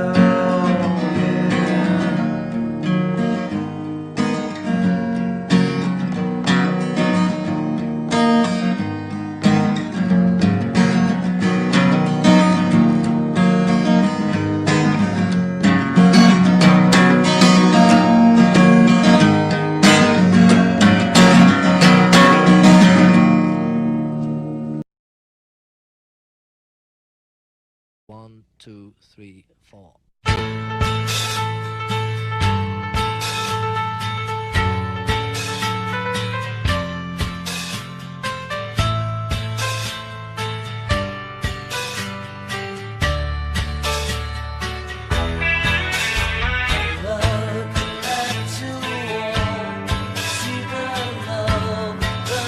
Sleeping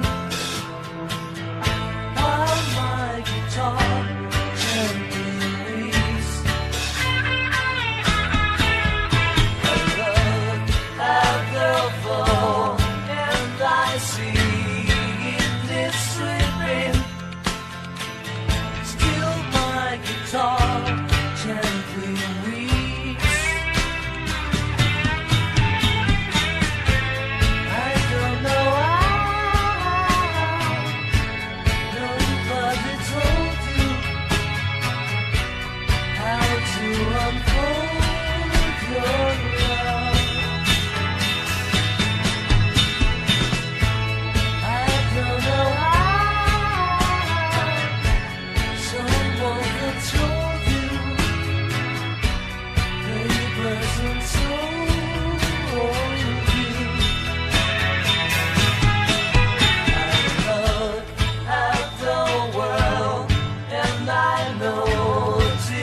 guitar gently weeps.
tangled my emotions.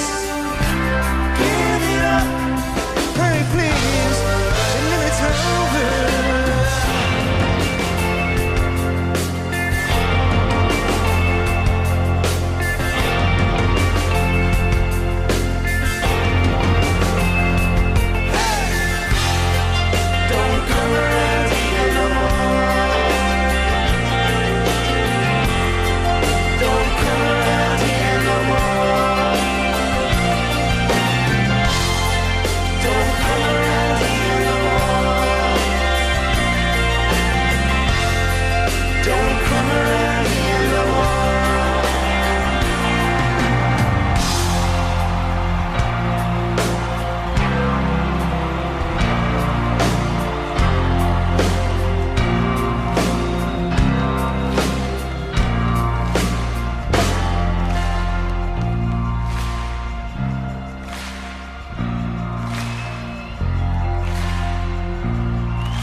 Stuff walking down my street. Don't come around here no more. What are you expecting me? Don't come around here no more. And whatever you're looking for, don't come around here no more.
Master, I don't think you quite realize what you've got here. So why don't you just ruminate whilst I illuminate the possibilities?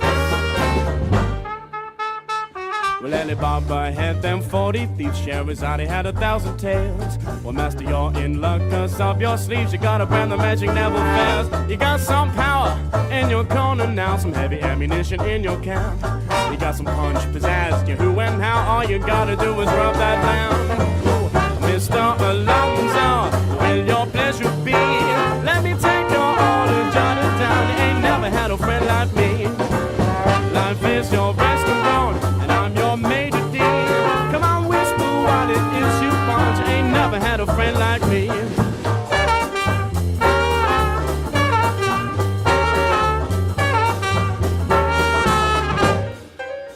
So don't don't just sit there slack jaw boggy out. I'm here to answer all your midday prayers. You got me bone to feed, they certified. I'm your genie for your job the best.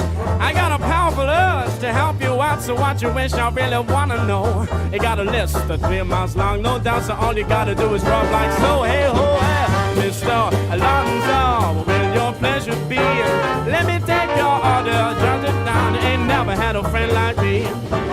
Life is your restaurant, and I'm your maitre d'. Come on, whisper what it is you want. You ain't never had a friend like me. Mama, no, no. Ha, ha, ha.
Had a friend like me.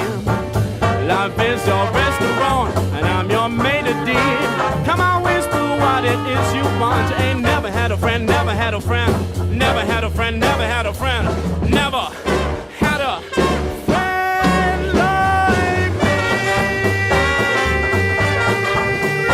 like me. I never had a friend like me.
seemed to me that my life ran off too fast, and I had to take it slowly just to make the goodbye last. But when you're born to run, it's so good to just slow down. So don't be surprised to see me back in the bright part of town. We'll be back in the high life again. All the doors are closed one time, we'll open up again. We'll be back in the high life again. All the eyes that burst me once will smile and take me in. Drink and dance with one hand free, have the world so easily. What would be a sight to see? Back in the high life again.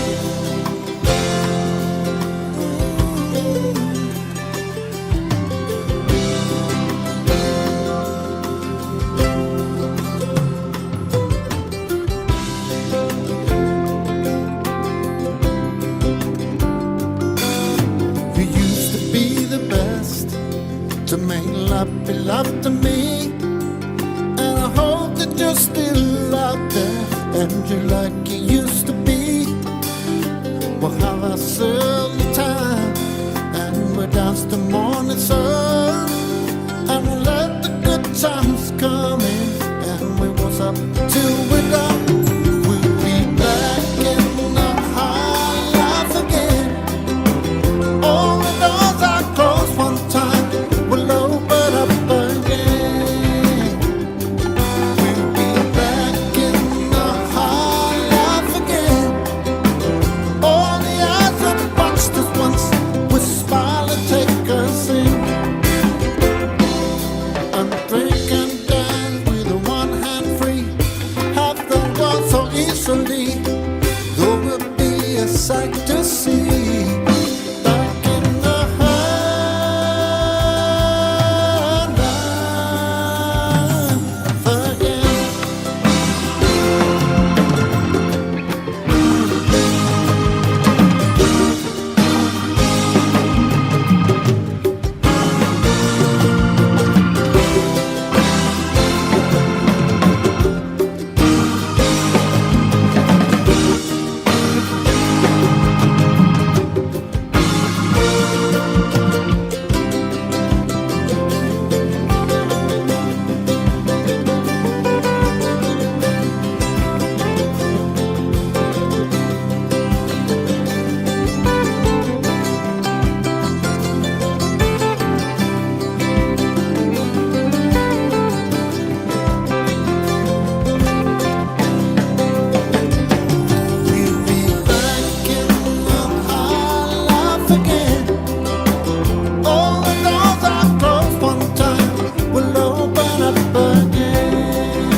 Listen to the wind blow, watch the sun rise.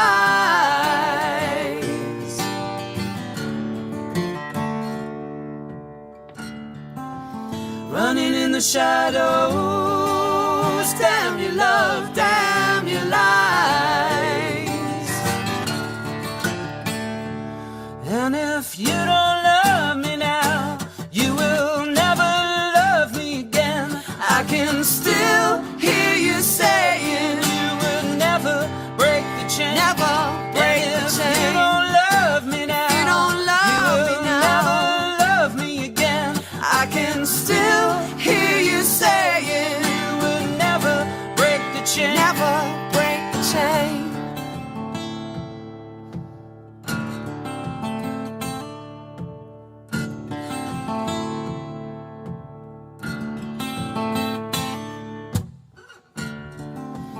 Listen to the wind blow, down comes the night.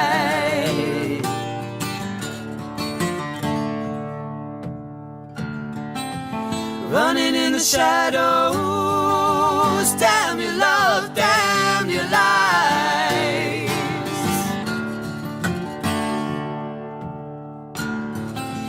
Break the silence, damn the dark, damn the light. And if you don't love me now, you will never love me again. I can still hear you saying you would never break the chain. Never break the chain. You don't love me now. You don't love me now. Never love me again. I can still hear you saying you would never break the chain. Never break the chain. You don't love me now. You don't love me now. Never love me again. I can still hear you saying you would never break the chain. Never break the chain.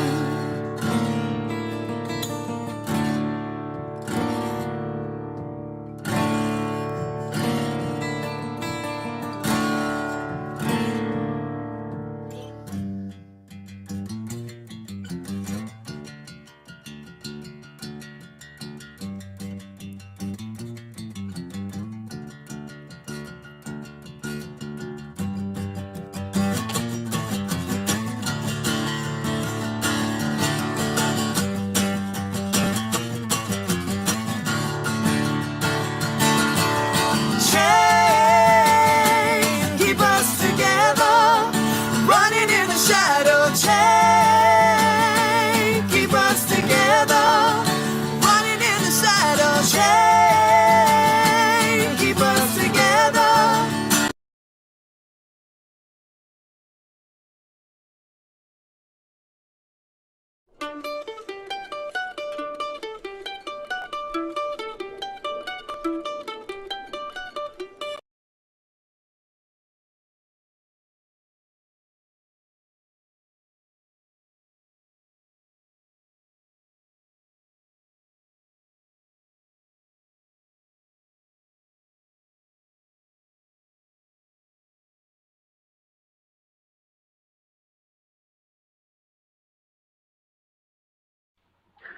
Hello, my name is Dan Hennon. We are doing a Crowley Case Update conference call tonight. Today is April 26th, 2019.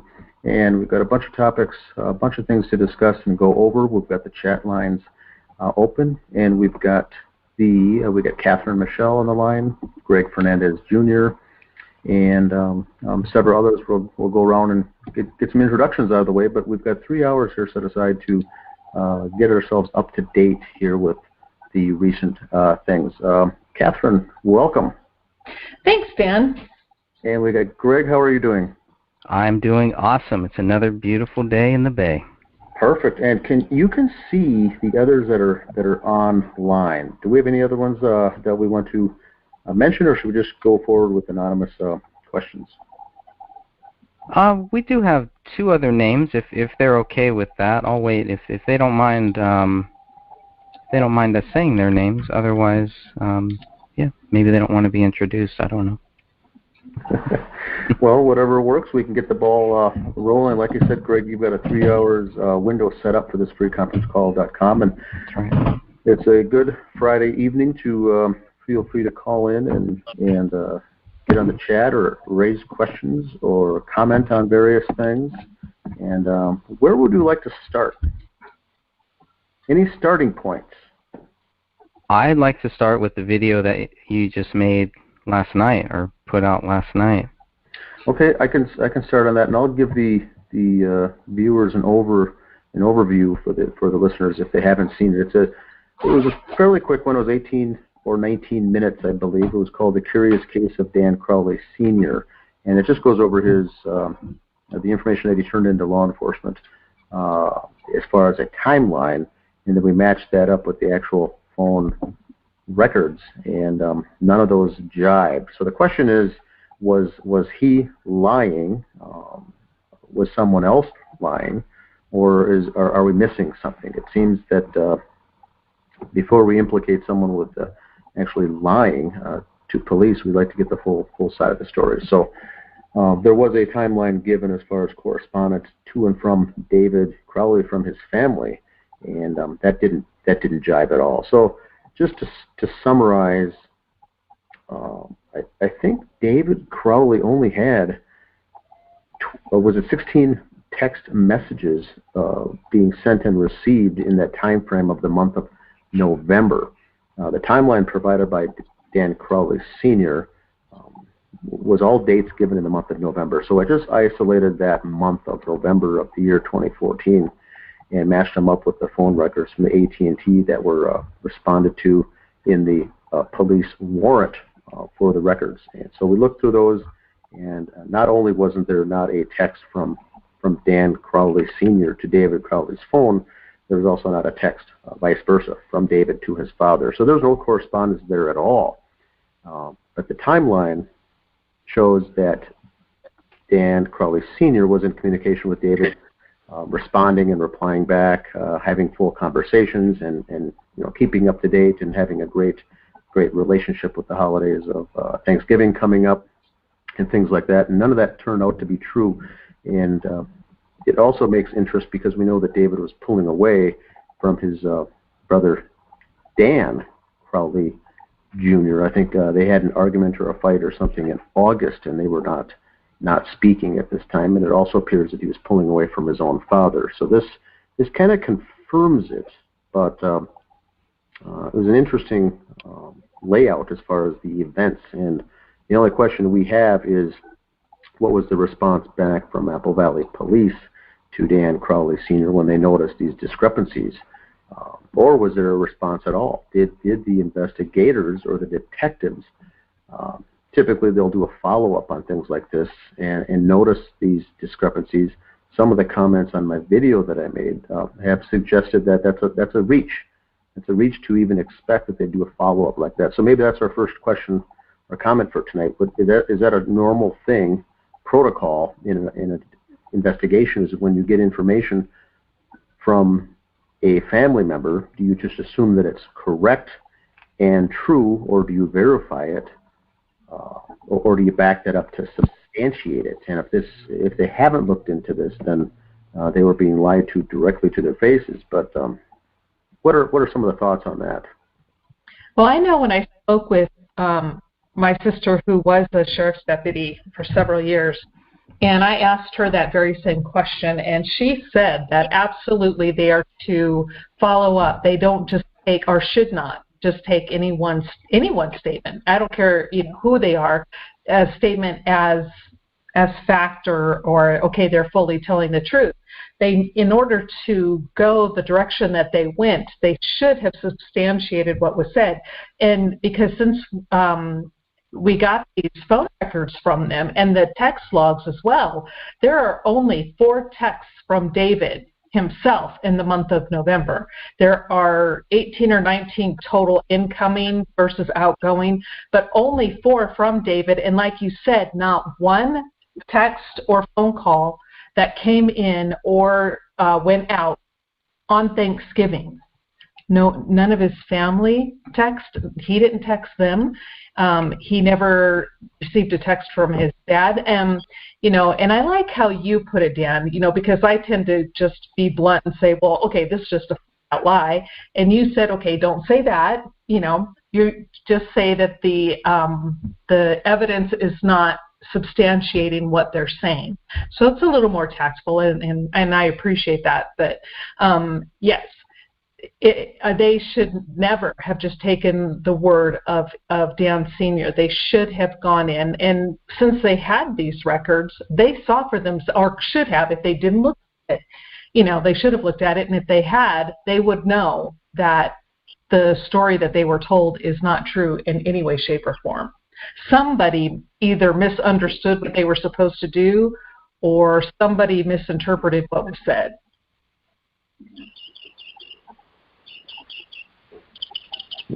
And why does it always go silent? I would also say this is the second time, right, that this has happened. I'm sorry, I'm here. With the follow-up on Dan Crowley. Can you hear me? Yeah. Okay. Yeah, so remember this happened when they questioned Dan Crowley about Chris Klein, and he tells cops that he wasn't in the house with Chris Klein on January 19th, 2 days after the bodies were found. And the police never follow up on that either. It seems like we have two things here, both related to Dan Crowley Sr., that were not followed up on when they clearly should have been. Yeah, and if they're looking and they're trying to say that David went berserk in December when his last text that he sends out is supposedly he sent out, which was on November 13th to Kamel's old phone number. That is, according to the phone records that we were given, that was the very last one. And then the last call that David himself made supposedly was November 23rd, I think, or something like that. So in the month of November, David goes completely silent. So why and how is that when he seems to be pretty active in the early months of November, texting quite regularly with a couple of people, and then just to drop off and have nothing? And they meaning the police, didn't follow up on that. Yeah, I agree. I was on mute before, but this is Dan again. It's a good point, and Greg brings up the point about the Chris Klein issue at the home when Chris says, I was there, but I was let in by Dan Jr. and Dan Sr. And Dan Sr. heard that and says, I was never in the house with Chris Klein. So we've got unsubstantiated, or we've got things that don't jive. Let's just say that. Yeah, and here's something else I find interesting. I'm sorry to interrupt you, but I see no communication between David and Chris Klein at all. So what was he doing in his house? I mean, there's no phone call to Chris. There's no text to Chris. And these go back, I think, to October. And so obviously they weren't friends. So what was Chris Klein doing in his house to find that elusive bullet that nobody else found before? The magic bullet? Yeah. Yeah, it's very interesting. It's the other thing with the comments that I've been receiving as far as on that YouTube video that I did David Crowley have a secondary phone, and maybe the texting was all done on that secondary line? Well, the answer to that is that he had a mobile phone that was cut off in October by Mr. Alam, and then he got this new one. So this is the only mobile line that he was able to text to and from. He did not have a business account or a secondary line, and this is what came back from the police record. So this is all we can substantiate, that there's no evidence to support more than these 16 texts during the entire month. None was with his family. 2 came in from Dan Jr. That weren't responded to, but we know that they were fighting, so it makes sense. The other thing is maybe they went maybe the communication was to the mother. And so the question for the new people, lots of new people joining, lots of new members is joining here. be sure you also go on mute if you're typing in the background. The microphone's very close. The other thing is that for the new members, they were divorced. It was Dan Crowley Sr. was divorced from Kate Crowley, several years in advance. So they were separated. So Dan Crowley was living by himself as the father, and then Kate Crowley was the one who mysteriously wound up dead 7 months after the bodies were discovered herself, which is very, once you start looking into this, the Dan Crowley Sr. side of things, it really gets, it really raises the suspicions to her death, so to say. Dan Crowley was also the one that we still haven't gotten the answers on the $50,000 cash withdrawal that took place in the form of cash at a local Wells Fargo branch location in the month of October, which was a month before these texts were going back and forth, in a month that he was out of the country the entire month on business, or so he tells law enforcement. That withdrawal was taking place out of his account in person by someone. And so we got the Chris Klein mentioning the going into the house with Dan Sr. We've got the $50,000 relates to Dan Sr. Whether or not he withdrew it, it was still out of his account. And then we get these long list of timeline of events that he gives to authorities that don't jive at all. I mean, he wasn't off by one or two, or a handful of things that could easily be explained away by a time zone difference or something to that effect. These dates, the text never even took place on those dates that he had said. And the other thing that I was going to bring up here before I let Catherine answer that last question I believe she was talking about is, I think when they submitted that timeline, Dan Crowley Sr. says that he worked on this with the family. He gathered the timeline with the daughter Allison, the son Dan Sr., and himself all got together to put together and establish this timeline. Now, if it's wrong, and all three were involved in creating it, that all leads to other questions as well, because we can't assume that Dan just put this together and sent it on to authorities. I do believe in that paragraph on that page 64 in the police report that says clearly that they worked on this together in a joint effort to put this together. I think that's a very strange thing. If knowing what we know now, if they were all, I don't want to say in on it, but none of that stuff was true that was forwarded. So it's very very strange to say the least. Yeah, I totally agree, and you're correct. I do remember seeing that as well. So it wasn't just Dan Sr., but it was the family it was a joint effort, which then makes me wonder, why would they say that?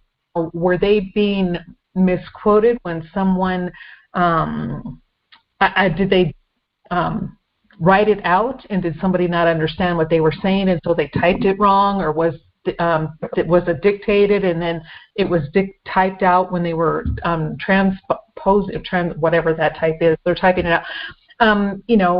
We don't know that for sure, but what we do know is that the timeline that Dan Sr. gave to the police and the comments and statements made by so-called family and friends, I have not found anything to match up with the evidence we've been given. And now that we have the phone records, and we all have been working hard on these, and we've all gone through, and we have every single phone number, and it is attached to a name. We know every person that they called, every person that called them. We know every person that sent a text to, and every person that sent a text to them. And it doesn't match. And why doesn't it match? The police, it's in your face. It's not even something we had to look that far into. Yeah, and that's part of this information that will be being released or public coming up soon here this weekend, I believe, with the rest of the phone records. My piece was just the Dan Sr. piece that related to those handful of text messages, but what Catherine and Greg and Sophia have been looking into is the phone records from a whole host of people involved with this family the last several months of their lives.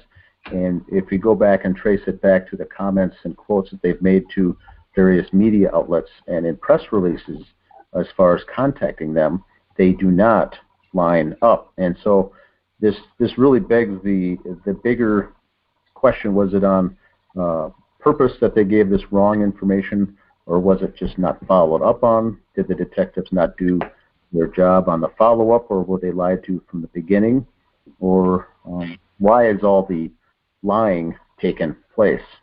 You know, with a case like Dan Crowley Sr., he's the father of the alleged criminal here, which is David, and we can't point the finger at him being a suspect in this triple homicide.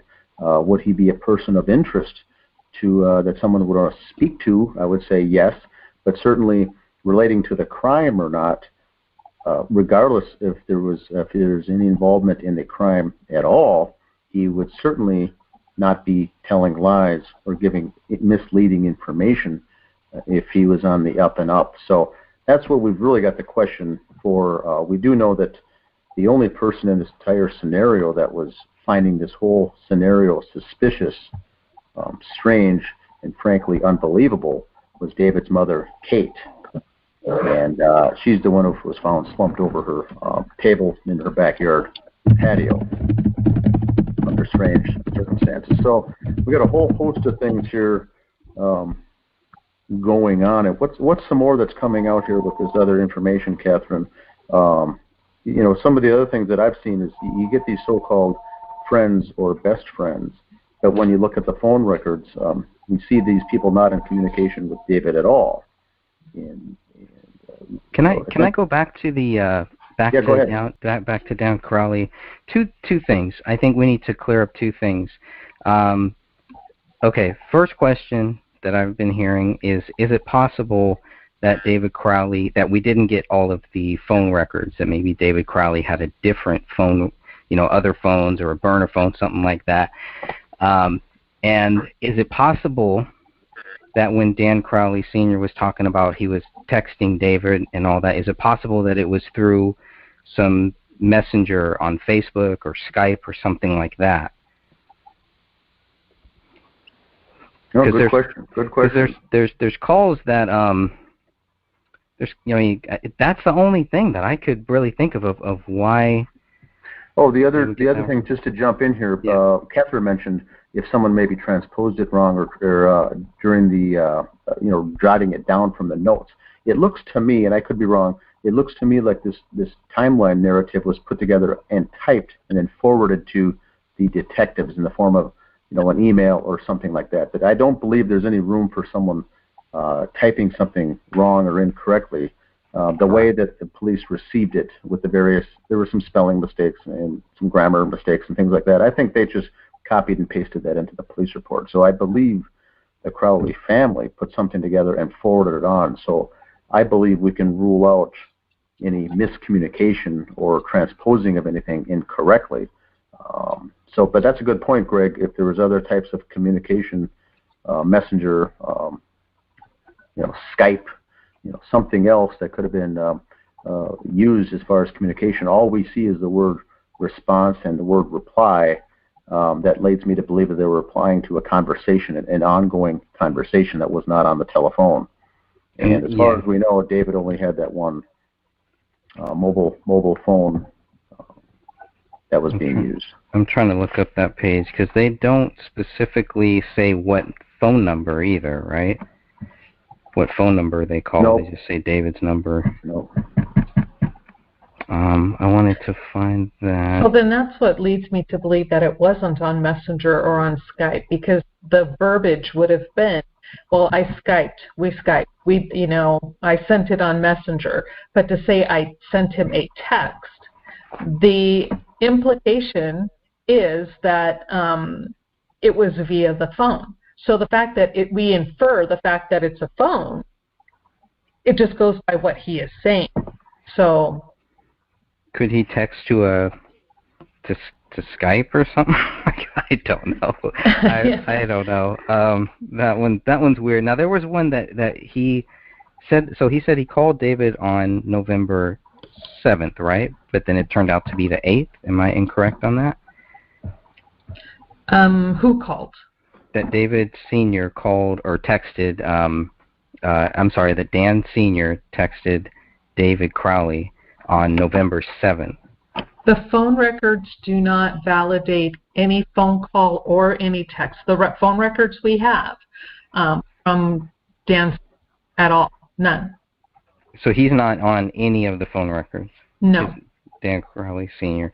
No, it's possible they're he only... had a different number, because there wasn't even any calls, I think, on November 7th. I don't think on the phone record. Correct. I could be wrong. I'm looking at that again, but no, you're correct. I went through every phone number and I looked up every single phone number, as well as a couple of other people. It's been triple checked, and which is good, because what I thought was one person's number, the other two found it to be somebody else. So their search was better. So we have triple checked. We've all got, so we're all in accordance now with the same name and on these numbers, and not one of them belonged to Dan Sr. And the only troubling thing with that, and I would say it's safe to assume that they were not speaking or were not talking, and David did cut him out of regular communications, and that's fair enough, I think, to say. The question that I have, the troubling thing is that Dan Crowley Sr., the father, went out of his way to tell police that they were in communication. They were responding in what sounded to me like a healthy relationship. But the key word for me is that he went out of his way to plant that seed that the deal fell through. Mm-hmm. I walked away from the deal. Reasons of the heart, I guess, I walked away from the deal. So now it's not only just, either misremembering the conversation or planting the seed of saying that I was in a good relationship with my son who did this. He goes out of his way to paint David as the bad guy, that the deal did go through, that he was despondent. He walked away from this deal, and he went out of his way to tell Dan Jr. his new phone number when he got it, but he didn't tell his own father. So it's the planting of the seed of walking away from the deal, which we have also proven and debunked that the deal fell through. The deal, just for the record, the deal never did fall through. We've got that on record with the interview with MEG President Mike Boggio. So the deal was not off the table. And if you look at the texts, David's most recent texts, Zach Carter, working with MEG, was one of the persons he was most frequently contacting via text, talking about the production of that deal, of the movie, of the web series, whatever he was working on. So yeah, there was a lot of communication between David and Zach Carter. A lot, yeah. Yep. So he was communicating the most, it seemed like, with players from MEG. He was communicating the least with his own family and members of the Gray State team. So we know that he was pulling away from those individuals. Was that after November 9th? How many times did David Crowley talk with, or was there any communication between David Crowley and Zach Carter after November 9th? No, in fact, most of David's, Zach sent David a text on December 16th, but it was not replied. Most of David's communications stopped on the 8th of November. There is one call on the 13th that at least the phone records, the text records, show that David sent a text to Kamel's old phone number, which I found odd. But that was it, no. Why would he send it to the old phone number? Yeah, good question. Do you know what page that's on? If you look down at the little tags down at the bottom, you'll see David's text log, and then I have it right there at the bottom. Okay. Look on 1113. It's highlighted. Or maybe not on yours. I highlighted it on mine. Sorry. So I think if people want to really start to dig into these phone records, I'd probably start with what you guys are talking about here, starting on the Apple Valley Police records, page 63 through page 66 or 67, it looks like that's where this timeline that you guys are right, because on page 63, the timeline was put together collaboratively and sent to me by email by DJ Crowley. The timeline has been attached below. So there's no indication that after this timeline that anybody has, does any follow-up on it, I guess. You can also look at page 64, and you can see that this is David's newest number, because on November 7th, Dan Sr. writes, I text David to see if he is still alive. If he is still alive on after finding he gave DJ his new phone number. So that's the new number. So both of them have this number by December 7th. I'm sorry, by November 7th at least. So this is the new number that we're talking about. Yes. That's a huge problem. You could still argue, I guess, that I don't know how the pay service phones where you just get those phones and you just pay as you go. I don't know how those phone records work. But if the authorities could not get a hold or find any, like if let's say I had one of those pay as I go phones, would they show up in phone searches that the cops are looking for, or is that something that would not show up? To me, that would be a big deal, because it could be in somebody else's name. This fact that he says the new number would lead us to think that it was David's last known number. So again, those are just the only reasoning that I can think of, and it's nothing that can't be clarified, right? If there's no malice or if there's no lies in it. But right now, it like Dan was saying, it does not add up. We're looking at like two different things. We're looking at what Dan Crowley says, and then we're looking at what the phone records say.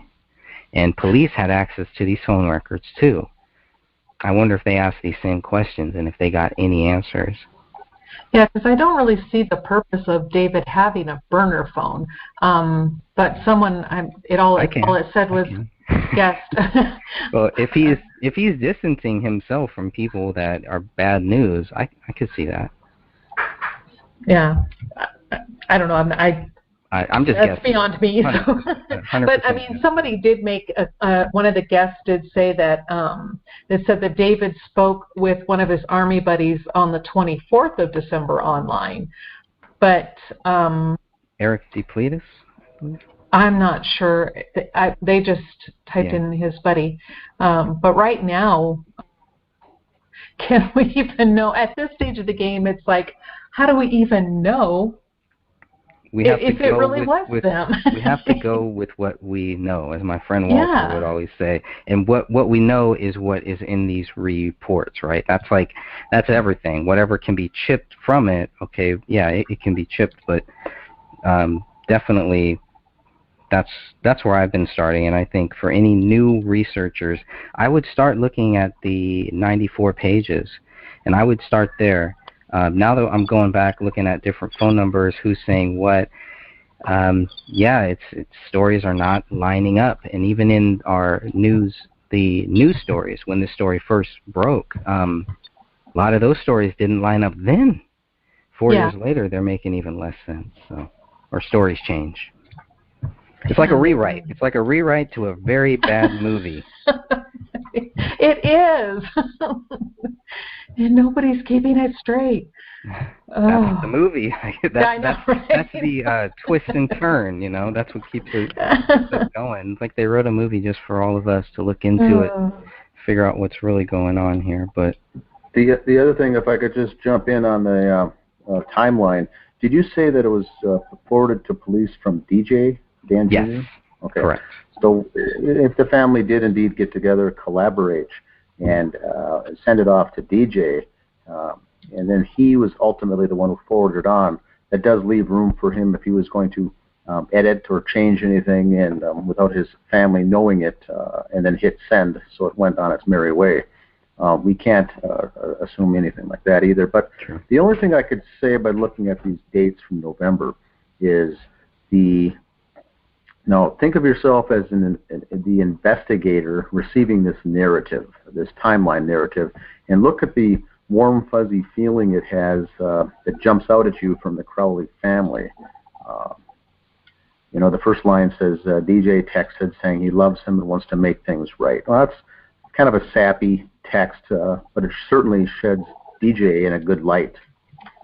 Right. And then on November 16th, I asked him to join us at my sister's for Thanksgiving from Dan Sr. Another warm, fuzzy feeling, feel-good kind of a invite to Thanksgiving. We know that, you know, that didn't take place, or they weren't there. They never got invited to Thanksgiving, and they wouldn't have gone anyway. But they make sure to point out the good things, but yet anything relating to David is bad or negative or viewed in a very negative light. Even the text here to see if he's still alive, you know. So it's very interesting if you were to look back on how this is framed or how this is crafted.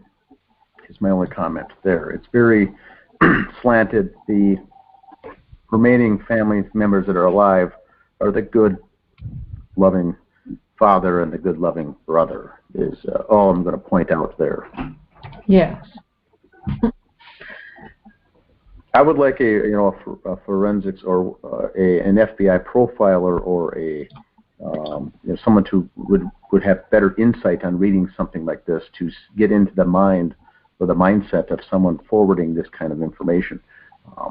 Is what police are looking for in something like this is a truthful, honest account of what they were sent and what they received and what was going on.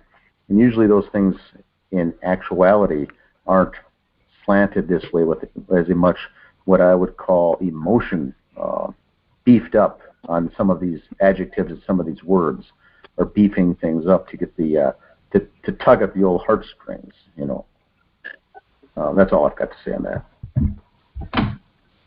Yeah, and I agree. It's like I found that interesting too. And remember, further up, also page 64, is when Dan Sr. makes that allegation that David responded to someone online, never fucked with a veteran combatant. And so we did see that line, we did see that phrase that David wrote on social media that did in fact exist, that Dan Crowley Sr., the father, goes out of his way to say that David was in an argument about Islam, a Muslim article or someone on Islam that got heated, a heated exchange on Facebook. And so I think that's another thing, and I mentioned that I believe it was 3 years ago on one of these broadcasts that I called him out. That certainly was not the case. David did not have a heated exchange on social media, especially about religion. He was very open to all these types of things. And so while I believe he made the comment, we can go back to the fact that it's very strange that the father would jump in and try to portray what caused and try to give the answers to the investigators what caused that comment, which I think was bogus. Yeah, and we might be giving the father too much credit, I guess, based on this, right? Like you said, if it's all, it's a collaborative effort, but some of the things that are in here, like, these are just triggers. These are something that would trigger the cop to think that David Crowley is crazy or he's guilty, he's on a downward spiral, all in one page, all on page 64. Yeah, it's too many key words. It's like someone with a background in intelligence wrote these types of things. And they're trying to, knowing, like Greg, I agree with you, knowing that the common detectives at the city level in the city police department are going to buy these types of phrases hook, line, and sinker. And so that's why they were used. So that means they were used on purpose. Now, if there's a cover-up, does that mean that Dan Crowley Sr. is involved in the cover-up? Could be. It also does not mean to say or suggest that he was involved in the actual murder or murders directly or indirectly. But it does appear that someone lying with this many number of inconsistencies and this number of lies directly to law enforcement officers is where the antenna should be raised for these investigators and to Mr. Gummert and to the police chief, police captain, and the various places like the Attorney General that Catherine has sent this case to. Yeah, and you're right, because if the police, it's very deliberate language, and if the police had just taken even just one of those dates and looked at the phone logs, which they have in their possession, they would have known right then and there it didn't match up. So, do we know when they got them 2/15, I believe, right? That's when they were. That's what all the PDFs. That's what they're dated 2/15. Yeah. To make. Okay. Yeah. So they've had these, over 3 years now. Yeah, from the beginning. Yeah. Yeah, because 76. Looking at all of this, David and Kamel had a lot of interaction, which is another thing that I found odd, because Allison made the allegation that there was no communication between David and Kamel and David's mom, Kate, when that is, according to these phone records, not true at all. They have a lot of communication, a lot of calls go back and forth, mostly from Kate to Kamel or David, but there's still, 16, 30 phone calls or whatever. And I'm not even sure that includes the texts. I don't know if she actually texted them, but she's okay. No text to Kamel. Looking at the logs right now. And no text that I see from the mom, but a lot, at least 26 to 30 phone calls. Some late at night, too. Very late at night. 2 a.m., 3 a.m. Some back and forth, too. So that, I'm glad you brought that up. This is Kate? This is Kate, yeah. you said? Yeah, she does, for my overview, is that she seemed to be the only one, potentially, that had a genuine concern about the welfare of this family. Yeah, she truly, according to these phone logs, that's right. That's exactly where I go with it. There was a strong connection between her and the two of them. Donna put something really good in the chat from Eric Depletus, who went by the Forbidden Fetus. You guys see that?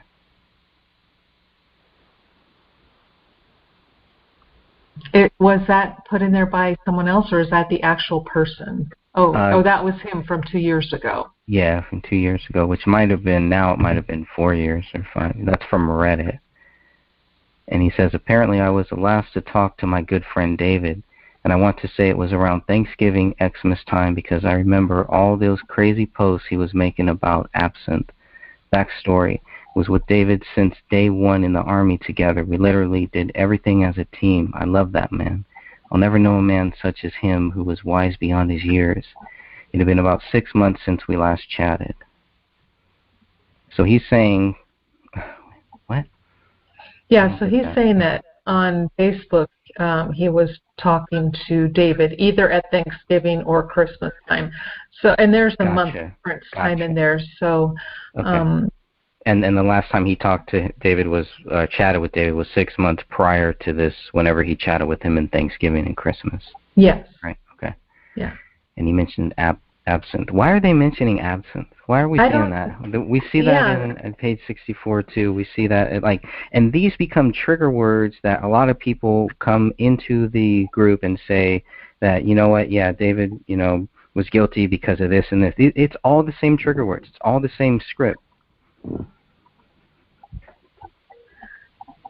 Yeah, and, that's the thing. I think I remember on David's page, now, correct me if I'm wrong because I've read so much, but I think David did mention something about it, but he wasn't, from what I can tell, all overboard on it. It's not like he was going crazy doing nothing but absinthe. It was the absinthe while edit was the comment made only one time, I believe, by David on social media ever, and that's another one that the father neatly put into his narrative to give to police. And see, and that's what kills me.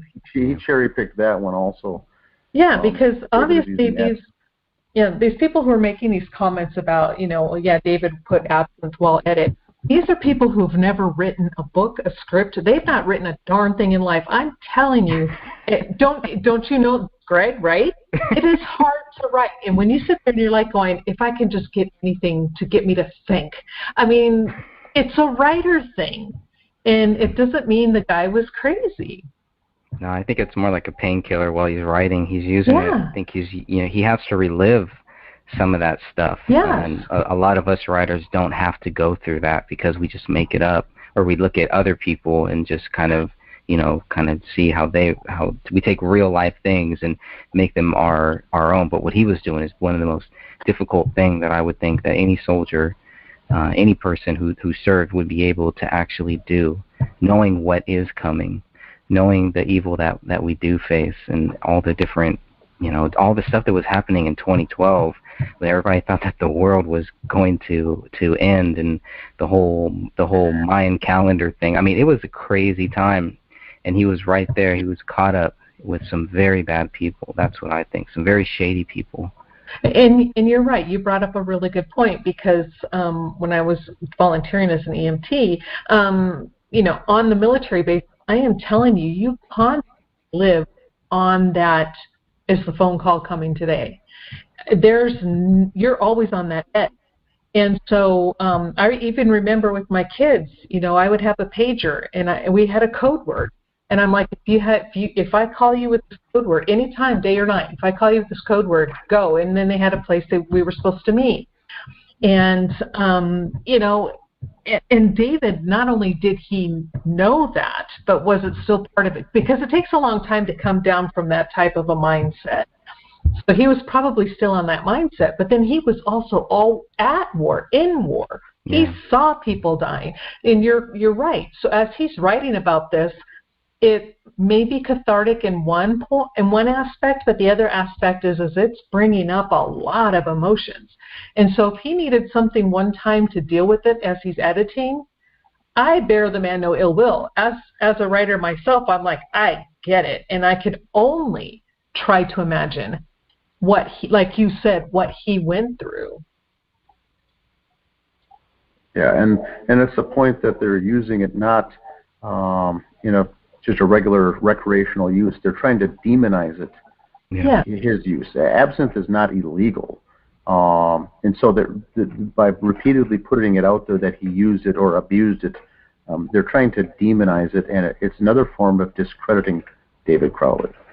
Yes. Yep, they got the weed out there, got the absinthe in the news media. Yeah, speaking of the weed, we cannot find anything in either David's or Kamel's phone log. If they're going to say maybe he wrote, used David used Kamel's phone, there is no text or phone call to Chris Peck at that time frame in December, where they supposedly said he called him to say, hey, you got the stuff. There is a text from Chris Peck to David on November 12th. November 12th. I'm sorry, I'm losing. Yes, November 12th from Chris Peck to David. No response from David to him, though. But then you have in the records, in these police records, that was another weird thing, because it's almost like everything is like secondhand, third hand. It's not like the police looked in these records and found something. On page 28 of these records, Detective Tommy Booth is writing that another detective had given him some information that a text message was sent from David Crowley's phone to a phone number which belonged to Chris Peck. The text message was sent at 7:22 a.m. on December 19, 2014. So where did police get that information? Yeah, I'd like to know, too, because there's nothing here. And they didn't have the phone records then either. Yeah. That's a good point. This was on January 19th. So they didn't have those phone records, and this is a very important day too, because this is the day when Chris Klein and a bunch of people, and possibly Chris Peck too, might have been in that house or claimed to be in that house on January 19th. 2 days after the bodies were found, 1 day before the bullet that is going to be tied to Rania was found. I mean, it gets stranger and stranger. these 94 pages should have probably another 94 pages on just all the strange crap that they found that they should have followed up on. That was never followed up on. Yeah, and the phone records prove that to be not true. How do I say that? Okay, what did you tell me to say? I forgot. Evidence doesn't support. Thank you. That's it. You're politically correct. All right. Okay. All right.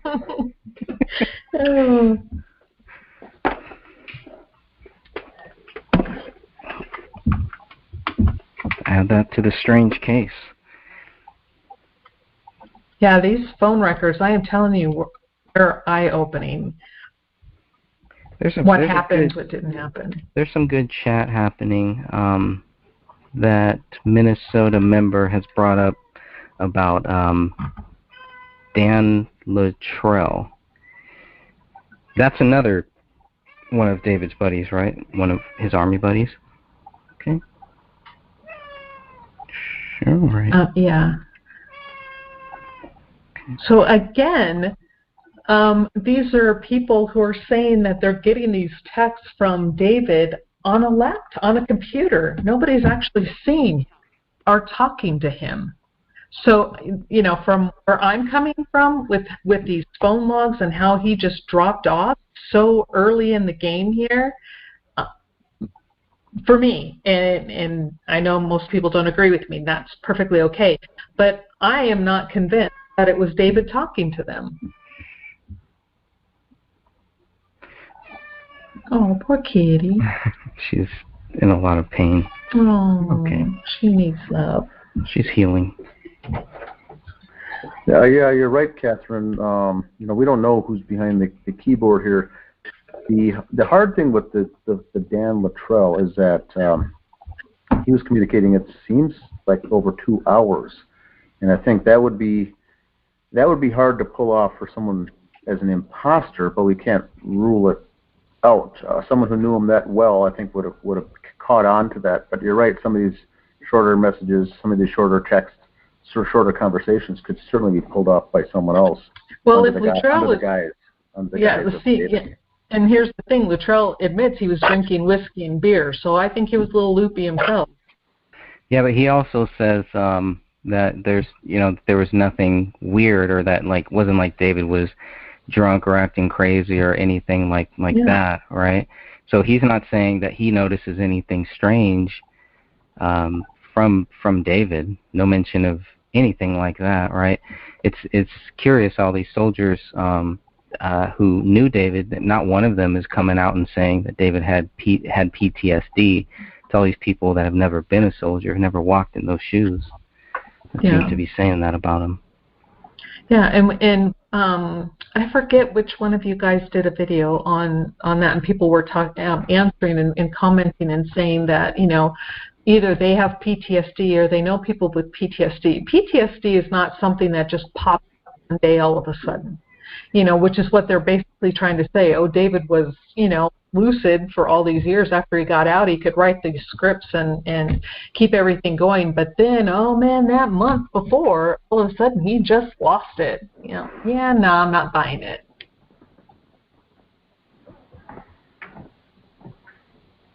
Again, everybody goes silent. Correct. I'll try not to be. I agree. This is Dan. I do think that's a stretch. Yeah.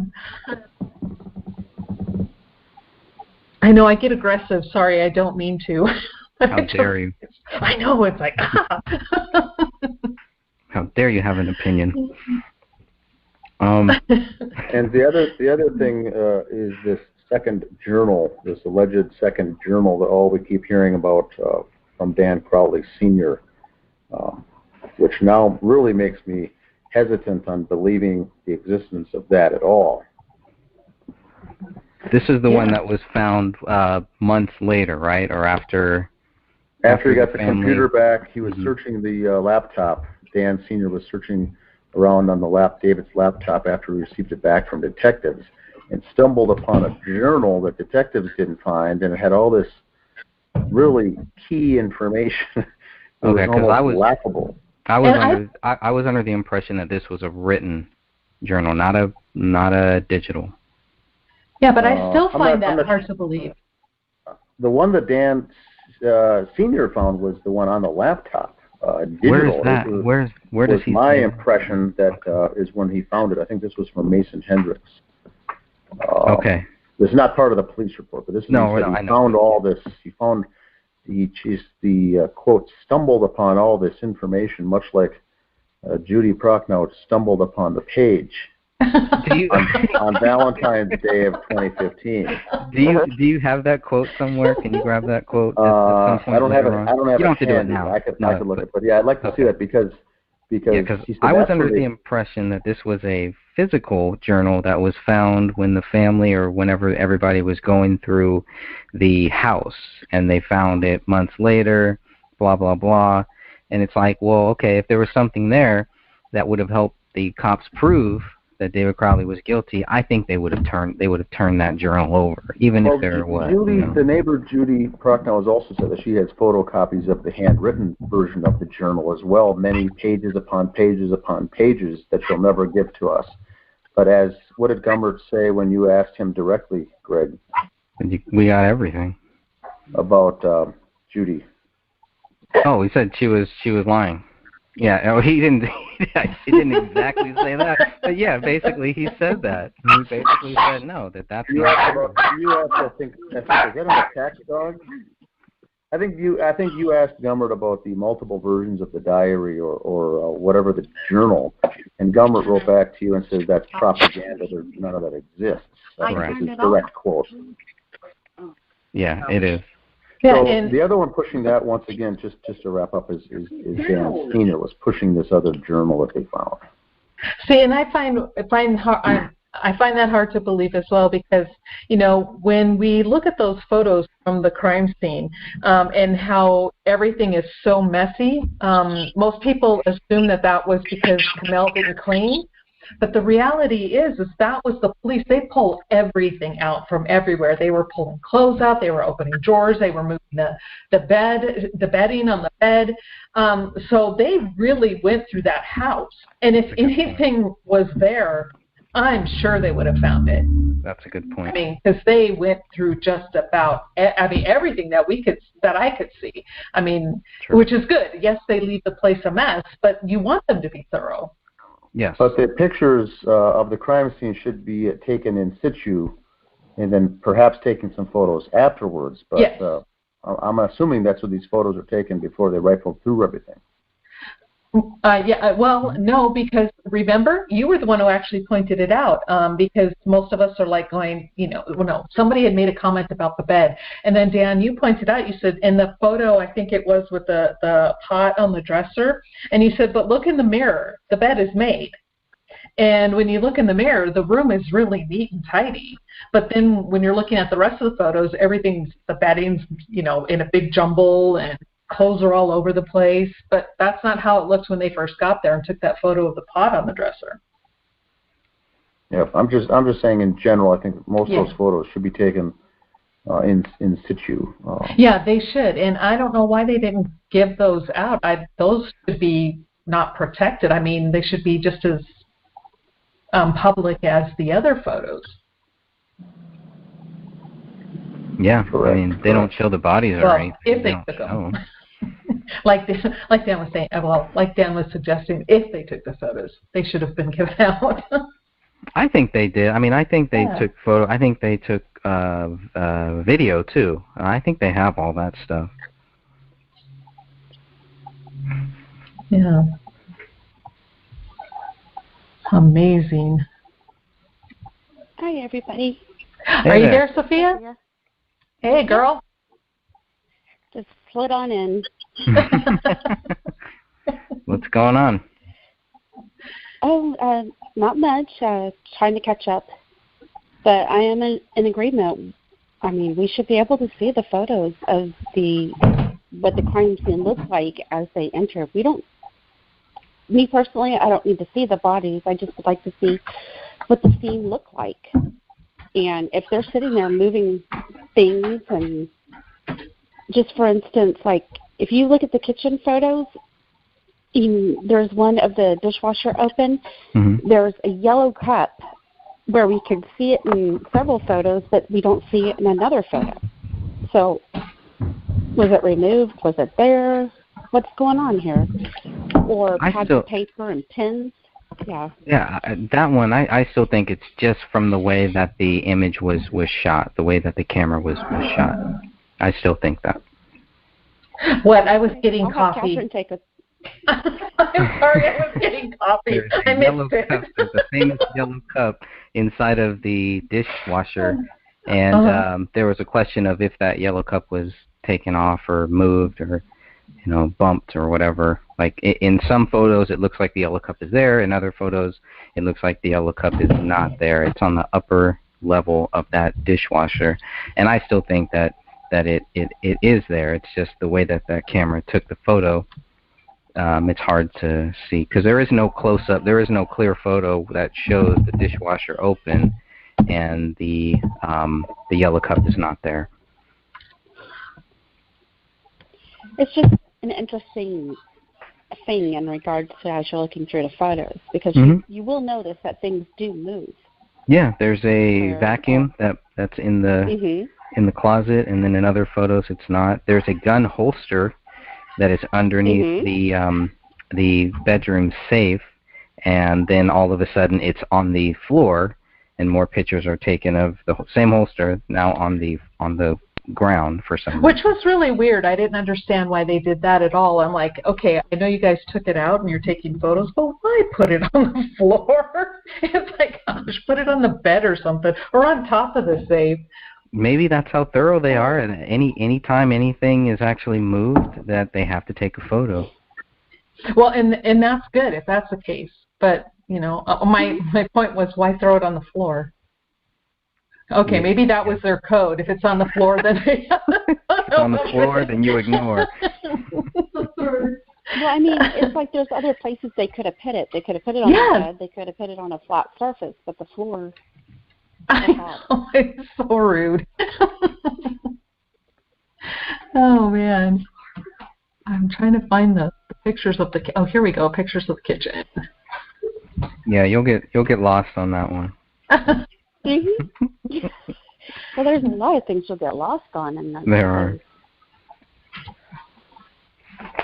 Yeah, especially with that yellow cup is not in there. On photo number 1. No, it's not. It's there. No, it's not. Nope. And then on photo 2, it's there. That is so weird. Because of the angle. It's the angle. Nope. Yes, it is. Nope. Are you a photographer? Yes. By I trade. am too. By okay, trade. me no, too. I'm just kidding. No, I don't. But I play one on TV. That's so awesome. I know. That's a good one. No, it's not there in the. That is so weird. Because it's a big yellow cup. Hey, even the. Wait, never mind. That bowl wasn't moved. It's just the angle. Okay, but the yellow cup is not there. But then it's there. It's there. It's gone. It's there. How weird. It's the weirdest thing, right? It's like, why? Wow. I know, the mystery of the moving cup. That is so bizarre. And Christy was the one who pointed that one out to me, so I got to give her credit for that one. Yeah. There's so many rabbit holes in this case. It's not even funny. Hey, what's up with we got a good comment in the chat. What's up with the, let's see, Donna says, what's happening with the active phone? Who's paying for this? Where are we at on that? I mean, I've got some theories. I know you guys got some theories. Are we just kind of jumping the gun by even saying anything, or what do you guys think? Well, I'm actually going to go back next week. I try not to go on busy days because they're not going to be able to show me anything. But I'm going to go back next week and hopefully get another photo to show that it is active. Because I wasn't able to do that on Friday. But as of right now, I have no idea who's actually paying that phone.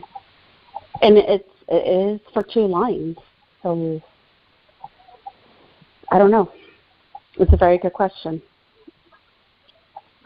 But it was not active, or it was suspended on that Thursday that we went, and then it was active on Friday when I went. And then the bill was paid, correct? Yeah, because there was a balance Yes, it on had been Thursday. paid. Yeah. Yeah. So it's a mystery as of right now who's paying it and why they're paying it. I mean, well, you the also only have thing I can those. think of. You have those phones that are. You have phones that are forwarding, right? That are in the. Let me put it like this: if we look at the phone records after the first set of phones were shut off in October of 2014. Those two phone numbers, right? David's old number and Kamel's old number, do those show up on David's new number or Kamel's new number? Yes. Okay. They do. So that's a forwarding. Mm-hmm. Okay. So there is some forwarding going on there. So And- they still have those. They're either forwarding or they're calling it to check to see if there are any messages still on those lines. I don't, it's hard to say what they were doing. But yes, there are calls I see. here and there. Yeah, because I used to do that. And that was, maybe that's not what they did at all, but I used to call my old phone to see if there was a message or if it was still active. Who knows? But this looks like a forwarding, at least with one of them, right? Or are I'm those trying to other see. numbers? I'm trying to see which one. I mean, I had planned on looking at all this stuff before I got on this, and I just had too much going on. This cat has taken over my life. Oh, poor Kit Kat. I'm so glad she's doing better, though. Yeah, me too. That was. It's all clean. Yeah, because on the 11th of November, Kamel, at least according to the phone records, is calling her old cell phone number. So I would only assume that that's probably what it was for, to find out if she had any messages or text or anything waiting for her. Not text, but phone messages. Why would you do that if I don't know. I mean, who knows? I'm just throwing them out there. Weren't those phones supposed to be shut off? Or I guess just Mr. Alam shut off the count for the two old phones, right? But then David and Kamel probably still had the option to keep those numbers. I also thought it was weird that David's newest number is with T-Mobile, but the other one isn't, but they're on the same count. But that could just be the way they were all working. I don't know if that was when they all merged, if that's when everything started to happen, but AT&T and T-Mobile. Oh, yeah, I think they bought them out, so yeah. But that must have been around this time. I think it was like 2012, maybe 2011. So maybe they were still merging, just very late mergers or something. But yeah, sometimes it takes a while to get it all together. The other question I had about this last phone record is we're seeing David's number and Kamel's number, and is it possible that maybe this account had other numbers on it too, associated with it? Well, since they pulled the records of the account number, I'm thinking that if there were other phones associated with the account, it would have been part of the subpoena, and AT&T would have had to supply that. Even if it's not in their name? If it's part of the account, it doesn't matter. How are they going to know? Yeah, they're not going to know if it's in their name or not. Well, because they only asked for those for records for those two numbers from David and Kamel. They didn't ask for the whole. For the account. Correct. Okay, I see what you're saying. Yeah. So I'm just wondering if there's anything else. Donna brought up another good one. Donna's got a lot of good stuff tonight. This is one I remember hearing briefly about this. I have no idea about this. Donna says, what about Kamel's phone records and the security prison calling her FCI Waseco Low Security Federal Correctional Institution? Do you guys know anything about that? Well, no, and that I don't have the copy of the phone records from her cell phone. Yeah, because I saw that in somebody else, and I said, well, I'm going to look it up and see if I can find it. You should have for Kamel, yeah. All I have for Kamel, it stops hold on a second. Let me find my paperwork here. I mean, I have the paperwork in my hand, but I thought I went farther back than. Hey, Donna, can you tell us what date that was? Well, somebody sent the thing where Caleb's spreadsheet where it has that on there. Yeah. But okay, I have her text messages which go through December 20, or the text messages to and from her phone through December, but the phone log that I have stops November 17th. So I don't know. I would like to see that on the 18th. Yeah, I would like to see that on the 18th log. That would be great. Thank you. You're welcome. Let me locate that for you. Let me, hold on again. Hold on a second. Let me go back.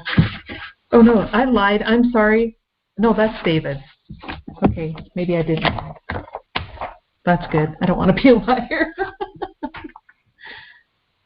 Okay. I'm looking at that too. Because I do remember you mentioning that you didn't have that sheet. Wait, no, you're right. What be happening?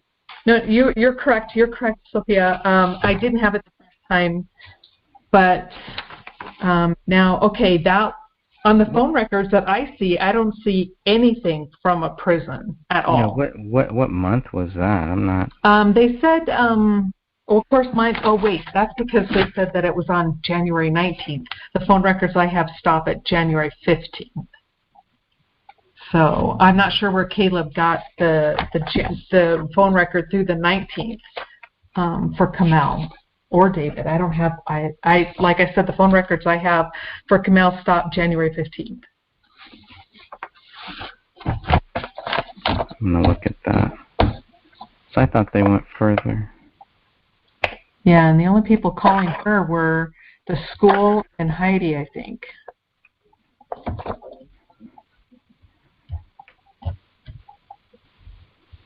See, so that would be Kamel's last phone number. Okay, the 0072. Mm-hmm. It's a huge. This is a 30-page document, and okay, no, it couldn't be that one.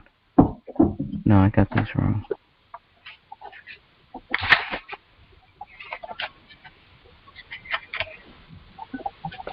Can't be the last one.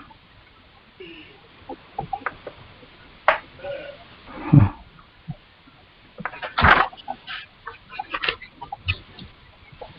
But yeah, so do you have? No, there's another one. No, we're missing something. Hold on. Yeah, I was seeing Sophia. Yeah. Does Sophia have? Do you have the phone log for anything after the 15th of January, or does the one you have end on the 15th? Mine ends on the 15th also. I just pulled it up. Which note is that for the 5794 or the other one? The 0072. 072. Yes, the 0072. Greg, is it possible to send me your link to your blog? I'm going to check your blog. Yeah. The phone numbers on that. Thank you. Yeah, I just updated it. I had an issue with things disappearing out of my files. Yes, me too. Frustrating. Oh, I see what you're saying. Okay. So page 1 through 27 of the 30-page document is her phone. Phone and record. Page 28 down is the text. Yeah. Okay. All right. I thought I was going crazy. Well, that still may be. That's a relative term around here. Understandable, though. Are you in the chat too, Sophia? I'm going to put it there. No, I'm not. You're not? Okay.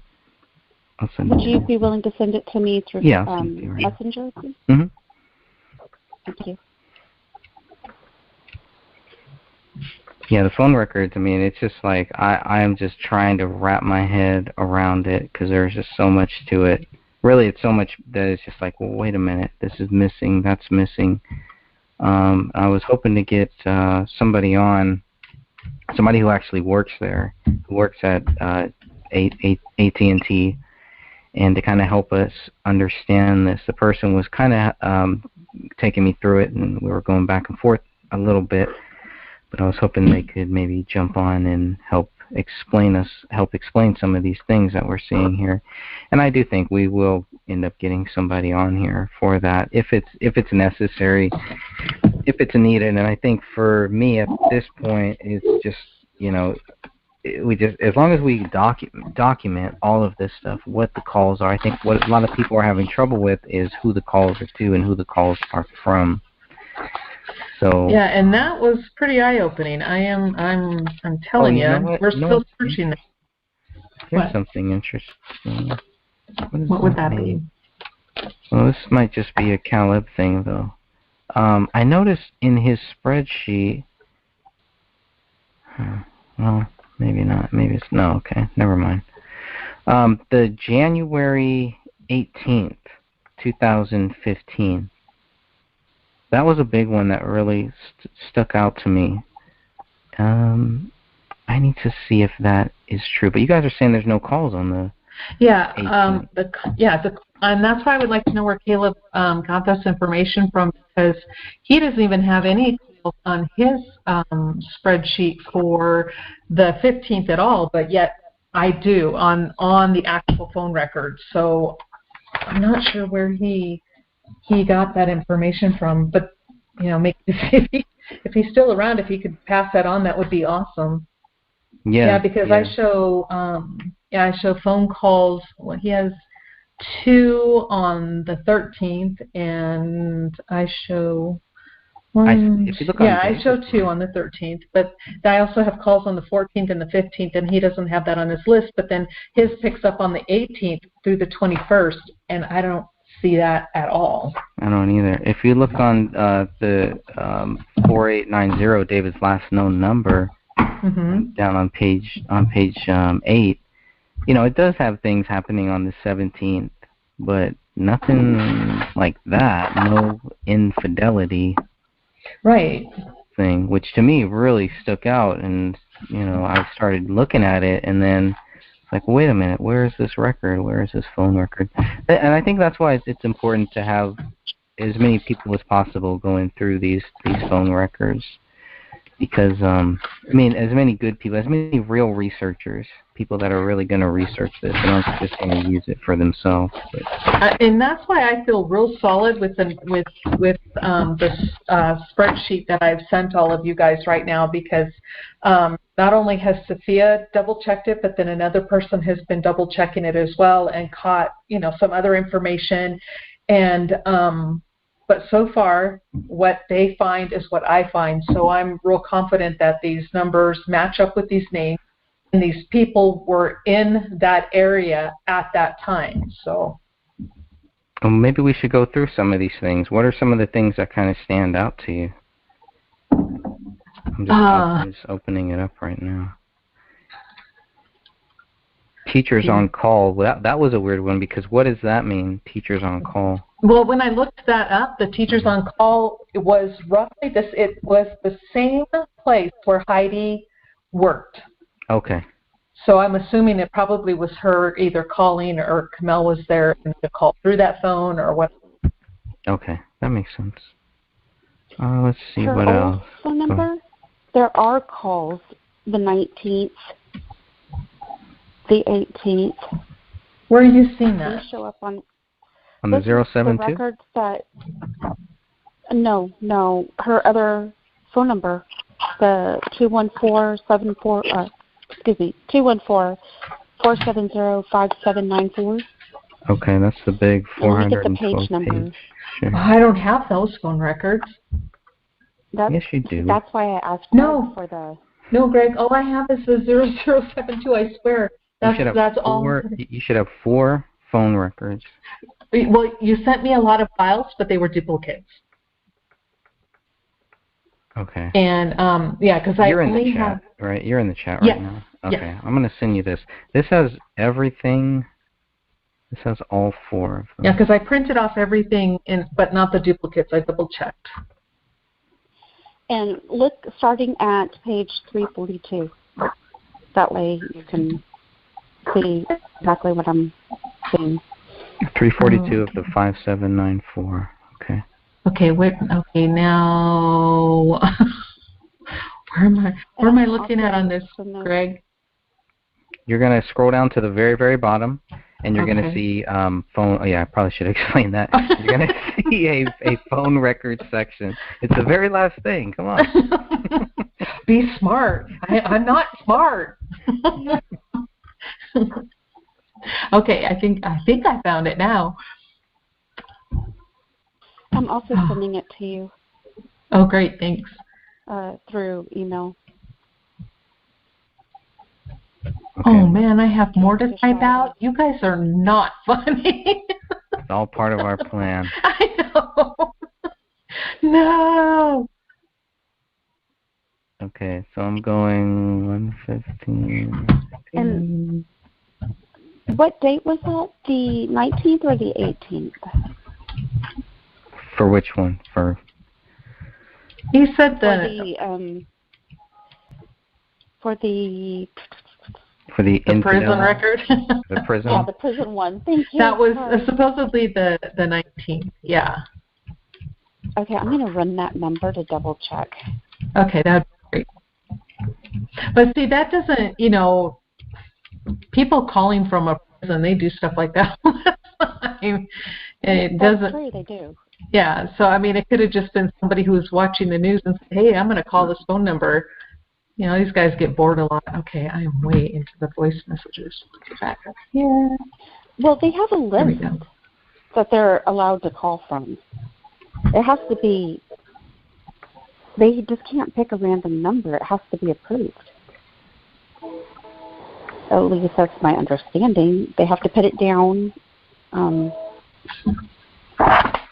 It really depends on the state. Every state is different. Okay. Yeah. Okay, I'm looking at... Where are you seeing 118 on the 412 pager? I'm not seeing anything for 2015. Page 342. 342. Could I please have the number that we're trying to see, trying to double check? Say it again. The facility phone number, please.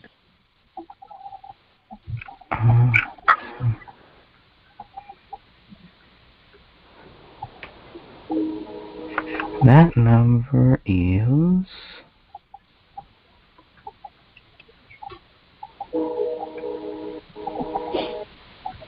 Was that for David?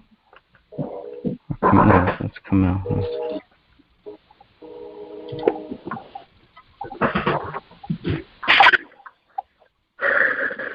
Michael Murray. I don't see it.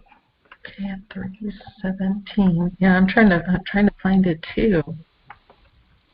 And okay, the only number I see here on her record at 317 on the 19th, the number is 1-507-835-8972. That is the only call. 8972. 8972.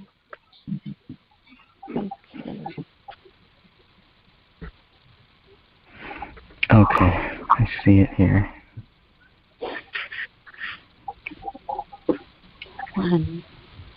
1-5-0-7-8. So on page 342.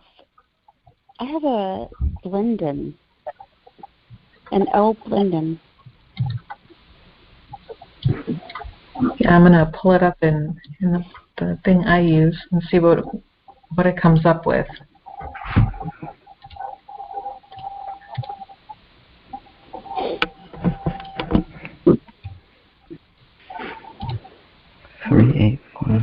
Corporation CenturyLink.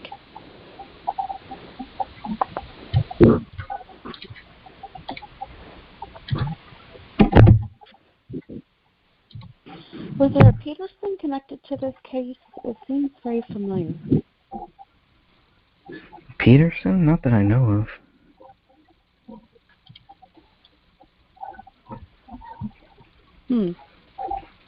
I did Okay, and I come up with a totally different name.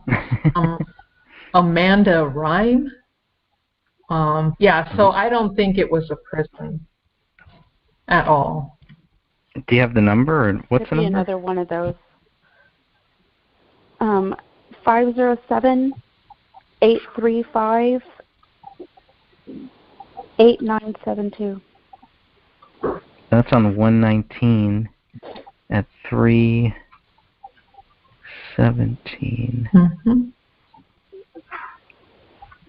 Okay. For 0 seconds. He could have just, when he was checking out phone numbers, could have either transposed a number or something, because that, by that point he was probably really tired, Well, that number isn't. The number he's calling, or whoever is calling, is not. Technically, it's not active, right? Everything is 0, 0, 0. Seizure time 0, SCA time 0. But yeah, it's like calling a dead line. Mm-hmm. Well, no, except for one is 13 seconds. No, it took 13 seconds to connect, but no time is recorded for any of these calls.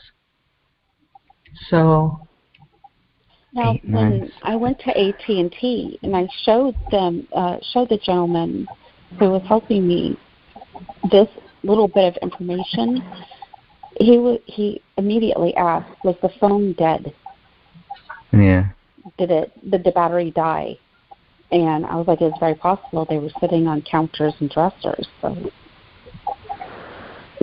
did they still have physical possession of their old phones? Or did they still have their same phones and get new numbers? That's a good question.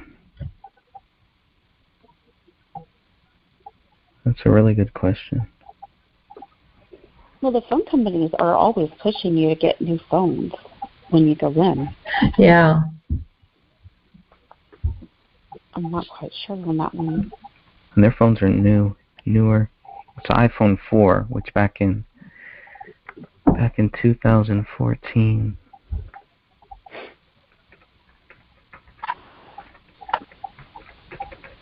Did we lose Dan?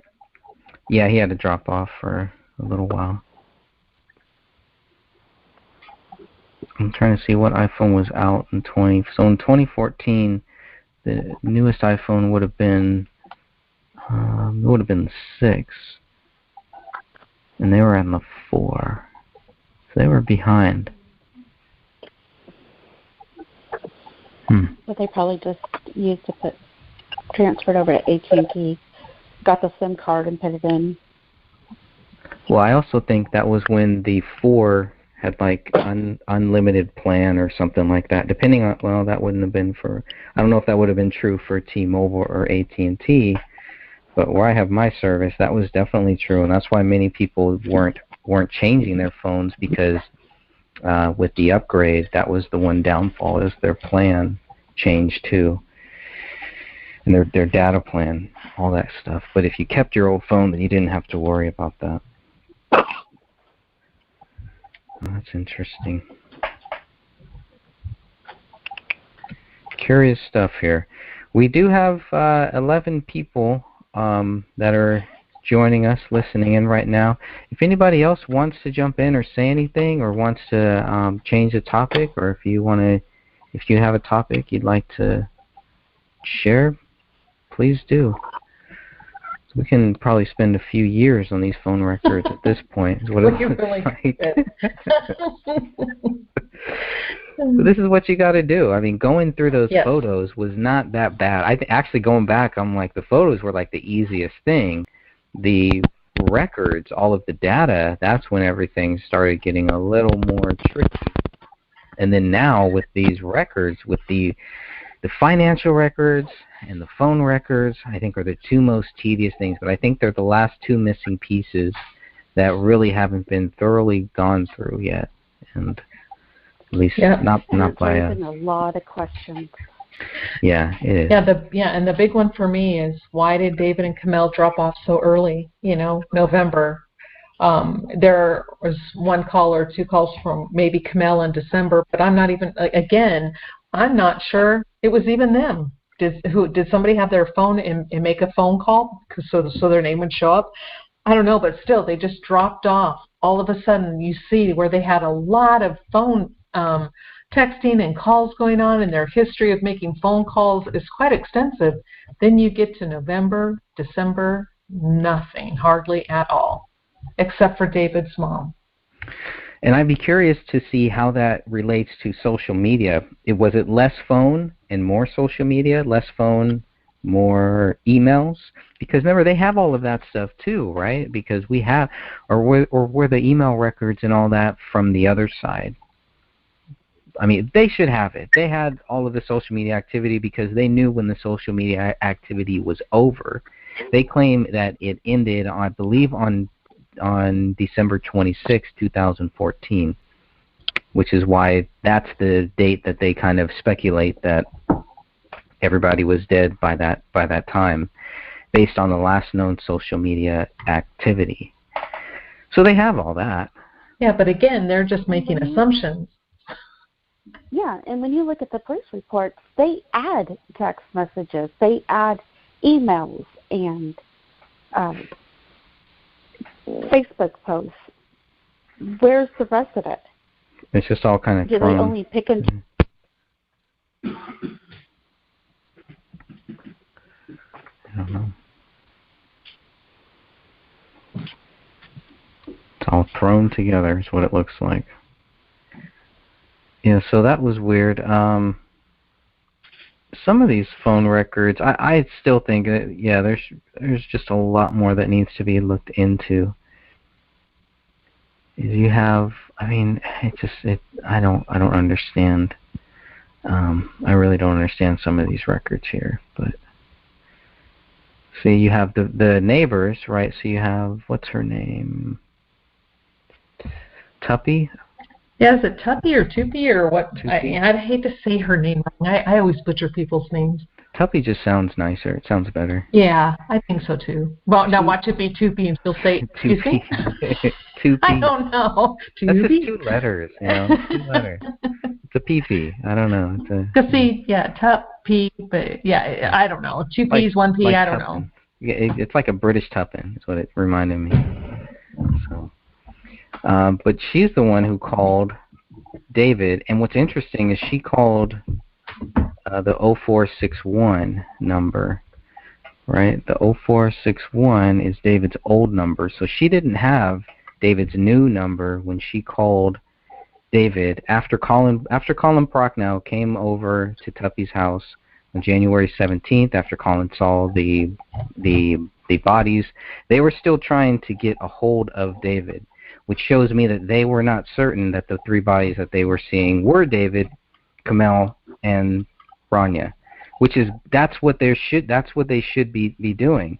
If they were certain, if Colin was certain that this was them, I don't know if he would have had Tuppy call and find and have them call David and see if David answered. Why would they need to do that if he's already there? Now, if the bodies were in such a state that Colin and Judy could not identify them, then they shouldn't have even said anything about it being, David or being whoever. Not to mention the whole suicide thing, the gun, the dog, all that stuff. So. Yeah, that's still. But the point, I think the point with Tuppy is that she called his old number. And is there a record of that? Well, that's why I'm looking on David's old phone right now on the records, and it's taking a while. There's a lot of information. It wouldn't show on his old records, though, right? Because his old records end. Well, that's why I'm checking, because Kamel's old phone was showing people Correct. calling her in January, so I'm trying to see if David's was the same thing.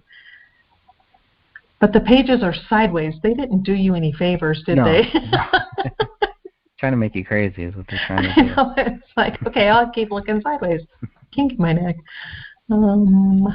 Yeah, so I think one day I'm gonna figure out how to switch all that out. But I think because that's a 740-page document that you're looking at sideways. Unless you have a laptop that you can just turn your laptop over, There you go. flip it on the side. Hopefully it's not like a new one that'll flip with you, and you'll be all right. So funny. You got the old ones there. You're fine. And it's like I keep going. I swear, I try to scroll down, and then I'm like going, okay, am I still in the phone records, or am I in the text section now?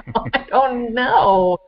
Well, it's different. It's weird because it jumps from on page 260 to 57. It looks like you were in November of 2014, and then all of a sudden we're back in January of 2014.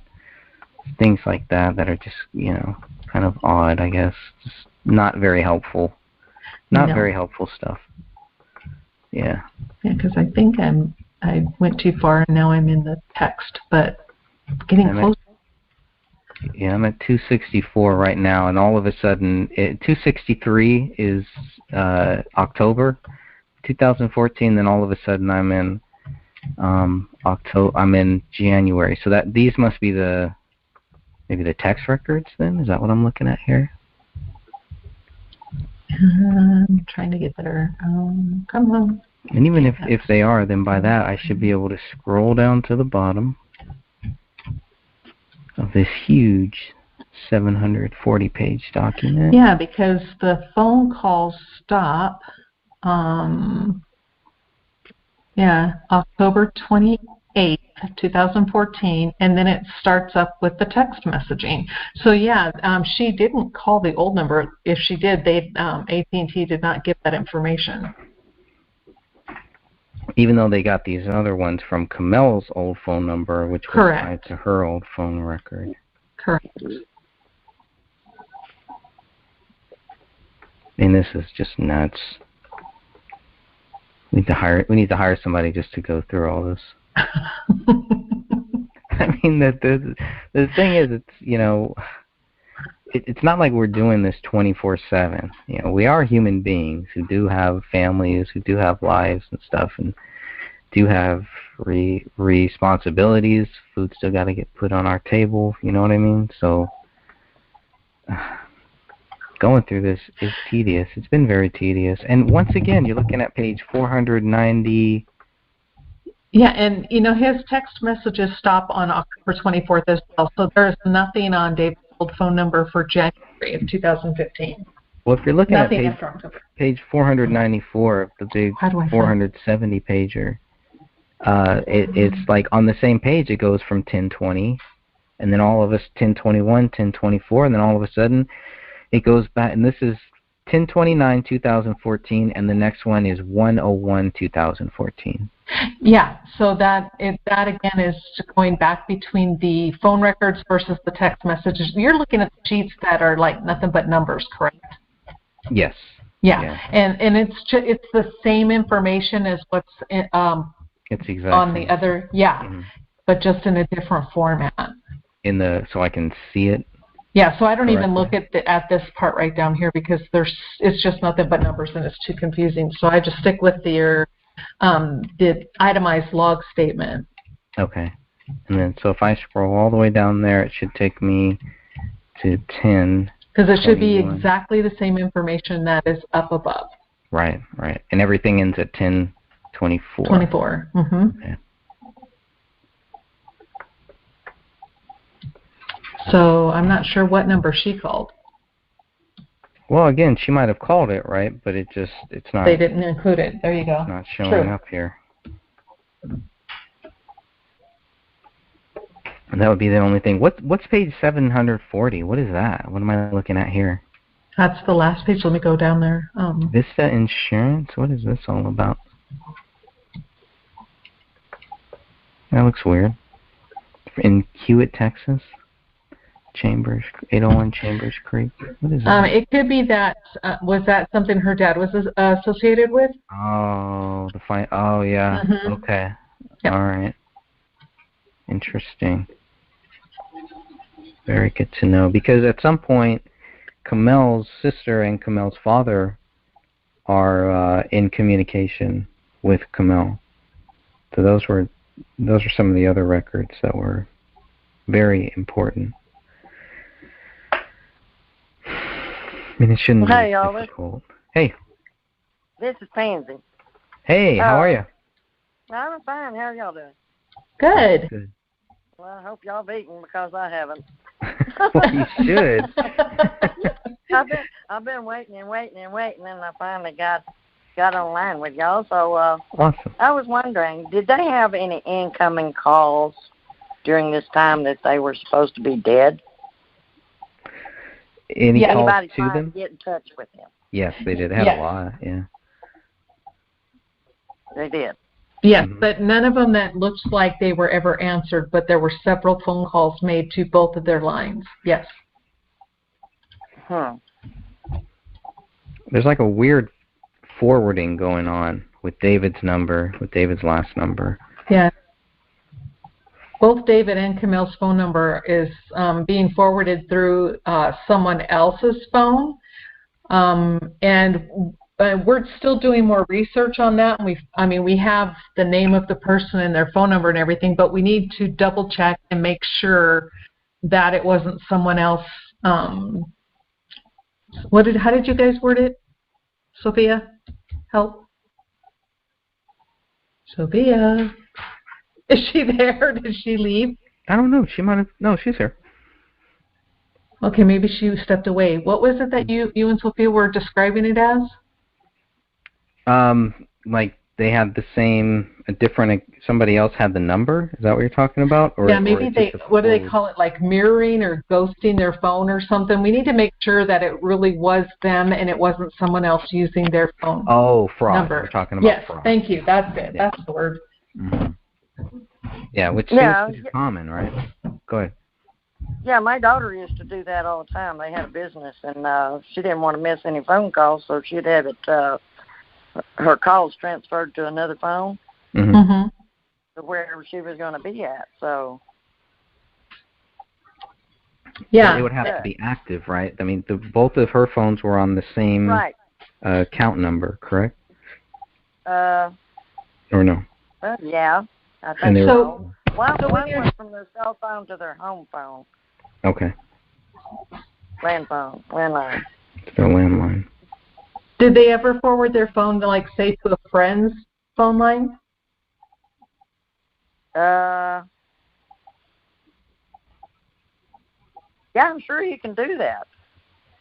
It's just whatever you want to forward that phone number to. Yeah, because this particular person shows up both on David's and Camille's phone line, and the number is constantly forwarded to or routed through this other person's phone number. And again, once we get clarification that it truly did belong to this person, we all will be divulging the name and explaining a little bit more. But until then, I don't want to throw somebody under the bus if they're innocent. Well, it could be that somebody was keeping track of their phone calls. Yes, that too. But would that show up on the AT&T phone records for David and Crowley? Well, I don't know. Now I don't know about that. I don't either. I got plenty of questions, no answers.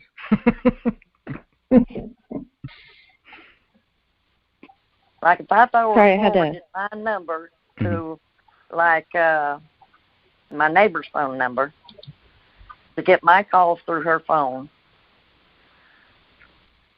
whose line would it show up on? Whose bill would it show up on? Whose bill would it show up? Our regular. Right.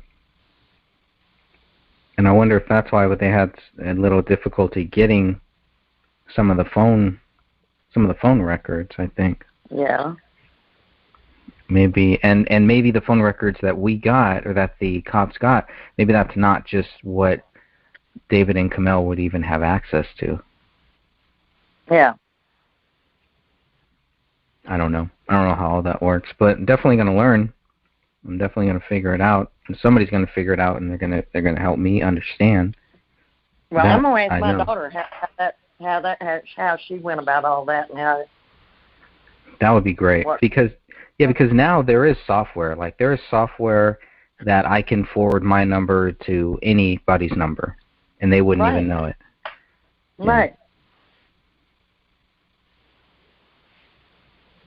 Yeah, I'll sure find out about that.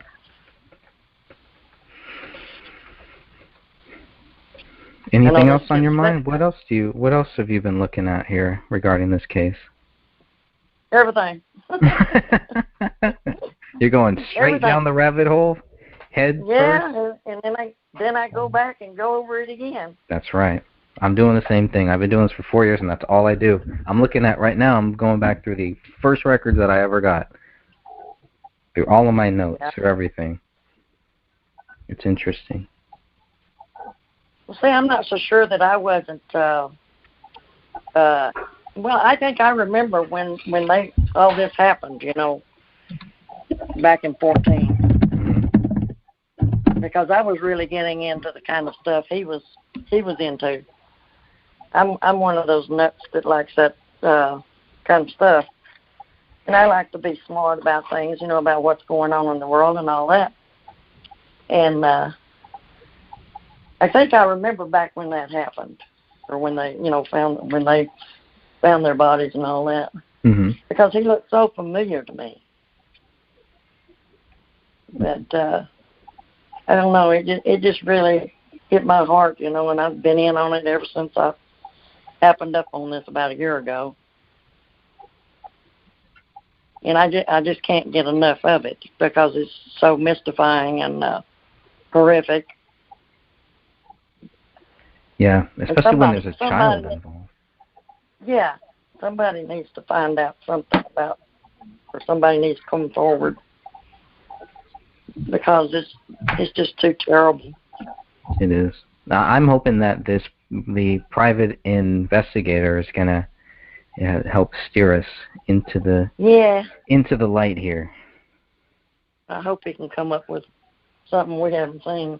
Me too. Or at least something that we can do. Give us some things that we can do. So, but I think right now it's just very important to just let the private investigator do their work, not to be a part of it, not to, I'm trying to stay out of it. I don't want to know. I don't know. I just want to know once it's done, I just want to see everything. That's all. Right. And I think many people do too. So. Yeah. And the question is, I guess, how long are we going to wait? I think a lot of people were head in, and I think a lot of people who have done a lot of great things for the group and for this case, they get burnt out and they leave. They get fed up. They get cyberbullied. I've had one person who was she was a teacher, or she is a teacher, or something like that. Some of the haters found out where she worked, called her boss, blah, blah, blah. It was a big stink. Things like that do happen. Many things like that do happen when people start looking at this case. I think it's kind of died down. I hope it's died down a little bit now, because now that there's so many more people looking at it, it's really getting hard for them to just to discount everything that we're talking about. Yeah. Well, I get into a lot of things that I get worried about my well-being too, because I speak my mind. There's nothing wrong with that. No, that's a good trait. That's a what? It's a good trait to have. Well, I don't know. It is. Come on, I'm trying to say it's okay because it's what I do. She's trying to rationalize her. Yes, I'm rationalizing. Well, Catherine, the first time I heard, I saw your videos on there. I really enjoyed listening to you, because you really put your mind to it, and I really like the way you lay things out. I really do. Well, thank you. You're welcome. I wish that I could have been a private investigator. Yeah, I had to learn. I'm 75 years old. I wish I could have been a lot of things. Hey, it's never too late. Never too late. Never too late. Well, I'll do it on my start own. right now. Yeah, I had to learn how to investigate things the hard way. So I'm very good at it. In fact, my last job, it was funny. It was a trait that they didn't realize that I brought to the one day I was going through records and searching things like I do, and I found something I wasn't supposed to find, and sent some correspondence to somebody that I wasn't supposed to know existed.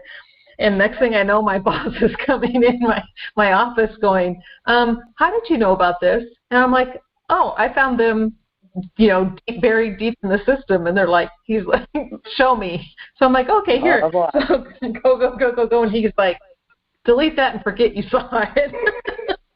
I'm like, oh, okay. So yes, I tend to find things out. It's funny when people say things and make up stories.